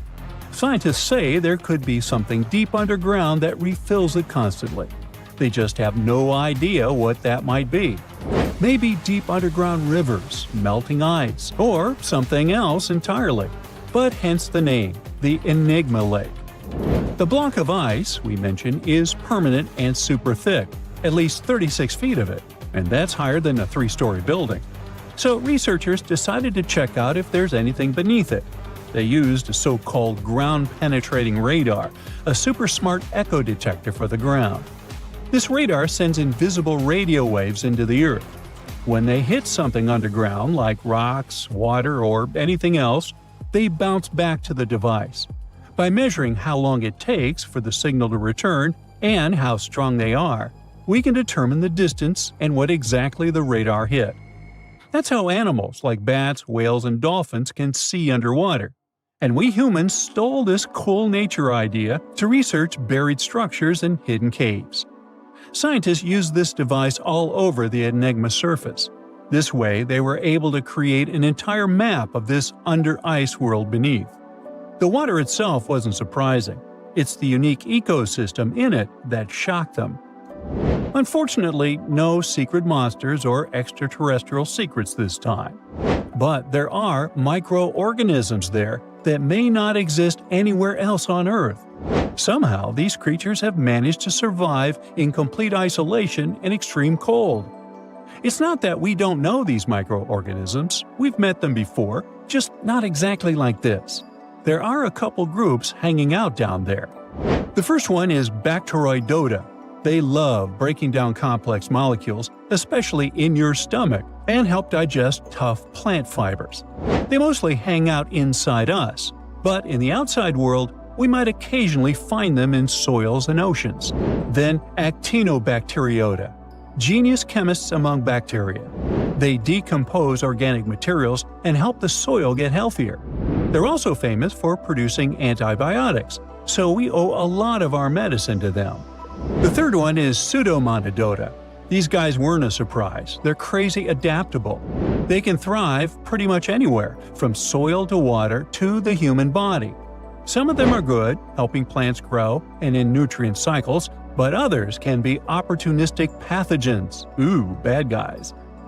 But what is actually a surprise is that Lake Enigma has tons of passibacteria. They're ultra small even for microorganisms and can barely do anything themselves. So they prefer to live in symbiosis or be little parasites, relying on their hosts for nutrients and other necessities. All these little chompers might be ancient. They could be remnants of a time before the lake froze over completely, which is hundreds of thousands of years ago. It's simply weird to encounter these bacteria in the Enigma Lake, especially the little parasites. Paticibacteria usually love low-oxygen environments, but this lake is very oxygen-rich, not even mentioning an almost 40 feet of ice above. So all this means that even though we know who these guys are, this specific species might be new to us. They could have evolved with some unique adaptations and abilities using the lake's unusual chemistry. They probably rely on a super simple and delicate food web. Some of the microorganisms produce energy from light, well, whatever light gets down there, or the lake's chemicals. The symbiosis guys most likely survive by living on or inside their neighbors.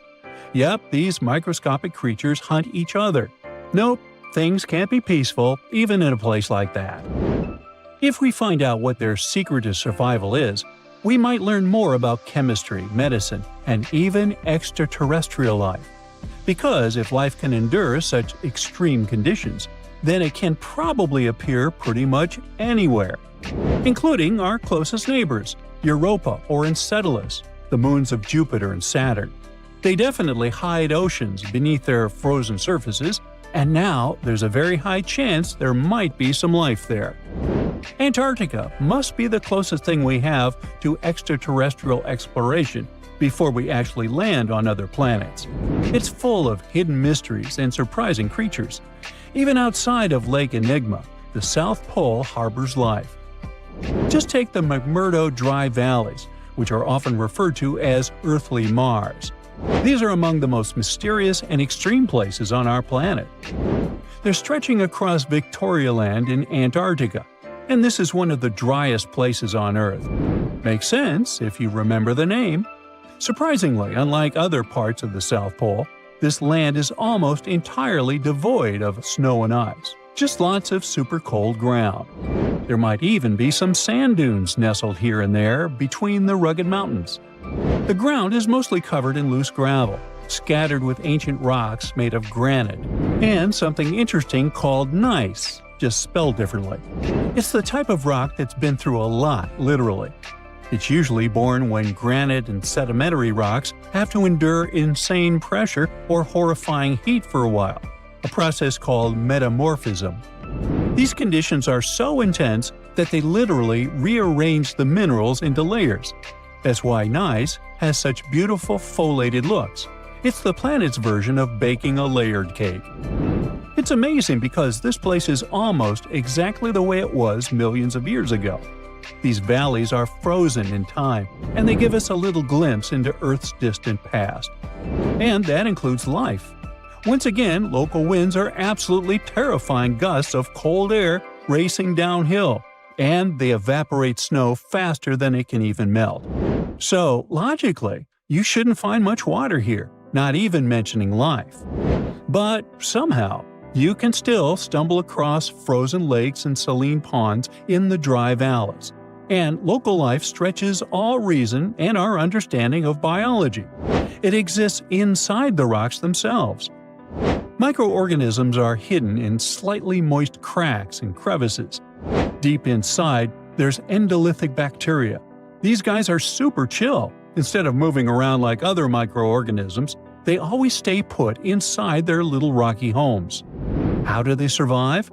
Through photosynthesis. Just like plants, they take teeny tiny parts of light that gets in crevices and acts like little solar panels, getting energy from the sun. Meanwhile, in another place, beneath the Taylor Glacier, there's bacteria that literally doesn't eat anything. Not comfort, not sunlight, not even oxygen. These guys rely on a diet of dusty rocks and sulfur to fuel their weird metabolisms. By breaking down sulfur and iron, they get energy to sustain themselves. This way, they easily survive in deep seas, at sub-freezing temperatures, completely cut off from sunlight, oxygen, and the world itself. This place is fascinating for both its life and the lack of it. In some parts of the valleys, like University Valley, yes, that's what it's called, the permafrost is so harsh that no microbes were found at all. This might be one of the only places on Earth where life appears to be completely absent, a quite scary idea. Anyway, now scientists are thinking about learning more about Lake Enigma and drilling this Mars-like environment, exactly for that reason, to see how we could get samples from Mars in the future. Antarctica wasn't always a frozen wasteland. A long time ago, it was full of life, and 56 million years ago, something terrifying stalked its jungles. A giant, flesh-eating bird. It was around 6 feet tall and weighed as much as a lion. For millions of years, nothing could challenge it, so why did it disappear? And could there be even bigger predators still hidden beneath the ice? Paleontologists found 2 massive claw bones in Antarctica, sharp, curved, and powerful, belonging to this bird. They were dug up from the Epresian-aged rocks of Seymour Island, which means they're around 40 to 50 million years old. Their shape left no doubt. These were the so-called terror birds. Their scientific name is Forus raceti, some of the most fearsome predators to ever walk the Earth. They were flightless and didn't even need wings. Instead, they could sprint at breakneck speeds, like ostriches from a nightmare. For millions of years, these birds ruled South America. But now, for the first time, their presence has been confirmed in Antarctica. No surprise here. Back then, South America and Antarctica were still connected, allowing animals to easily commute between continents. So these birds probably migrated south to adapt to life on Antarctica's prehistoric landmass. It didn't just survive here, it thrived. But at some point, this nightmare of an animal vanished. Why? Most likely because of the temperature changes. Antarctica was cooling, slowly turning into the frozen wasteland we know today. Its prey may have declined, leaving the predator without enough food. Eventually, it disappeared, leaving no descendants behind. Researchers hope that they'll find a complete skeleton eventually. They're also wondering where there might be even bigger species waiting to be discovered. Perhaps these birds evolved into a completely new Antarctic lineage. But for now, all we have are 2 giant, creepy claws. People often think that there are almost no animals or plants in Antarctica. But that's not true at all. Penguins waddle around, and forget the cute tiny ones. Antarctica used to have 6-foot-tall monsters. The emperor penguins are the largest penguin species alive today. They can dive over 1,800 feet deep and hold their breath for over 20 minutes. There were giant ancient penguins around 38 million years ago. They were the size of humans. Fossils show they had long, sharp beaks, making them terrifying hunters of fish and squid. The fish there are also absolutely fascinating. Forget giant squids. Colossal squids are nightmares even bigger. Some reach over 40 feet long with massive, super sharp beaks and eyes the size of dinner plates. Finally, orcas, the apex predators of the Antarctic Ocean. They hunt in packs, working together like a wolf pack of the sea to take down seals, fish, and even massive whales. There are even tiny plants like moss and algae, Antarctic hairgrass and pearlwort. They somehow survive against all odds. There are many other myths going on about Antarctica. For example, some people think that when icebergs break off from glaciers, they immediately start drifting straight into the open ocean until they melt. But the reality is way more chaotic. First, when an iceberg breaks off from a glacier or ice shelf, it has to deal with underwater obstacles.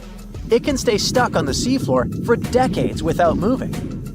Then they get caught in powerful whirlpools and spin in place for months.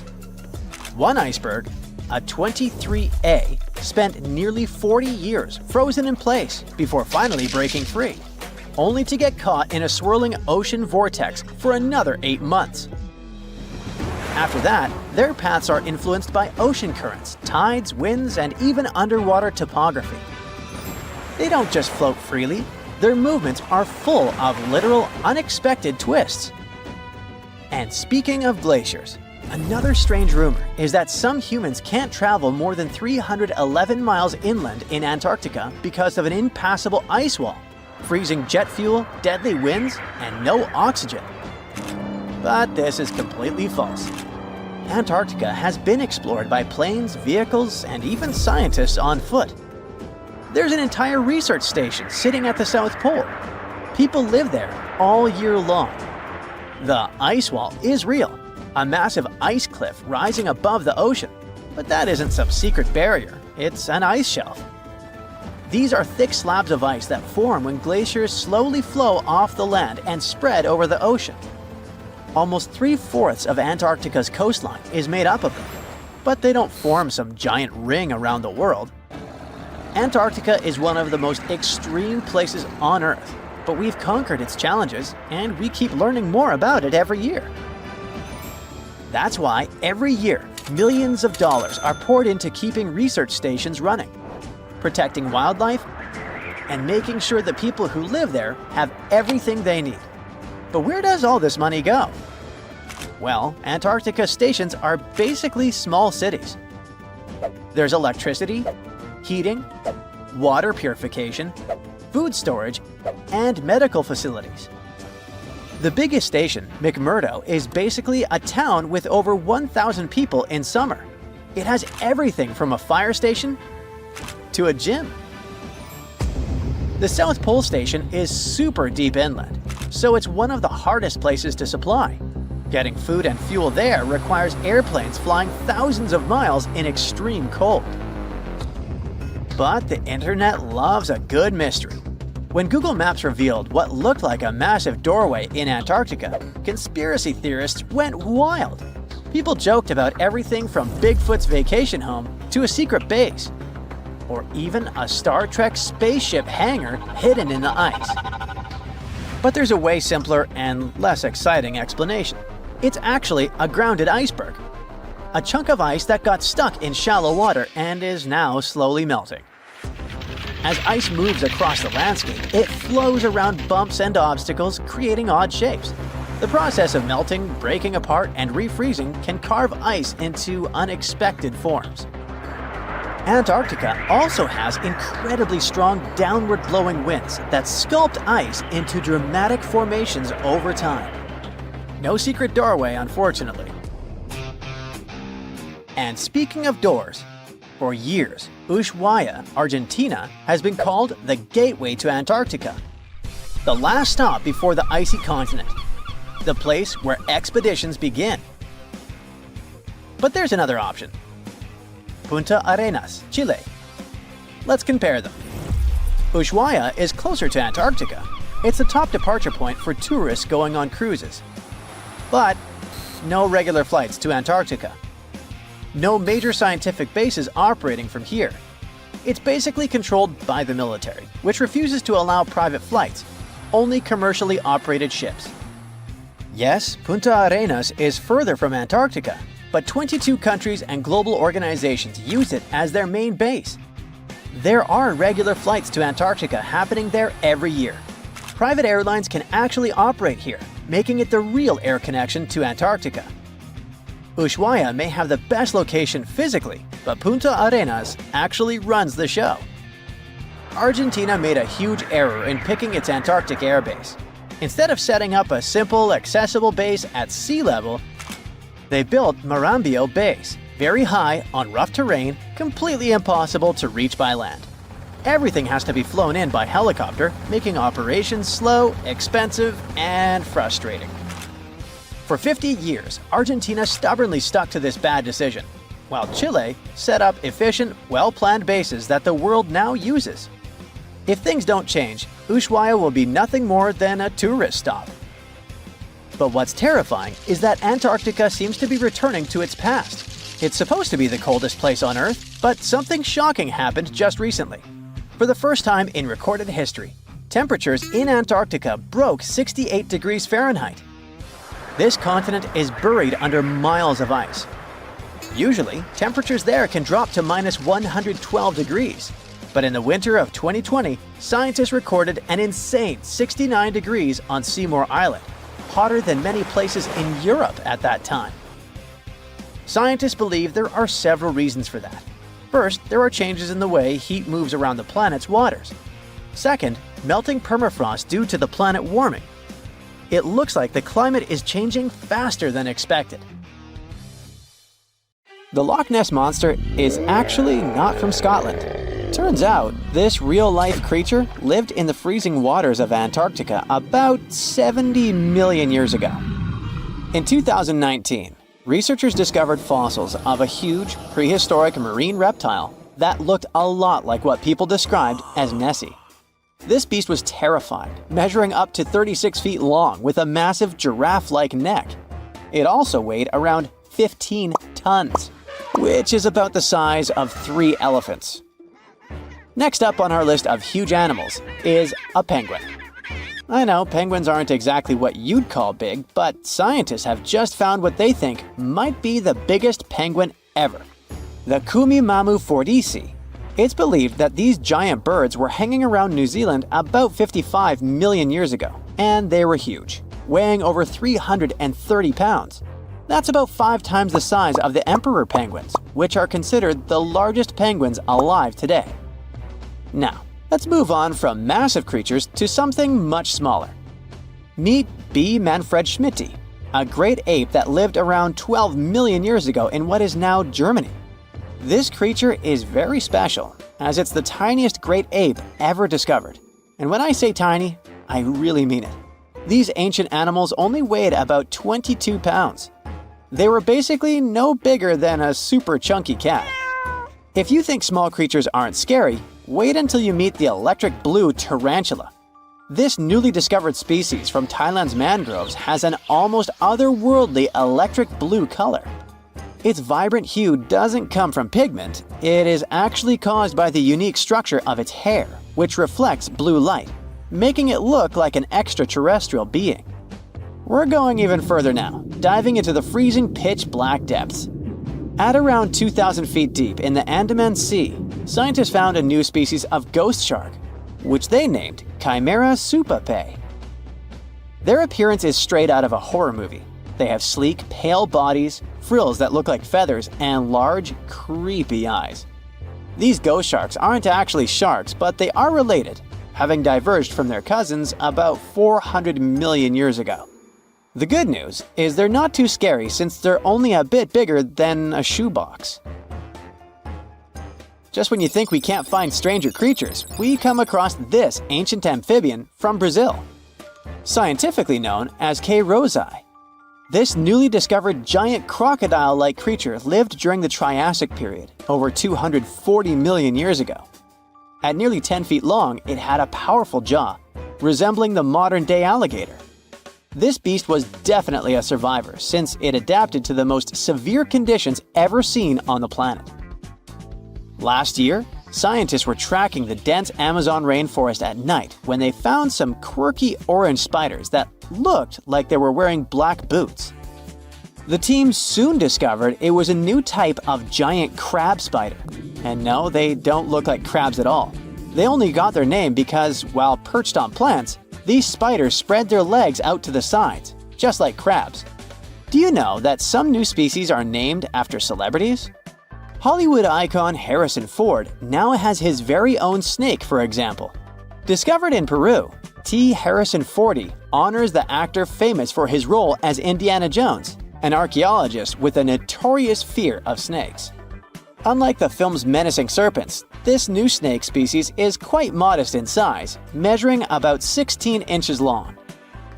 We also have the Rampholion princei, a small new species of pygmy chameleon from Tanzania that was named after US rapper and poet Prince Iya. He received this honor because of his work raising awareness about global environmental issues. Another celebrity namesake is DiCaprio's snail-eating snake, which hangs out in the shrubs of Panama's forests. This S. Irmelindi caprioi is about 15 inches long and spends its nights on palm fronds looking for snails and slugs. Its round eyes look like glowing coals that can be a bit scary, but overall, the creature is super chill. Even when it feels threatened, it doesn't bite. It just coils up around its head and gives off a really bad smell. Now something a bit more sinister. Meet Venomius tomhardii. Does that name ring a bell? Exactly. This new species of spider was named after Tom Hardy's portrayal of the infamous Marvel character Venom. And all because the black spots on the spider's abdomen reminded researchers of the famous anti-hero. Most spiders of this species were found in Australia at night, sitting in their elaborate webs in forested areas near the coast. When disturbed, these creepy crawlers often hide in silk-lined hollows in tree branches. We've also got something for the Lord of the Rings fans. In the vast and warm waters of the Amazon River, scientists have just discovered a new species of pacu. This fish is a relative of the terrifying piranha, with a plant-based diet and human-like teeth. It was named Myloplus sauron because of a bold vertical black mark on its side, which reminded researchers of the fiery eye symbol of the villain Sauron from Tolkien's epic saga. Wait, is that a tanned capybara or a wild dog? Well, actually, it's neither. This is a newly discovered dwarf deer. This tiny creature, about the size of a basset hound, scurries through the forests of Peru. The combo of large eyes, stocky body, and short legs makes this animal simply adorable. This cute little deer is the complete opposite of what we've got coming up next. This bizarre-looking creature is what we believe the beast of 5 teeth might have looked like. Its fossils, found in Chilean Patagonia, showed that it lived during the age of dinosaurs, about 72 million years ago. This finding is just another piece of evidence that mammals had been roaming around that part of South America much earlier than we thought. Moving from the forests of South America to the deserts of Australia, we come across a sand dragon lizard, known scientifically as Tenephorus tyacalpa. With its sandy color and long, lean body, this lizard looks like it could star in a Dune movie. Discovered last year, this sand dragon lizard blends in perfectly with the hot sands of the Great Victoria Desert in southern Australia. For over 10 years, a large-eyed creature managed to hide from scientists who ventured into the mountains of southwestern China. But not this time. In 2023, the group finally managed to take photos of 7 frogs that didn't match any known species. They're now known as Leishan odorous frogs, a species that grows to be about 2 inches long and has small bumps all over their grass-green bodies. Off the coast of Chile, we have recently found a seamount nearly 4 times as high as the Burj Khalifa. Underwater mountains are usually home to beautiful life forms, like sponge gardens and ancient corals. But this Chilean seamount also hid a creature known as the flying spaghetti monster. It's a rare type of squid with long noodle-like tentacles that make it look like an underwater pasta dish.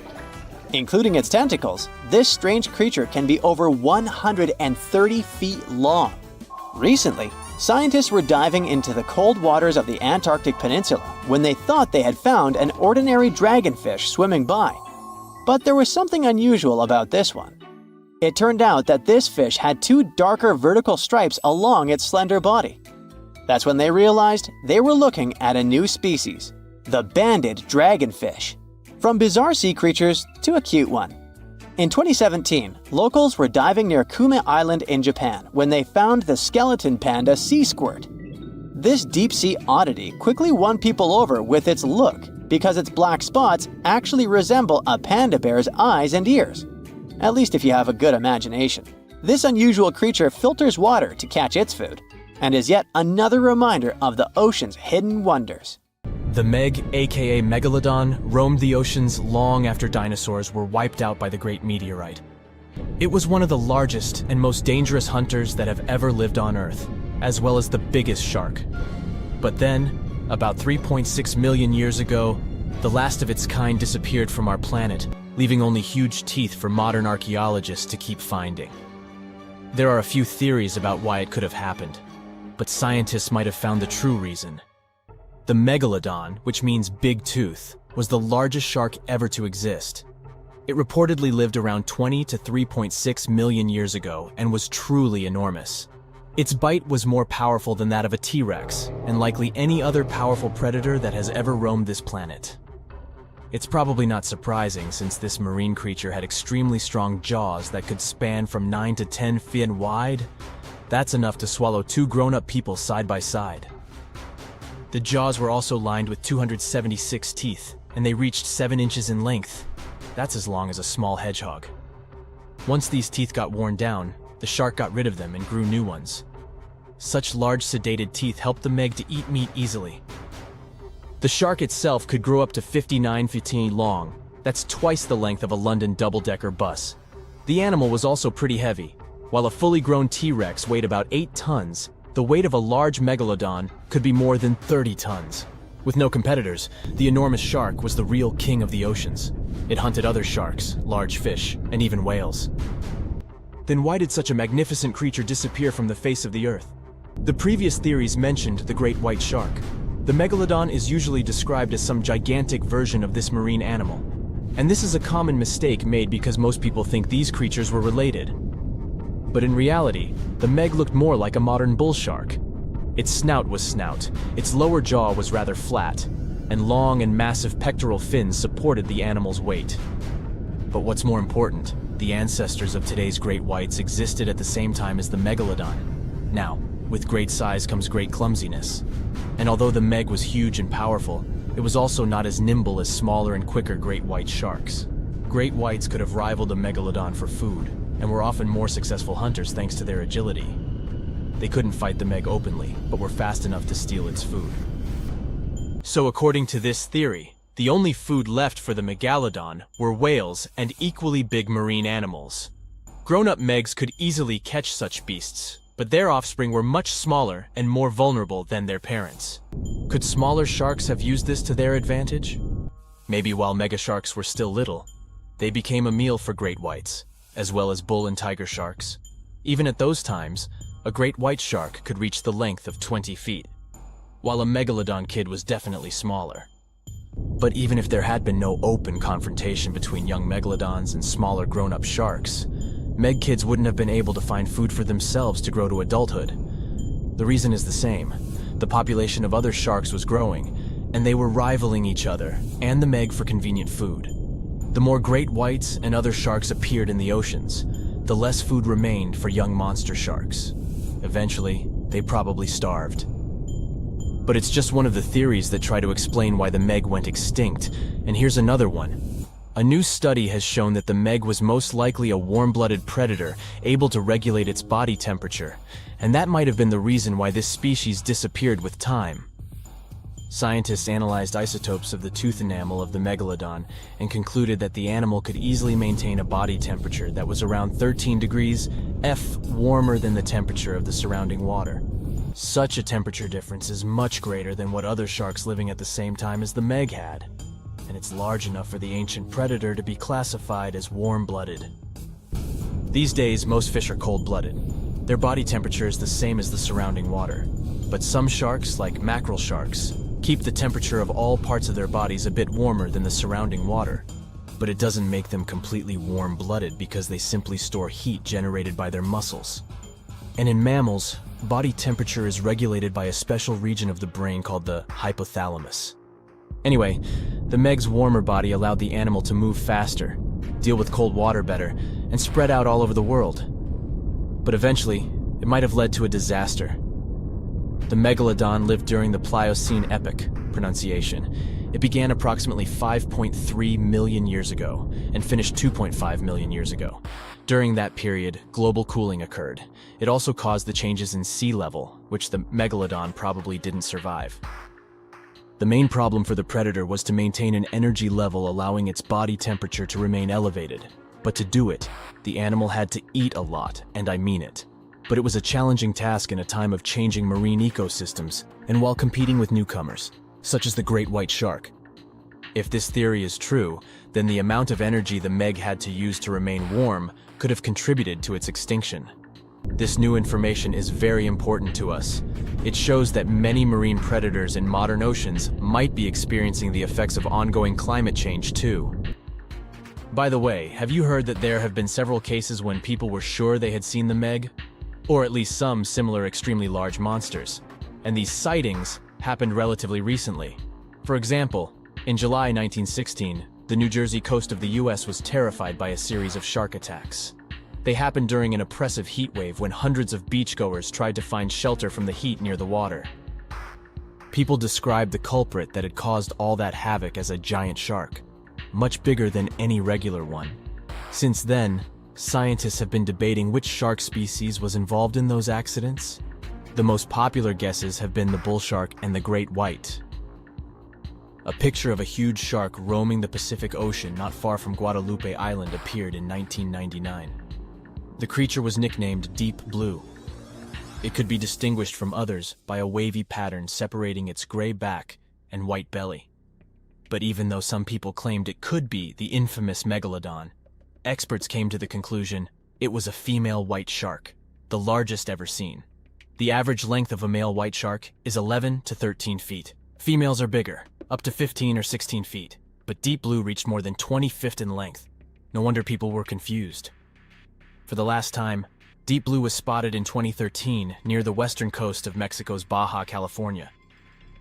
But look, there's another jumbo shark, and you can meet it in any part of the world.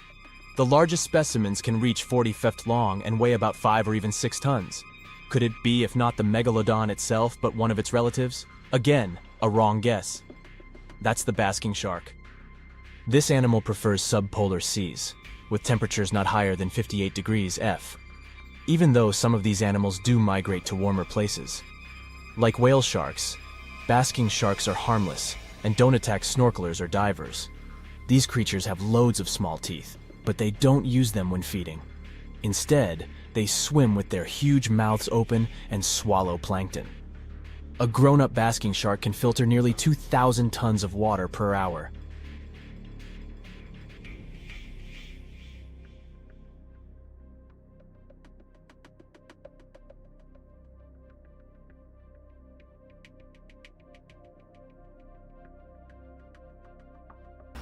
The water is bubbling under the fishing boat as if something is coming up out of the water. It gets closer and closer. The water seems to boil. Suddenly, you see giant jaws and glistening teeth. Seconds later, a huge shark jumps out of the water and crushes the boat in one bite. It was the megalodon, the largest fish that ever existed on Earth. Now, we pictured the megalodon as this, an enlarged version of the white shark for a long time. But scientists continue to argue about its appearance.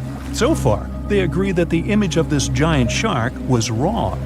Here's the data that scientists are sure of. Size, about 50 feet long. That's as big as a school bus and comparable to the length of a subway car. 8.5 times the height of an average person. Let's compare it to the modern white shark. The megalodon is 3 times bigger, but that's just a rough estimate. We don't have a fully preserved skeleton of the megalodon. That's because it didn't have any bones, but cartilage. Not much of that left in the 3.6 million years since the megalodons went extinct. All that survived were teeth and a few vertebrae. By comparison, dinosaurs went extinct about 66 million years ago. But their solid bones are perfectly preserved, and we have many different examples of their skeletons. Scientists have calculated the size of a megalodon based on its teeth and jaw. Now, this is one tooth. It's about 7 inches long, bigger than the palm of your hand, and 3 times the size of a modern white shark's teeth. The megalodon jaw was 6 feet wide and chalked up 5 rows of teeth, a total of 276 razor-sharp chompers. The other preserved remains are the vertebral column. It consists of 150 vertebrae, each 6 inches wide. They contain much calcium because, well, megalodon love fresh cold milk. Nah, it's because the vertebrae had to withstand the enormous mass of a giant shark. Based on those fossils, scientists created a model and calculated only the approximate size of the megalodon. But it could hardly have been any bigger. It's all about breathing. The bigger the fish, the more oxygen it needs, which means a larger gill area. That's the organ that filters the water and collects oxygen. If the megalodon were any larger, it would have trouble breathing. So, scientists believe that 50 feet is the maximum size of an individual. On average, they were a few feet smaller. Whew. Now, let's talk weight. On average, one megalodon weighed about 30 to 35 tons. By comparison, a white shark weighs 1 ton, which is 30 times less. Hey, trust me. A school bus is 4 times lighter at 7.5 tons. The weight of a megalodon can be compared to an empty Boeing 737. But the modern blue whale beats the megalodon in size and weight. 98 feet long versus 50, almost twice as long. Blue whale's weight is about 180 tons. That's like 6 megalodons or 6 passenger planes, or like 33 adult elephants. Hey, don't you love the comparisons?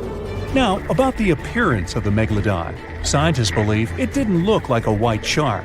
The megalodon belongs to a different fish family and most likely looked like a giant sand tiger shark. Flattened snout, small eyes. Its dorsal fin is moved backwards. The sand shark has 2 dorsal fins about the same size. The coloration is light brown with a white belly. It may have had brown-red spots like a sand shark all over its body. We used to think of the megalodon as something scary from the first finds of its fossils. That was back in the Renaissance era. People found some teeth in the rocks. At first, these teeth were thought to be the tongues of dragons or snakes. And here's the first drawing of what the owner of these teeth supposedly looked like. A massive snout with a scary nose and a bunch of razor-sharp teeth. We also have the evidence that megalodons were brutal hunters, kings of the food chain. The first combat tool in their arsenal was the battering ram. The megalodon was a slow swimmer, though. It could only accelerate up to 11 miles per hour. In comparison, the modern white shark can reach 35 miles per hour in a dash for its meal. The fastest human swimmer could only go 6 miles per hour. Well, good luck with that. But the megalodon had incredible mass. Though slow, its battering ram had tremendous power. The megalodon would take its prey by surprise. It had only one chance to hit it. If it missed, it would take too long for a second round. The maneuverability of the megalodon was comparable to a large truck. But if the ram was successful, the prey was stunned and couldn't move. At this point, the megalodon aimed at vulnerable spots, like the fins and tail of the prey. Scientists have found many ancient whale remains with megalodon tooth marks.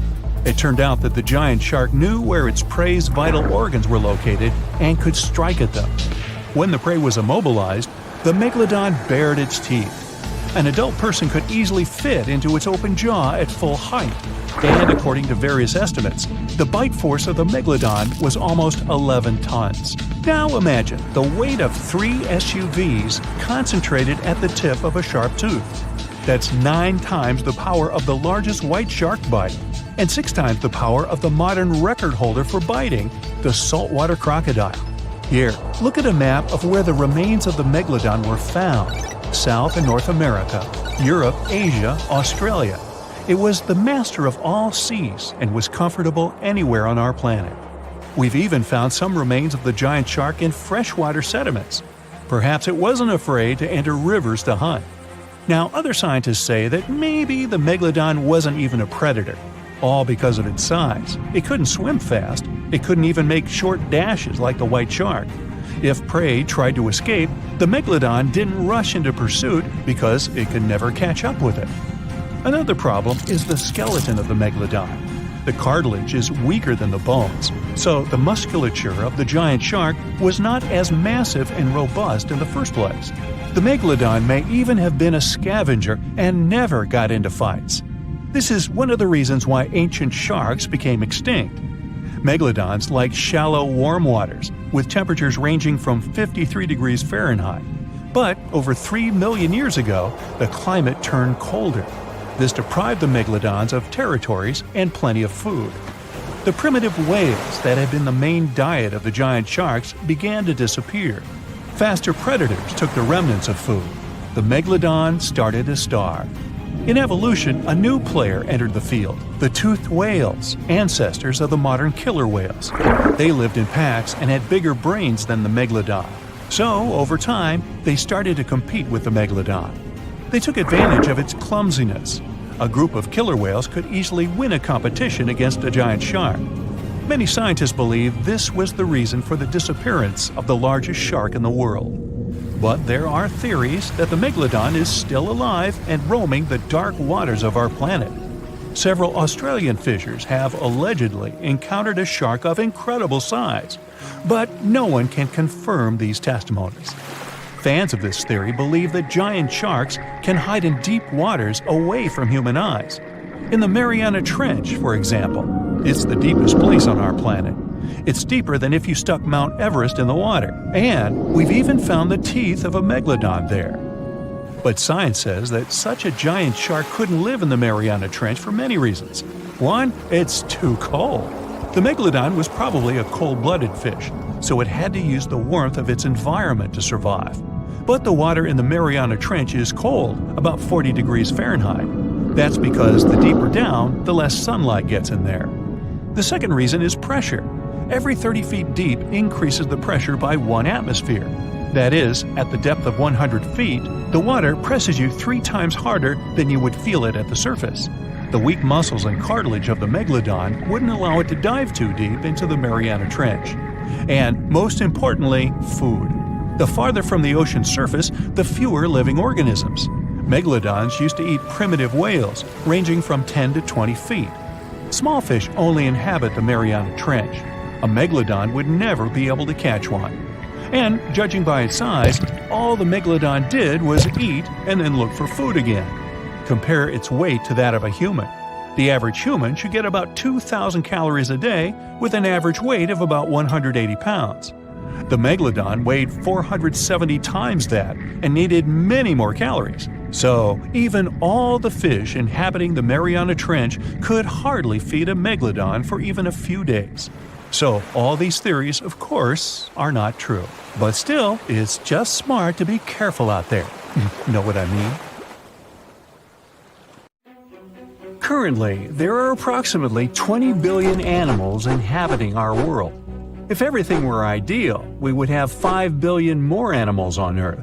But many species have gone extinct, and around 44,000 species are currently in danger. The largest, most recent mass extinction event in history occurred during the dinosaur era, leading to the eradication of 75% of species on Earth. The Tulachi wallaby is a long-lost relative of today's kangaroo, but they had a hidden superpower, night vision. That's why they were mostly active at night. They were 3 feet tall and fed on grass, fruit leaves, and other plants.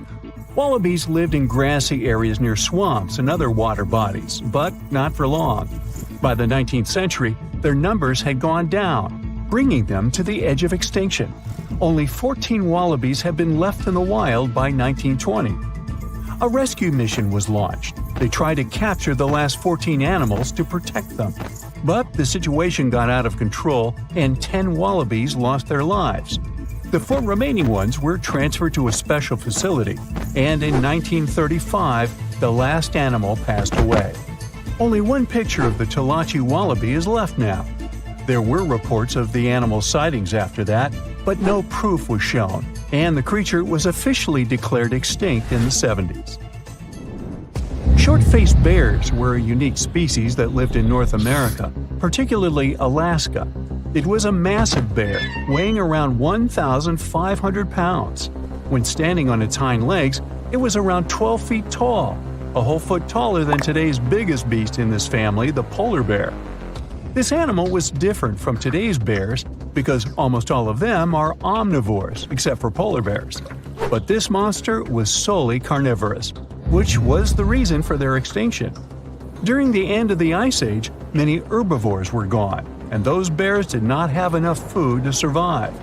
They were the Usain Bolt of the bear world, the fastest Bruins to have ever lived, reaching a top speed of 40 miles per hour, which is 5 miles faster than grizzlies. There are around 400 million pigeons in the world now. Some time ago, in America, a species of birds called passenger pigeons were abundant throughout the country, especially in the eastern forests. There were more than 1 billion of them, but they went from 1 billion to 0 in a few years. They had small heads and necks, but long tails and wings and strong breast muscles that allowed them to fly super long distances. The last passenger pigeon passed away in captivity in 1914. It was named Martha. With that, the ecosystem in the U.S. has never seen this bird again. Now, elks are enormous animals, but they look tiny when you compare them to long-gone Irish elks.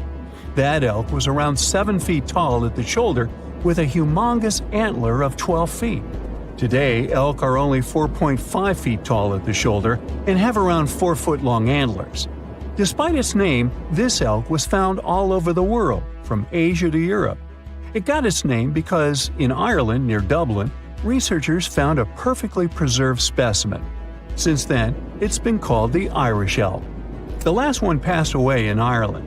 The main reason for their disappearance was their inability to adapt to changes.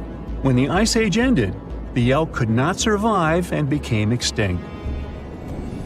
Now, somewhere deep in the forests of Costa Rica lives the interesting-looking golden toad. It was discovered in 1966 in one particular spot where all toads would gather to mate. In 1967, a large population of this golden nugget was noted in that same spot. But the following year, only 10 to 11 toads were seen, and the year after that, in 1968, only one lonely male toad showed up at the spot. For years, there were searches for golden toads. In 2004, the toads were officially declared extinct. Humans were not responsible this time. The drought in the area in the 80s had a significant impact on the toads. Still, the last straw was the arrival of a new fungal species that caused the animal's skin to thicken, eventually leading to the toad passing away. This chytrid fungus is responsible for the extinction of more than 90 frog and amphibian species, becoming one of the biggest threats to their lives. Now, Canada is a very cold country, no surprise there, and nobody would expect tropical birds like parrots to live there. However, there was a parrot species that lived in America and some parts of Canada. I'm talking about the Carolina parakeet. Those were truly beautiful birds with orange-yellowish heads and green bodies. Their favorite rest spots were big trees alongside rivers. This parrot's favorite food was cockleburr seeds, which are poisonous to us, but the bird had no problem eating them. Also, they used the dangerous cockleburrs as a defense mechanism. After they ingested loads of them, their meat became poisonous, and predators do not enjoy eating toxic birds. Carolina parakeets were abundant, there were millions of them. But since the Ice Age, their numbers had been gradually going down because of natural reasons, mainly temperature. By 1935, no such parakeets were left in the wild. Today's African lion had a much more prominent and notorious cousin, the Barbary lion. Those cats were mentioned in many famous old books. They were described as mean, terrifying beasts. It's believed that they were the largest lion species ever. Those big cats weighed around 600 pounds and were 9 feet from the head to tail. Unfortunately, this lion was declared extinct in the 90s due to many factors. Today, we only have one photo of this animal taken from a plane. Paradise parrots were native to Australia. They were genuinely amazing birds with captivating colors. What was unique about them was their nesting habits. They only nested in termite mounds. This parrot was always on the edge of extinction, and the reason for that is still unknown. Mice, rats, and other animals also hunted them, and it added fuel to the fire. The last bird was spotted in the year 1972. Since then, paradise parrots have only been seen in museums. The Gulf of Mexico was once home to Caribbean monk seals. This species of seals enjoyed spending time in the warm subtropical climate of the Caribbean. Most of the time, they were found near reefs and islands, foraging for food. Like most of us, they also loved sandy beaches and were usually seen in groups of 100 seals, resting before the next adventure. In the year 1886, monk seals were declared extinct. You can still see this animal in 2 museums. Both are located in the UK. As we all know, zebras have black and white stripes. But once, a zebra species had only half the body covered with brown and white stripes. The rest was just brown, and the belly was white. It was called the quagga. They lived in the southern part of Africa in grass fields and wet pastures, like today's zebras, and ate grass and other plants. The last quagga perished in 1888, but not all hope is lost. Today, extensive research is being done to bring this animal back into the wild. Australia is home to many outlandish animals, but the craziest ones are probably gastric brooding frogs. This species is not like your ordinary frog that lays eggs. They hatch their young inside their stomach and give birth by vomiting around 25 fully formed young frogs. Sometimes their stomach becomes so bloated that they have to breathe through their skin. 2 species of this frog were discovered in the northern and southern parts of Australia in the 1970s by Mike Taylor. A decade after their discovery, both species are gone. The main reason for their extinction is the chytrid fungus. Luckily for them, they're also part of a de-extinction program that's putting serious efforts into bringing them back into the wild. What do Paris Hilton and Chris Hemsworth have in common? Well, apparently, they both want to bring animals back to life. But we're not talking about making your favorite pet live forever. Nope. These celebs are actually helping a science company bring back animals that no longer exist, like the mammoth, the Tasmanian tiger, and even the iconic dodo. If everything goes according to plan, these fascinating creatures could be walking among us again by 2028. This groundbreaking effort is led by a company called Colossal Biosciences. At this very moment, they're working on a way to revive the core genes of animals that disappeared from Earth ages ago. The idea is to replicate those genes using DNA from a close, living relative. If that's all Greek to you, don't worry. We'll break it down a bit later. So, the mammoth is one of the animals they plan to bring back, and people are especially hyped about it. These incredible, massive creatures roamed parts of Africa, Europe, Asia, and North America until about 4,000 years ago. Some people might mix them up with modern elephants, but there are some key differences. For starters, they had huge curved tusks that curled inward and were used to dig for food. They also adapted to survive in freezing climates, like having 2 layers of thick fur to keep their blood warm. But mammoths and elephants do have a lot in common. The woolly mammoth shares 99.5% of its genes with its closest relative, the Asian elephant. That's huge because it means that mammoths are genetically closer to Asian elephants than Asian elephants are to African elephants, for example. The company's bold plan is to create a living, walking elephant-mammoth hybrid that looks just like the ones that used to roam the planet. This animal will look like, walk like, and even sound like a woolly mammoth, but most importantly, it'll be able to live in the same ecosystem that the mammoth left behind. If the scientists succeed in bringing back enough of these creatures, one of their big goals is to help restore the Arctic tundra ecosystem. But how do they actually plan to create the mammoth? Here's their plan. First, they need to find well-preserved samples of woolly mammoths in places like Alaska, for example. Then they'll need to sequence the mammoth's genome and the genome of its closest relative, the Asian elephant. The next step is to identify the important genes that made the woolly mammoth perfectly adapted to cold temperatures, like its shaggy hair, curved tusks, and dome-shaped cranium. In other words, they need to identify which genes make the mammoth, well, the mammoth. Now comes the interesting part. They will use top-notch gene editing tools, kind of like scissors, to cut the Asian elephant DNA and replace those spots with the mammoth sequence. This will allow them to create a new cell line and, later, an embryo. This embryo will grow inside a healthy female Asian elephant, who will be the surrogate. And just like that, a new, cold-adapted elephant will be born. Or at least, that's what scientists hope. Specialists predict that this Mammoth 2.0 could be on Earth as early as 2028.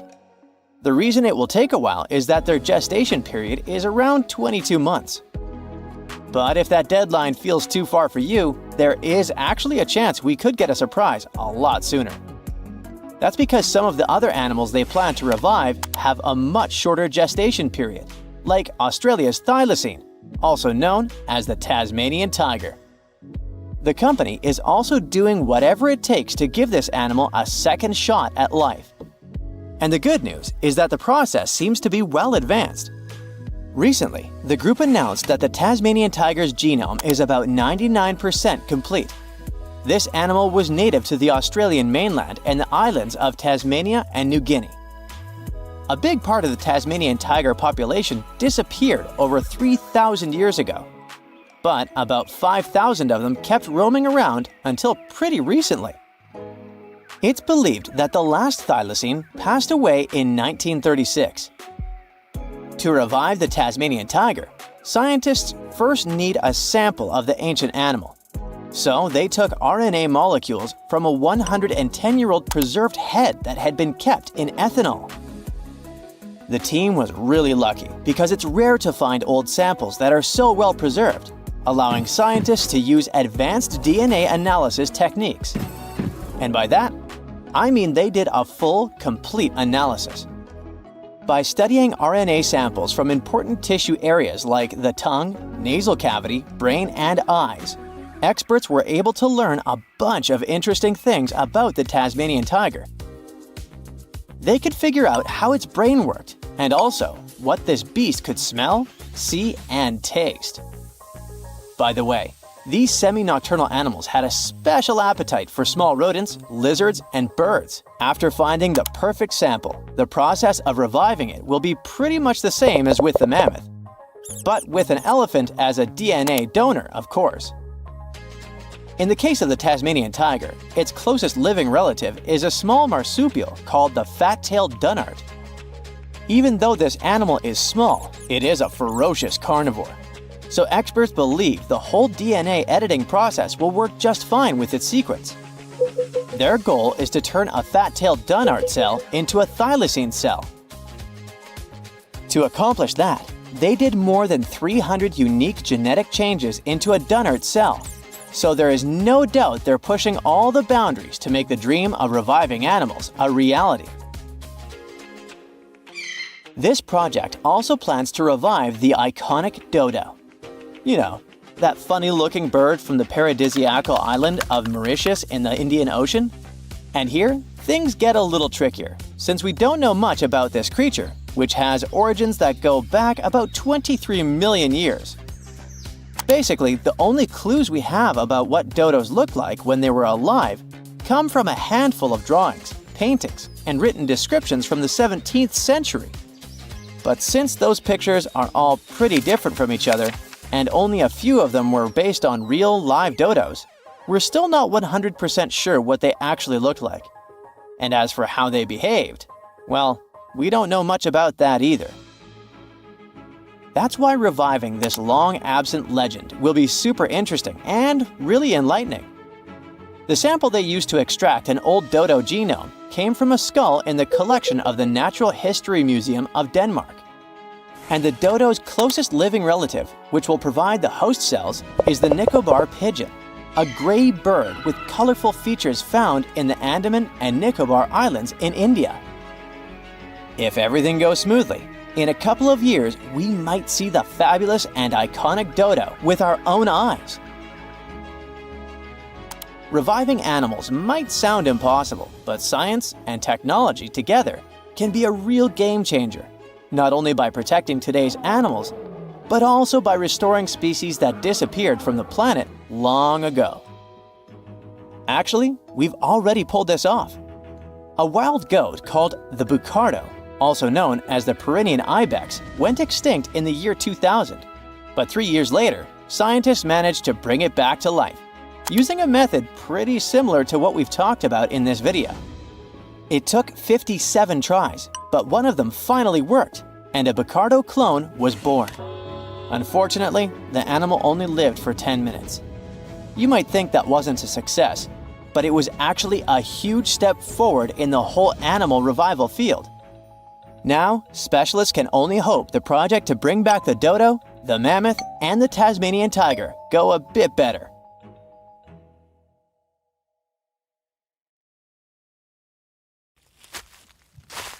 Run! Really? It's not safe out there. There's a saber-toothed tiger lurking around. You better be careful.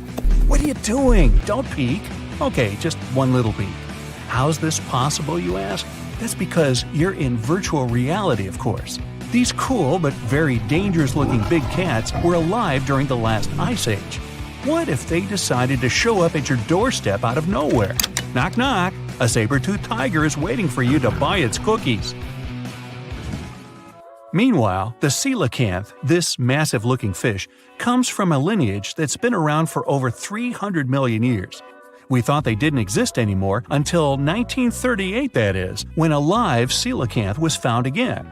Since then, they've been roaming the waters of the east coast of Africa and the waters of Sulawesi, Indonesia. Man, I wouldn't want to go for a swim and meet one of these fellas face to face. Their jaw has an intercranial joint, which means their mouth opens up by a lot. This is so they can eat large prey, like me. Not good. They're huge, too. Imagine a fish that's as long as you're tall and weighing as much as an average human. The takahe, a flightless bird, was thought to be gone in the year 1898. They're very cute, small and multicolored, usually not taller than your knee. But picture this. You're out for a hike in the Murchison Mountains. Looking around, you spot the bird you thought was extinct. But there they are, as happy as ever, surviving and chilling. A whole colonies of takahes was indeed found just 50 years after they were pronounced extinct. Good job, tiny little birds. A singing dog. Ever heard of those? Riley does sing sometimes when he's bored or hungry, but these are real performers. New Guinea singing dogs. They've been only recently discovered again in the wild for the first time in 50 years. Still, they were never completely extinct to begin with. New Guineans made sure they were safe next to them. But in the wild, very rare and hard to catch a sight of. Look, there goes one. The New Guinea singing dogs are called so because of their famous high-pitched singing. They sometimes sing together, too. A dog choir of sorts, where they all howl together. I bet they sing better than I do in the shower. Not going far from this area, we have bats, but these ones are sort of different. You see, their ears are enormous. I guess that's why they're called the New Guinea big-eared bats. Clever.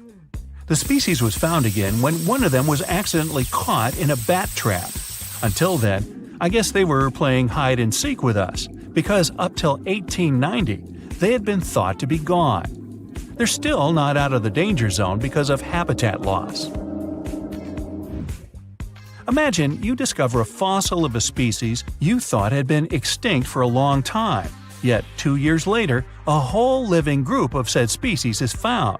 Well, this is exactly what happened in 1977 with the Majorcan midwife toad. It's sort of brownish in color with darker brown that makes up its skin spots. Other than that, it's just a small toad with googly eyes.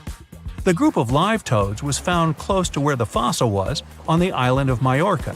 There aren't many of them left, about 500 in fact, and as of right now, they're declared vulnerable by the International Union for Conservation of Nature. Now, are you a fan of tortoises? You will be when you take a look at this huge beauty. It's called the Ferdinanda Island Galapagos tortoise. It hasn't been seen since 1906, but on February 17, 2019, we were finally able to look at one of these beautiful creatures.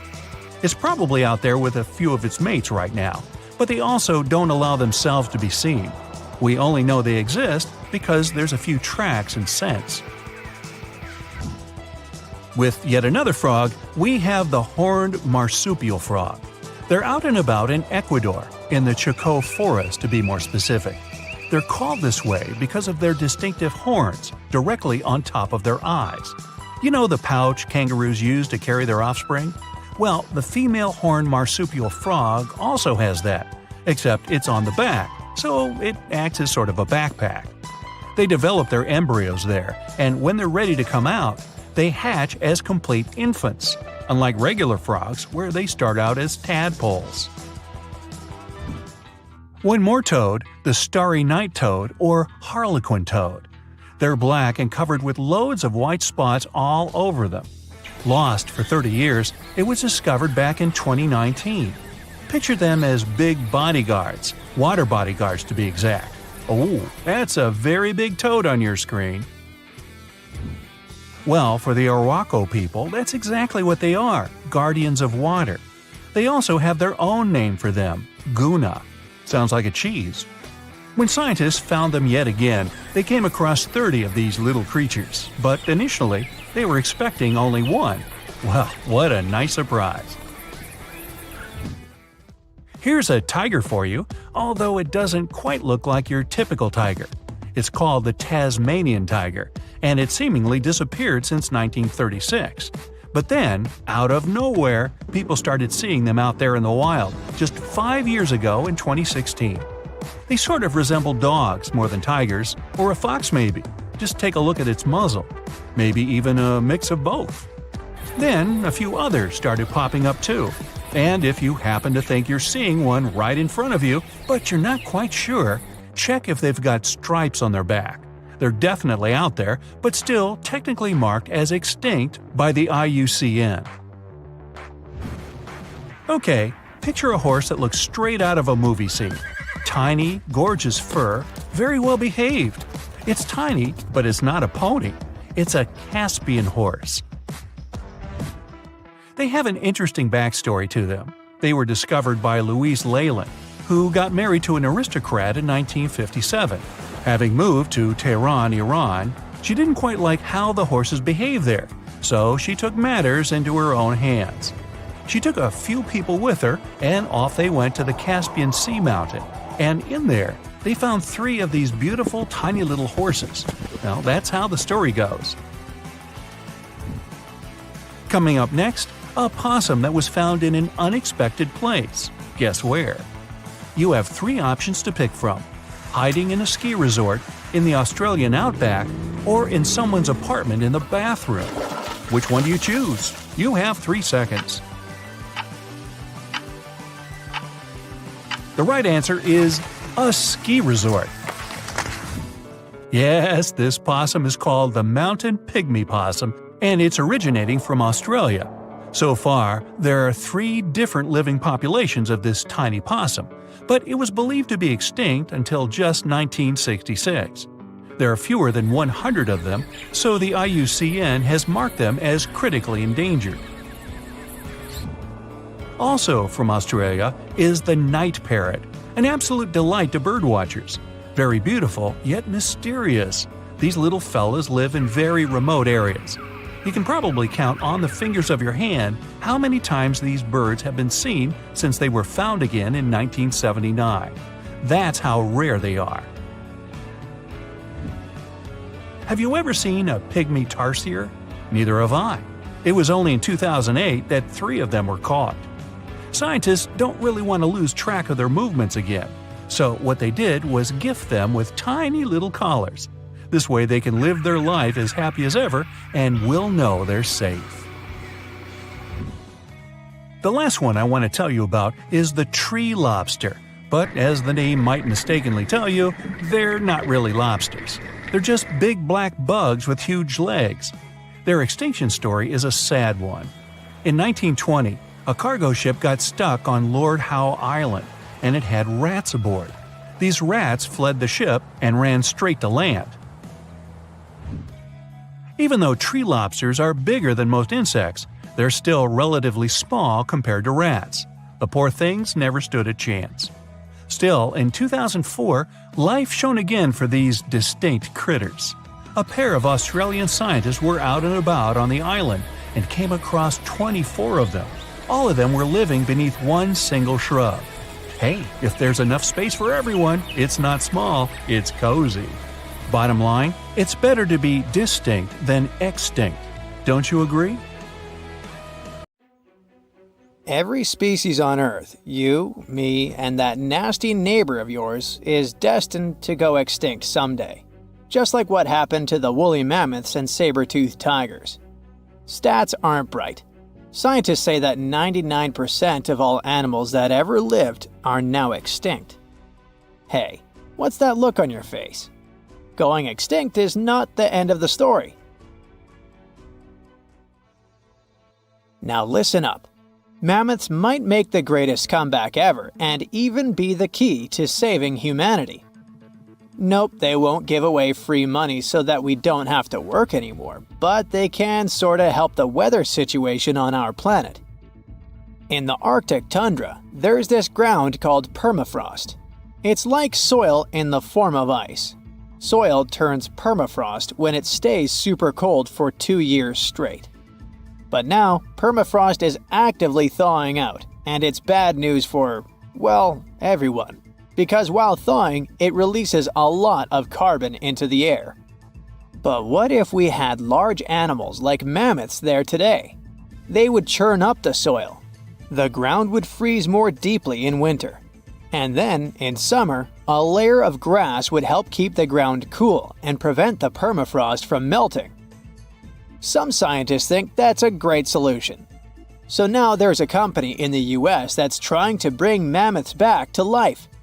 Okay, you got me. Not actual mammoths, but a sort of hybrid between an elephant and 1% mammoth DNA. It would be a northern elephant. Getting mammoth DNA is easier than you might think. They actually only went extinct about 10 to 14,000 years ago. Scientists are hoping to have their first elephant-mammoth hybrid by 2027. Let's hope it doesn't turn into a real-life Jurassic Park. Ah, Australia. A nightmarish place, and a home to the most fascinating creatures on Earth. But here, the sad fate befell the Tasmanian tiger, also known as thylacine. Don't mix it up with the Tasmanian devil. That one is living and thriving. Nope, the thylacine was a marsupial predator that used to chill in Australia, South Tasmania, and New Guinea. It was a nocturnal who preyed on other marsupials, like kangaroos. In the 30s, the farmers suddenly claimed that thylacines were eating their livestock. Looking back at it now, that was probably an exaggeration. But humans started to hunt poor thylacines until they were all gone. And then it turned out that hunting away the important predator isn't the brightest idea. Who would have thought? You see, thylacines kept things in check by eating bad animals. So once they disappeared, the Australian wildlife was basically doomed. 35% of total mammal extinctions on Earth happened here. That's an awful world record. I know it sounds gloomy, but hey, maybe we can fix this. Remember that company we mentioned? It wants to bring back the thylacine too. Luckily, many thylacine embryos are still preserved in jars, like some creepy pickles. If we bring them back to Tasmania, this could help revive the entire ecosystem. Would you be happy to see them back in the wild? Me too. And I would also be happy to see you hitting those like and subscribe buttons so you can keep up with amazing facts all year round. We also have some huge dreams about tiny creatures. Take a trip to Mount Hotham Ski Resort in Victoria, Australia, And here you can find the mountain pygmy possum, a tiny bundle of cuteness. These guys are super rare. We even thought that they were extinct. All we had was their fossils. But then, some skiers spotted a possum in a log pile at the ski lodge in 1966. Imagine suddenly making a great discovery while chilling on vacation. These little possums can spend 7 months of the year sleeping under the snow. They wake up occasionally to eat some stored food, and then they wake up in the spring to eat even more, find a mate, and go back to sleep again. What a relatable fella. Since they've made it into this video, you can guess they're pretty endangered. There are less than 2,000 left in the wild, all because their current homes don't fit them that well. But hooray, we can help them too. You see, their ancestors lived in lowland forests about 20 million years ago. So maybe mountain possums could live better if we moved them there? Of course, we can't just take them to the woods and expect them to survive. Instead, scientists want to slowly release possums into the forest and check up on how they get on with it. Let's hope these cute creatures will adapt to woodland life. The southern gastric brooding frog, also called the platypus frog, was quite a unique creature. It was discovered in 1972 in Queensland, Australia. Back then, this fella shocked the scientists with its super weird birthing practices. Check this out. The mother frog swallows her eggs, turning her stomach into the womb. Then she doesn't eat at all for 6 weeks straight. I could never. Meanwhile, the tadpoles hatch in her stomach, start to grow, and eventually get so big that the mom literally has to breathe through her skin. And then she literally spews out her offspring left and right. Bleh.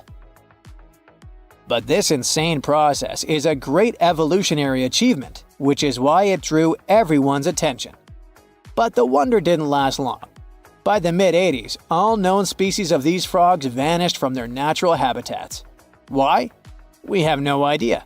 There are many theories, but almost no evidence to back them up. In any case, over the years, these guys officially became extinct. But it all changed in 2013. Scientists started a groundbreaking project named the Lazarus Project.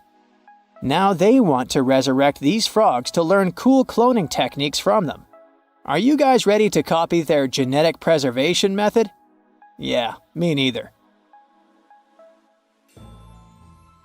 But let's dive deeper.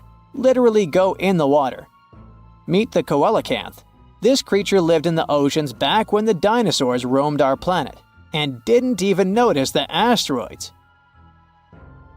These guys are the Methuselahs of the sea. They can live up to 100 years, and they don't even start thinking about leaving offspring until they're around 55. At least they've got plenty of time to live for themselves. We actually thought this creature had gone extinct about 65 million years ago. But then, the first Latimeria specimen was discovered off the coast of South Africa in 1938. Now they're known as living fossils. And these fish are enormous. They weigh around 200 pounds. They're also super stylish, with those lobe-fished paddles that make them look like disco balls. Oh, and they're great aerialists. Thanks to those versatile fins, they can even do headstands and swim belly up. The coelacanth is also a bit of a homebody. It's not very energetic and likes to live in underwater caves during the day, only coming out at night to snack on smaller fish and squid. Another animal who's literally me. Now we're trying our best to preserve this species, and I won't be surprised if it outlives us all. And finally, let's talk about the largest and most awkwardly looking flightless bird from New Zealand, the South Island takahe. The tale of the takahe started way back in the Middle Ages. Humans accidentally hunted them all away, and by the late 19th century, it seemed there were none of them left. But then, they were rediscovered in New Zealand in 1948. Poor guys did all they could to hide from us in the mountains, but we still got them. But it's different now. Since then, we've been trying our best to save them from extinction. There's a Takahe recovery program going on, and it shows great results. They managed to greatly boost the number of birds in the wild. As of 2023, the Takahe population has grown to around 500 birds. They're now considered nationally vulnerable, not nationally critical. It's a little progress, but progress nonetheless. Let's keep it up. Now, you can't find living dinosaurs nowadays, which is a good thing, mostly, but you can still meet some creatures that might have gone to lunch with them. The frilled shark, for example, is a living fossil that comes from a family of sharks that have been around for about 80 million years. One of the coolest things about it is its long, eel-like body that can grow as long as 6 feet. It has 6 pairs of gills on its throat, which help the frilled shark breathe in the deep, cold ocean where there isn't much oxygen. The shark can move very quickly, like a snake, to catch its prey when it least expects it. Little frilled sharks take an exceptionally long time to grow, up to 3.5 years, which is one of the longest times for any animal with a backbone. The Chinese giant salamander is another living fossil that can tell you what was going on Earth around 170 million years ago. Now, when I say tell, I really mean it, as it can make sounds like hisses, whistles, and barks, and even a noise that sounds like a crying kid. The biggest Chinese salamander found so far weighed 130 pounds, as heavy as 2 Dalmatians, and was almost 6 feet long. Giant salamanders like to be alone. Hey, I want to be alone. And will chase away other salamanders from their space, except when it's time to start a family. During the day, they hide and sleep under rocks. They can make a special substance from their skin that keeps predators away. Now, gharials are reptiles that have been around for about 38 million years. They live in India and Nepal in slow-moving, muddy rivers. Sadly, there are very few gharials left in the wild, less than 100. These creatures can't control their body temperature, so they need to sunbathe to get warm or cool down in the water if they get too hot. Their eyes are close together and face forward, which helps them see in 3 dimensions and judge distances more accurately. Gharials also have a transparent third eyelid that protects their eyes when they're underwater. They have over 100 sharp teeth, but they can't chew their food. Instead, they use their strong jaws to grab prey and then, swallow it whole. The alligator gar is a fish that has a family history of more than 100 million years. It still has some cool features from ancient times, like being able to breathe both air and water. It also has a special spiral-shaped intestine, like a shark. The alligator gar is one of the biggest and heaviest fish in North America. Just like an alligator, it has a long body and snout, plus a row of sharp teeth. But instead of legs, the gar has fins to help it swim underwater. The tuatara isn't a lizard as you might think, and isn't a dinosaur either. This New Zealand resident is one of the most unique animals in the world. Scientists love studying tuataras because they can help us understand how today's lizards and snakes evolved. One of the coolest things about the tuatara is its third eye, called a parietal eye, on its head. It has its own lens, retina, and a nerve that connects it to the brain. Scientists think it might help the tuatara know when it's light or dark outside and absorb sunlight to make vitamin D or help them keep their body temperature exactly right. Tuataras can live an extraordinarily long time, up to 100 years. Cassowaries are the youngsters on our list, as they've been around for only 60 million years. They have some things in common with dinosaurs, like their 3-toed feet and how they breathe. Cassowaries love to eat fruit, lots and lots of fruit.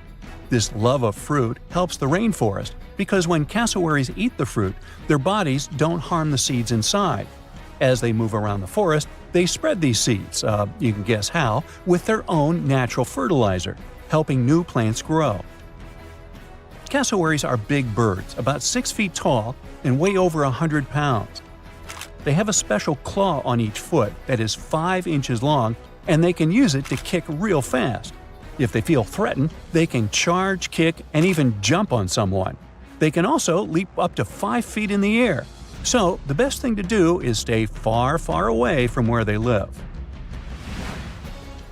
The order Notostraca is a group of crustaceans that you may know as tadpole shrimp or shield shrimps. These animals have been around for about 360 million years.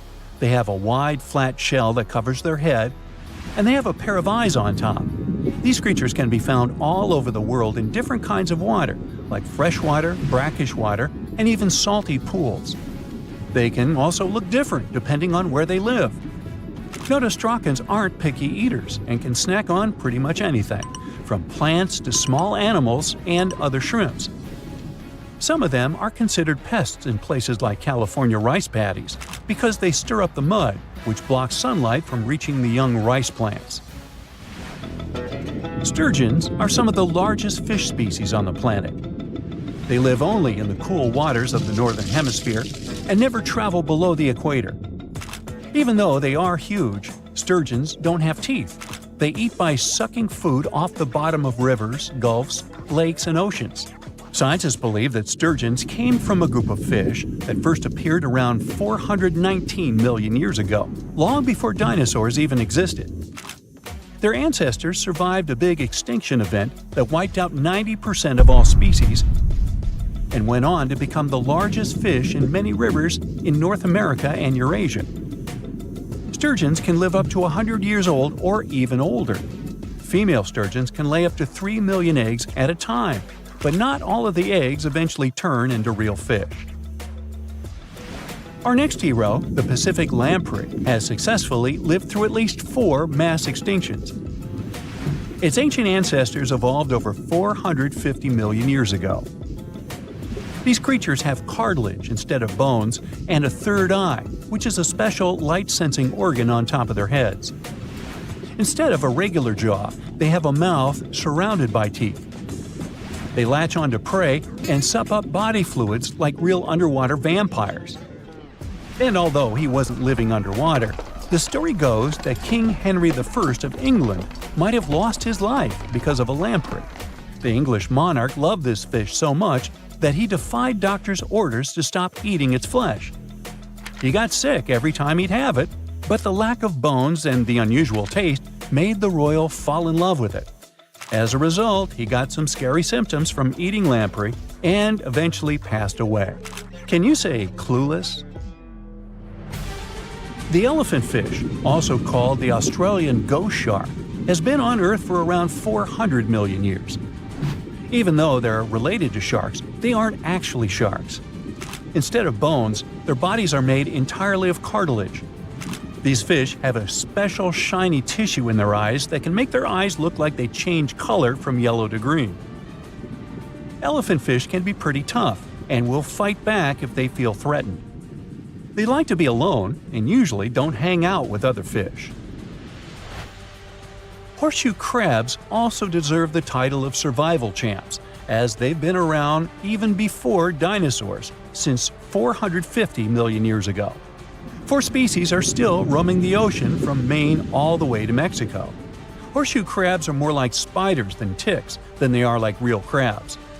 They have 9 eyes, plus extra light sensors near their tails, so they can see really well. They breathe underwater using flap-like gills near their belly, and sometimes they use these gills to swim upside down. Every spring, when the tide is high, these creatures come up to the beach at night to mate and lay their eggs, and you can see hundreds of thousands of them. Today, I'm going to tell you about creatures that had unique features which allowed them to grow to incredible sizes. They were some of the most impressive animals to have ever existed on our planet. The Argentinosaurus is a genus of sauropod dinosaurs that lived approximately 97 million years ago in what is now South America. Scientists think it was one of the largest land animals ever, with a length of up to 100 feet and a weight of up to 100 tons. A farmer stumbled upon a giant leg bone while tending his cattle. That's how he discovered the first fossils of the Argentinosaurus in Argentina in 1987. Further excavations uncovered more bones, revealing a massive dinosaur that would have dwarfed most other animals of its time.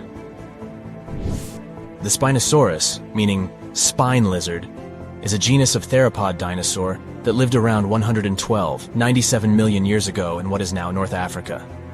It is believed to be one of the largest carnivorous dinosaurs to ever exist, with a length of up to 60 feet and a weight of up to 23 tons. The Spinosaurus is known for its distinctive elongated sail-like structure on its back. It was likely used for thermoregulation. It also had long crocodile-like jaws that were lined with sharp teeth.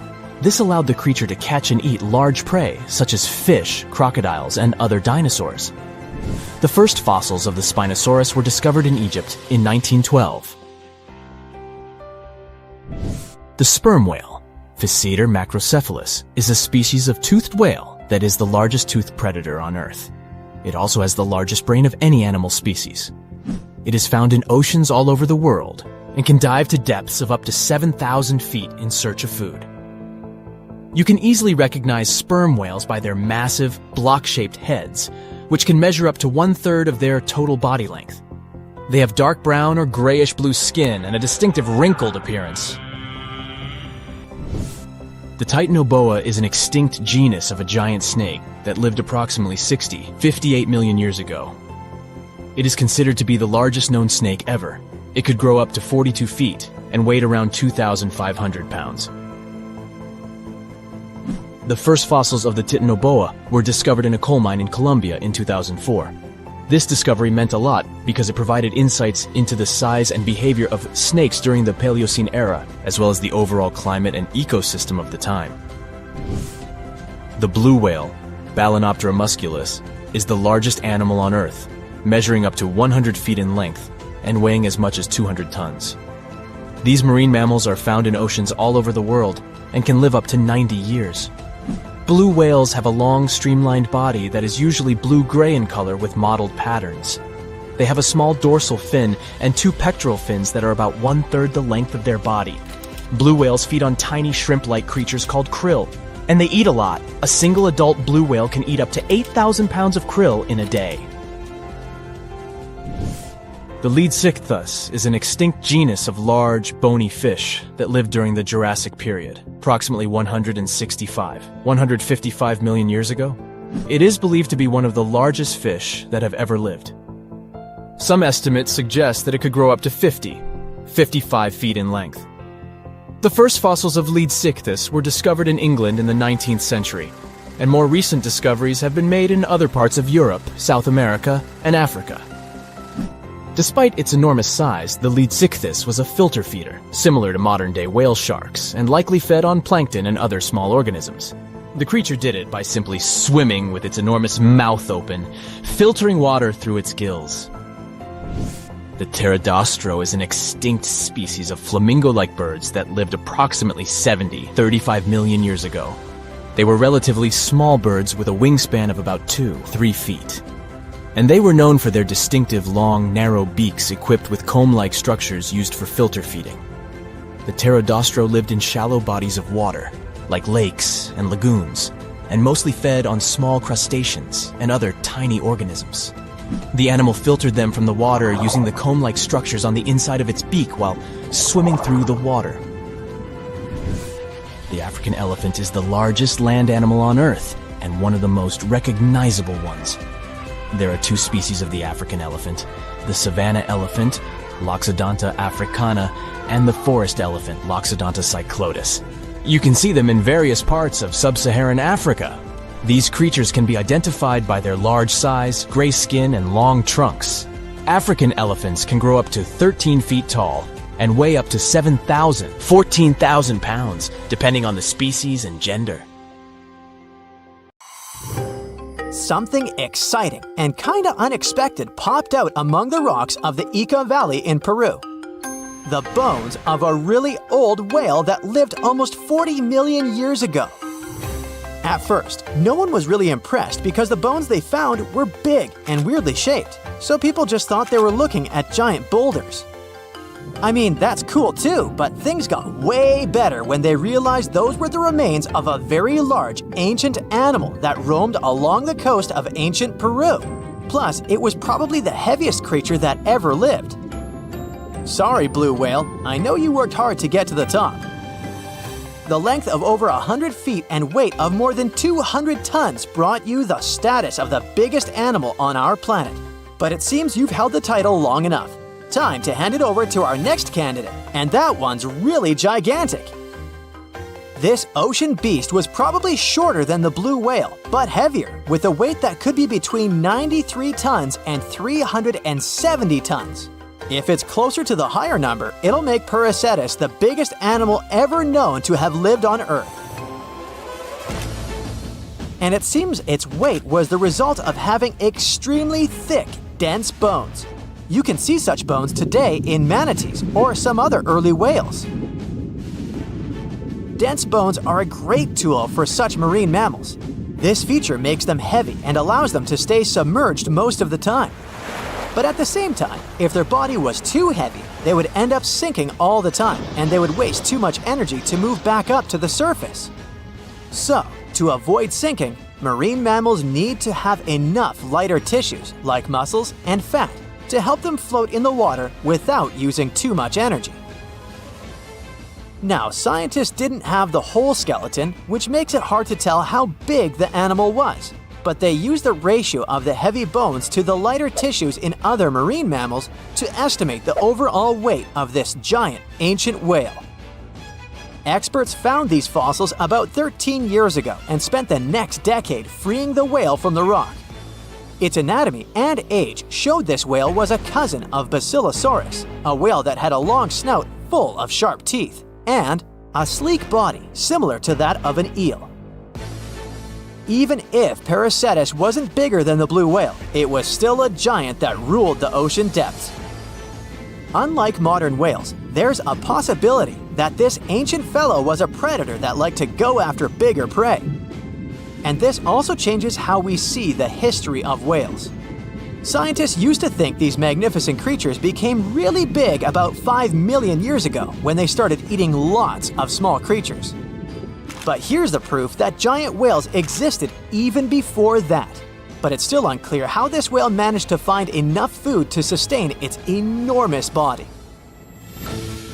Plus, it's still hard to tell what exactly this ancient creature had on its menu. It was pretty large and not such a fast swimmer, so it's possible it searched for food in shallow waters. Then it probably ate crustaceans, clams, or some other small animals hiding in the sand. One theory says it was a scavenger, which basically means it munched on remains of everything that would come its way. It's not so unusual to find marine animals in deserts. Many of these regions used to be covered with water anyway.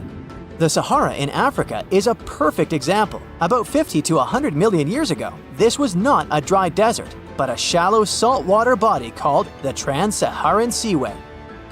The land is not wet there anymore, of course, but people who lived in that area knew about it because they used to find old shells across the desert. The sea was about 164 feet deep. That sounds enough for a nice swim. Some would say this area looked like modern Puerto Rico, with lots of sun and shallow water. Mangrove forests were a common thing as well as seafloors covered with mollusks, like snails and clams. The marine sediment that was left behind after the sea had dried up is full of different fossils. And the animal that lived in that ancient underwater world didn't look friendly. Plus, they were much bigger than their relatives from modern times, so a regular-sized human would end up as a snack, not even a whole meal. Normally, when animals live on small islands, they can become much bigger than their relatives from the mainland. This is something we call island gigantism, and it happens because there are more resources or fewer predators on islands. Maybe the same thing happened in the Trans-Saharan Seaway. Even though it wasn't an actual island, the water moved in and out, which created little pockets of water. And specific conditions in these pockets might have helped animals grow bigger. So we're talking about giant sea snakes, catfish, and fish that no longer exist today. One had incredibly strong jaws, and the animal used them to eat hard things and even crush shells. Their teeth showed they were fierce predators other animals had every reason to be afraid of. They went through some changes when it came to diet, similar to some types of piranhas. And the competition to get to the top of the food chain wasn't a joke. Not when there were also such large predators as sharks, crocodiles, and ancient relatives of elephants. Sahara went through different phases.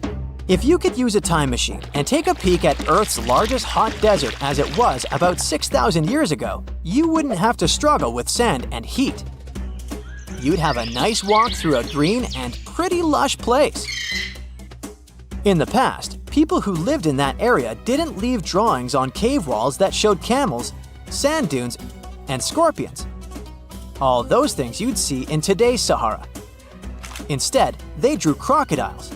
That's additional evidence that the Sahara used to have a lot of water and plants enough to support these big yet scary animals.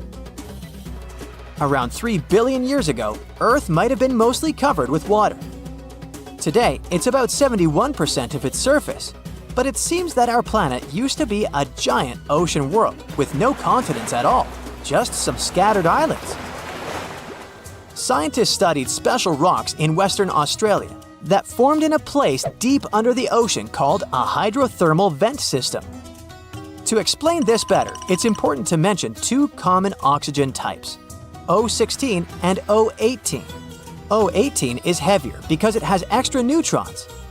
O16 evaporates from water more easily, and as researchers studied an old ocean floor, they found a lot of O18, more than in today's oceans. This way, they realized ancient Earth had less dry land than Earth today. Australia is a good spot to conduct these studies because a long time ago, it also used to be a beautiful place with large animals and lush rainforests. But as time went by, the land became drier and Australia had more deserts formed, such as the Great Victoria Desert. Rainforest remained only on the edges of the continent. What happens with deserts across the globe is called desertification. That's when land that used to be good for growing things turns into a desert or something similar. Our planet changes over time, together with its climate. But desertification also happens because of human activities, like mining, farming, and building cities. And when land turns into a desert, it's a problem because it can't support people and animals anymore. Food doesn't grow there. There's not enough clean water, and animals lose their homes. To help with this problem, there's a plan many countries agreed to. They decided to work with farmers to take care of the land, fix damaged areas, and manage water better. All in all, to make our planet a better place for life. You decided to go scuba diving for the first time. The water is clear and the sun is shining on the seabed. You take a few selfies and the fish swimming by when suddenly, the ocean goes pitch black. You look up and, oh my, what is that gigantic animal? It's definitely not a shark, not a whale. Is it a turtle? Yup, but fear not, it's not gonna hurt you. If you had lived on this same Earth about 72 million years ago, then maybe this could have really happened to you. Scientists have recently found the fossils of a gigantic marine turtle that could have grown as big as 12 feet. If you don't have any idea of how big that is, let's see some examples. That's the average length of a hippopotamus, 6 golden retrievers, or 2 Michael Jordans stacked on top of each other. The turtle's scientific name is an homage to that old-school sea monster called Leviathan. Maybe you remember this from old-school history lessons. The Leviathan is supposedly a mythical creature that would swallow entire ships or people that were deemed too greedy by the creature. Can you imagine being swallowed by this humongous sea turtle? No, thank you. The fossils of this gigantic creature began to be excavated between 2016 and 2021, all the way in northeastern Spain. The first fossil was located by a hiker in the Spanish Pyrenees, and it was around 8 inches long. The pelvis of this turtle alone measured around 35 inches. It would definitely be one of the biggest turtles today if it hadn't gone extinct. FYI, the largest living sea turtles today can reach up to 6 feet in length, which is already pretty big. Now, how about a gigantic prehistoric scorpion? I bet most people here are not huge fans of these creatures, especially since they're poisonous, which is why the thought of a 9-foot-long aquatic scorpion might be the stuff of nightmares. Let's just say that if they hadn't gone extinct some 400 million years ago, lakes and rivers would be much more dangerous places for humans today. These gigantic insects were considered to be apex predators in their time, hunting everything from fish to other animals, even of their own kind. Yikes! I got goosebumps just imagining these creatures. Should we thank the asteroid that hit our planet now or later on in this video? Another prehistoric animal that would shock humans if it were still alive is the so-called Megatherium, a gigantic sloth.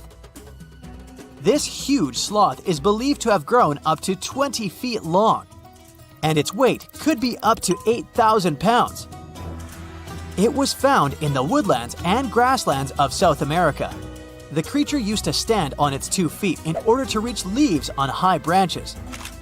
These giant sloths had huge claws. They helped them climb trees. I gotta say, I feel uncomfortable imagining these elephant-sized sloths climbing trees. Oh, of course, some dinosaurs will make our super-sized creatures list. But before that, here's a fun fact. Did you know some dinosaurs are still alive today? Scientists have proven that birds are classified as theropod dinosaurs. Such infamous creatures as the T-Rex and Velociraptor belonged to this group. I'm sure you've heard these names even before you watched Jurassic Park. The Velociraptor is that scary dino that breaks into the kitchen. Well, they evolved, gained some feathers, and turned into various species of birds we know today. That means that any bird from chickens to those little blue ones is a direct descendant of dinosaurs. Now, does the name Spinosaurus ring a bell? You can see this huge dinosaur in some museums today. Its fossils, I mean. The Spinosaurus was one of the biggest land predators to walk Earth. Actually, to walk its land and water, since scientists believe that this dino was semi-aquatic. It fed mostly on meat, which means humans would be its natural prey if it lived today. This meat-eating dino lived around 90 to 100 million years ago. It was about 60 feet long, 12 feet high, and weighed up to 22 tons. Its head was around the size of 8 bowling balls and was shaped like a crocodile's face. Basically, the Spinosaurus was a big African elephant with the face of a crocodile. Just kidding. But that would look funny though, wouldn't it? A much more attractive dino was this guy. It's considered to be the largest dinosaur that has ever lived on our planet. What made it so big was its extremely long neck and very long tail. You wouldn't want to stand behind this creature, believe me. If it decided to swish its tail, you'd get catapulted very far away. This creature lived around 100 million years ago, and its fossils were first found in Argentina around 2012.